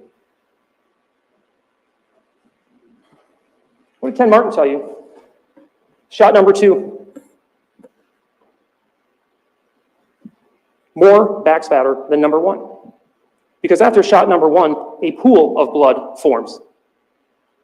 Shot number 2 is into that pool of blood on Ryan's face, an explosion of blood. Karina controls the scene. You saw the picture after she had the blood cleaned off from her. We had testimony that there was assistance in cleaning the blood off from her. That backspatter hits her face, and more importantly, it hits her hair. There's things you learn when you kill somebody. She's got a problem. She has blood on her face and in her hair. She can wipe her face. She can change her shirt before the police get there. It's going to look pretty suspicious if she takes a shower to clean her hair. Doesn't make any sense. She can't do that. So what does she do? What else could possibly explain what she's doing? She jumps on Ryan. She puts her face, forehead, hair into the blood coming from Ryan's face. Why is her face on the left side where the bullet holes are? Because she's concealing evidence. She's concealing evidence of backspatter that she received when she crouched down and shot Ryan Cooper in the face. There she is, after getting off Ryan Cooper. Why? Why would you sit on your dead husband who had just been shot and rub your face all over his face, directly over the wounds, soaking your face and hair with his blood? Because you shot him and you're covered in backspatter, which you did not anticipate, so you had to come up with a pretty quick plan. This was what she came up with. She's guilty, beyond a reasonable doubt. Another thing to consider. Yesterday, on the stand, Karina didn't have any trouble pushing back against things that she felt weren't true, correcting Mr. Kodiaga, or as defense said, trying to be accurate. Did you catch what she said yesterday during her testimony? Mr. Kodiaga, Ryan was sleeping when he was shot? The medical examiner never testified to that. Ken Martin didn't testify to that. Ken Martin said he was shot while he was in his recliner chair. That's how he put it. Nobody testified. that Ryan was sleeping when he was shot. No testimony to that at all. Ryan was sleeping when he was shot? Karina says, yes. How does she know that? Wouldn't the answer be, I don't know? She said yes. Because she shot him. She's guilty of murder in the first degree, beyond a reasonable doubt. The science shows that she is. She's guilty because she shot him. She also aided and abetted in the murder with all the necessary requisite intent. Snaps established that. Her own statements establish that. The science establishes that. She's guilty. We're asking that you find her guilty. Thank you. Zip it! Enough!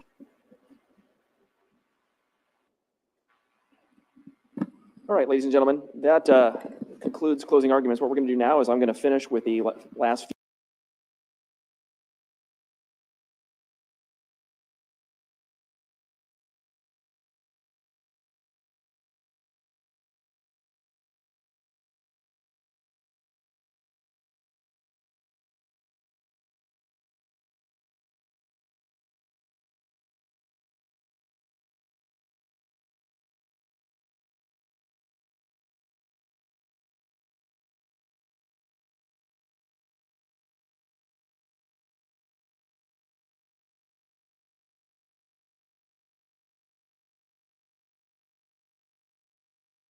Of the remaining jury instructions. So if you want to follow along, you can. We're going to pick up at number 27. Instruction number 27, nothing I have said or done during the trial was intended to give any opinion as to the facts, proof, or what your verdict should be. Instruction number 28, the duty of the jury is to determine if Karina Cooper is guilty or not guilty. In the event of a guilty verdict, you have nothing to do with punishment. Instruction number 29, during the trial, you've been allowed to take notes. You may take these with you to the jury room to use in your deliberations.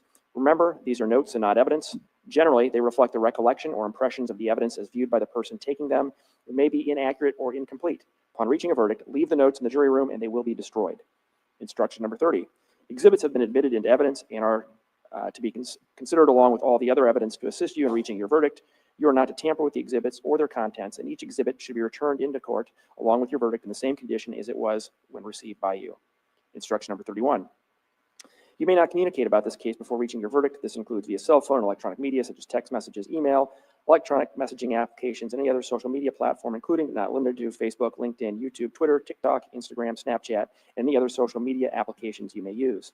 Do not do any research or make any investigation about this case on your own. Do not visit or view any place discussed in this case, and do not use internet or application-based maps or programs or any other application, program, or device to search for or view any place discussed in testimony.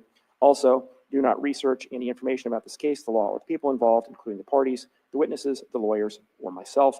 This includes using the internet to research events or people referenced in the trial.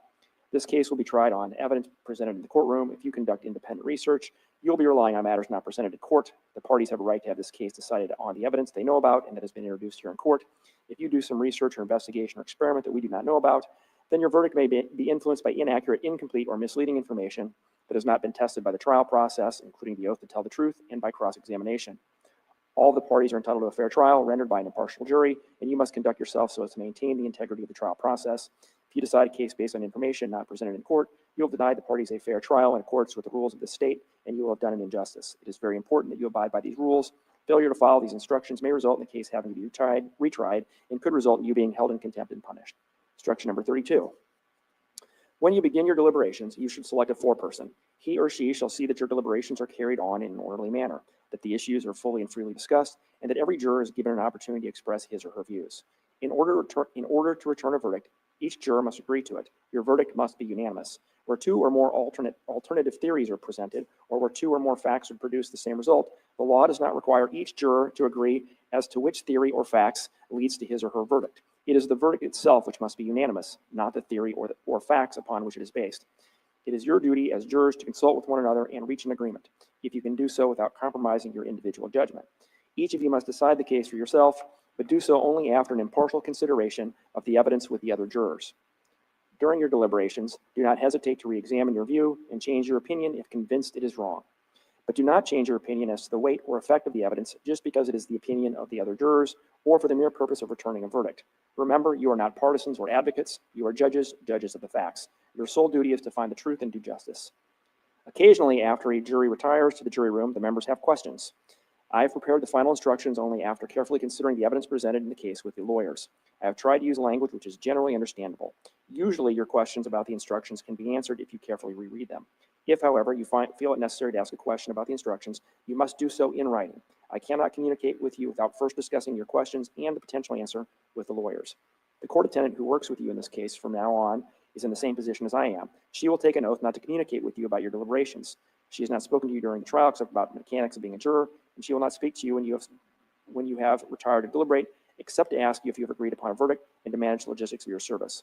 Please do not place the court attendant on the spot by asking any questions about the instructions or the evidence. Jurors like to know how long each day they will deliberate and whether they will be sequestered. How long you deliberate any day between the hours of approximately 8:15 and 4:30 p.m. is up to you. You will not be sequestered. That is, you'll be free to go home each evening if you deliberate more than one day. You will stay together during the day, including meals. Finally, if you need to notify anyone about the time you will be there, please notify the court attendant and we'll make a phone available for you. Also, if you need confirmation of your attendance to keep peace with your employer, the clerk's office will provide you with the appropriate documents. All right, lastly, instruction number 33. Forms of verdict have been prepared for you and attached to these instructions. Your foreperson and each fellow juror will sign the form of verdict which accords with your findings. When you have agreed upon a verdict and the foreman or forewoman has signed the verdict form, please notify the court attendant. And that's it for the jury instructions. So, ladies and gentlemen, what you have then are just copies. Once you return to the jury room, we will get you the original. It has a little yellow tab with a verdict at the back. So that's the verdict that you would complete once you have reached a verdict. We will also, may take a few minutes, but we will assemble all the exhibits and get those to you as well. I did discuss with counsel. We are not going to send the firearm that's been admitted into evidence back to the jury room. If the jury would like to view the firearm at some point during its deliberations, you would need to let the court attendant know, and we will make arrangements for you to do that. So just would need to let the court attendant know. All right. At this point, ladies and gentlemen, what we're going to do is I'm going to select two alternates at random by drawing. When I select those alternates, I'm going to refer to you by number, by seat, starting at 1 up at the top left, going across to 6, starting at 7, going across to 14, and then 15 and 16. Excuse me. Yeah, 15. All right. Oh, yeah, I'm right. 13 and 14 at the bottom. Sorry. Math has never been my strong suit. Once you've been excused, then the two people who are selected as alternates are excused. You're free to go. You're no longer subject to any admonition in this case that has been given previously. I would ask that you leave your telephone number with Ms. Davis. I will, once a verdict has come in. President Trump is literally on the other side of those people down in the park. Depending on what questions they may have, may be able to answer some of those questions. So with that, Ms. Davis, over here.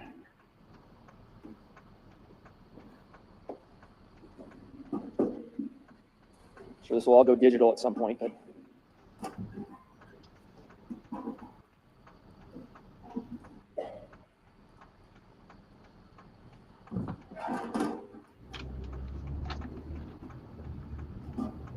All right, so the first alternate is number 2. And the second alternate is number 10. So the two of you are free to go at this point. Leave your notes and we will destroy those as well. And again, if you want to leave your phone number with Ms. Davis, I'll give you a call once this matter has been finalized. Okay, you're free to go. Yep. Thank you very much for your service. And again, I'll talk to you later. All right, at this point, I need to administer an oath to Ms. Davis.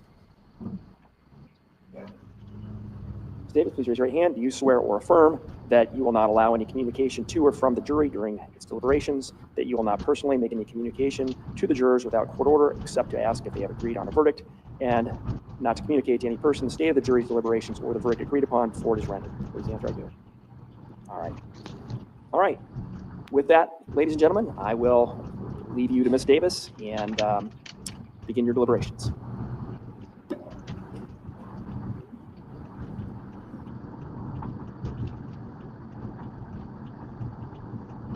Okay, guys, we're now deliberating.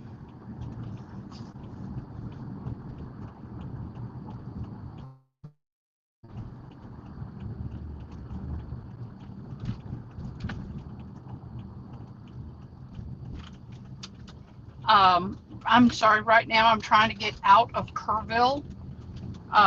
Unfortunately, everybody's going through a certain road because of the main bridge is closed down I because believe there were Trump is two bench right conferences. down I don't know if by people want to that make a main record on bridge. those. There was one, I believe, Mr. Ringel, you asked to approach during a slide that Ms. Watt had up, and I believe the slide on her PowerPoint presentation said a decision like no other. And anyway, you want to, I guess you objected to where that was going. Any further record you want to make on that? No, Your Honor, thank you. All right. And then Ms. Watt, you had an objection during portion of or came up and asked to approach, and were objecting to a portion of Mr. Ringel's rebuttal closing related to, I believe, Mr. Martin's testimony. And I don't know if you want to make any further record on that. My position was that he was arguing facts that were not in evidence and that were contradictory to what his experts said. Okay. And I did not, again, they did not appear so to me based on my recollection. They appeared to be either inferences that could be drawn or accurate based on the testimony that was given. So overruled that objection. All right. With that, is there any further record that needs to be made with respect to closings, jury instructions, or anything else at this point on the state's end? No. Ms. Watt? No, Your Honor. All right. Then I'm going to ask, once we go off the record, I'm going to ask that you each leave me with a cell phone number where I can get a hold of you if I need to get in touch with you. And then I'm going to want at least one person from each group to maybe work with Colleen here to make sure we have all of the exhibits that we need to send back to the jury on both sides. I've got, I believe, a complete list here, and you can compare that. So with that, we'll go off the record.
Hey guys, I'm back. Let me know if you can hear me.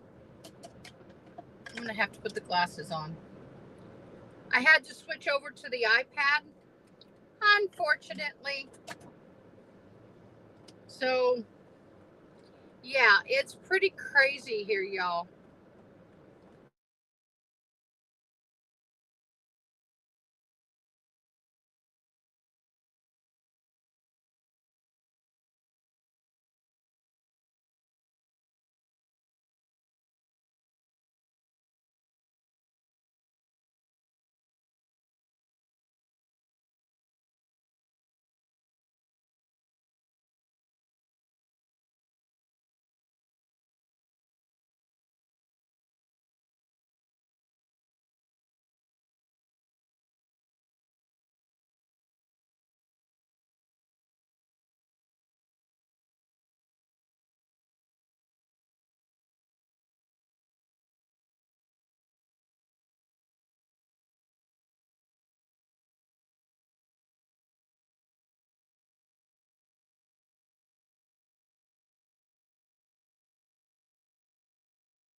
Okay, the temperature on my phone got really hot and it dropped the call. So we're just going to give it a second and see if it does it again. If not,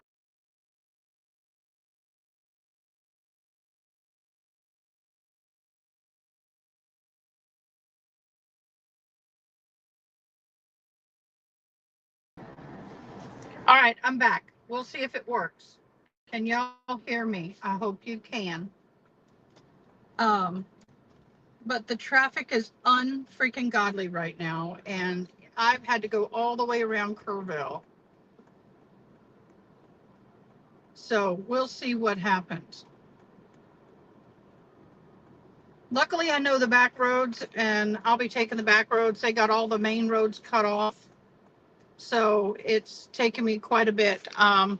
Thank you guys for joining. Can y'all hear me? Please pop a 1 that let me know that you can hear me.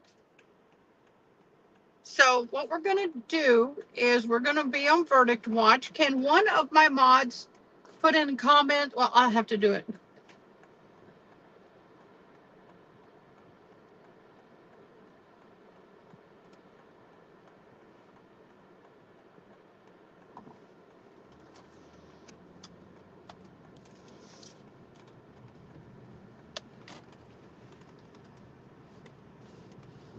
Well, dang it.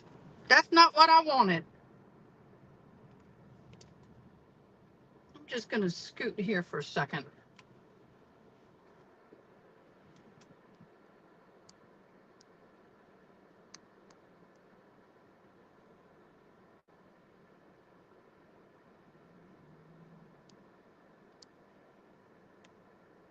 It's not doing it.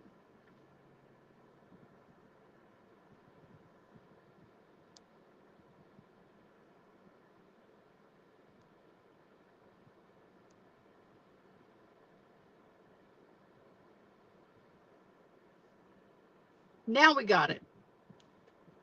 Okay, there we go. So what we're going to do is we are going to just, y'all go ahead and relax. I'm going to put some music on, and we'll just have this running in the background. I will be running in the background, and we'll go from there. Y'all are just simply the best. Y'all are amazing, and I just can't thank you enough for everything that you do and that you're following me. But we're just going to put on some easy listening. We're going to take a lunch break because I got to get gas and I got to get a lunch break, okay? So let's get some music going and we're good to go.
I'm getting gas right now, so then I'll be on the road. Let me get to the comments. Let me switch so I can read comments.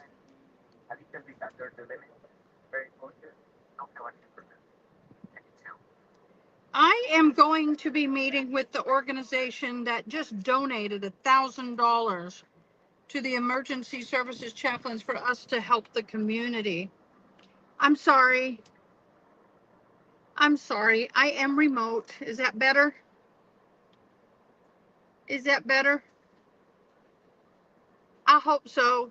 But what we're going to do is we're going to wait here for the verdict. And then I'm going to get there as fast as I can so I can get back.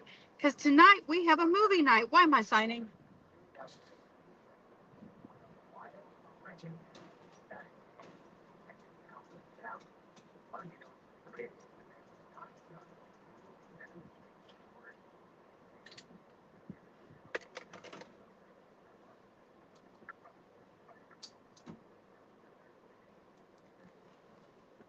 So anyway, I got a full tank of gas and I'm getting ready to go. Now, the president is getting ready to go to the area where they're going to meet up. I don't want to say where it is on live TV because, you know, the security and everything. So I'm kind of looking forward, honestly, to get away from all this chaos.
Well, hello, everybody. I thought I'd hop on and say hello. Right now, I am almost halfway between Kerrville and Austin. It's a beautiful sunny day. The weather is not too hot. It's about 88 degrees. I am enjoying this drive. I so emotionally needed this drive. I really, really did. So just keep hanging in there. We're waiting for the jury verdict. We're coming up on 55 minutes. I got a little timer on my watch. So we are coming up on an hour for the verdict watch. So we'll see you later. I got to get driving.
Hello, everybody.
Up on 2 hours of deliberation.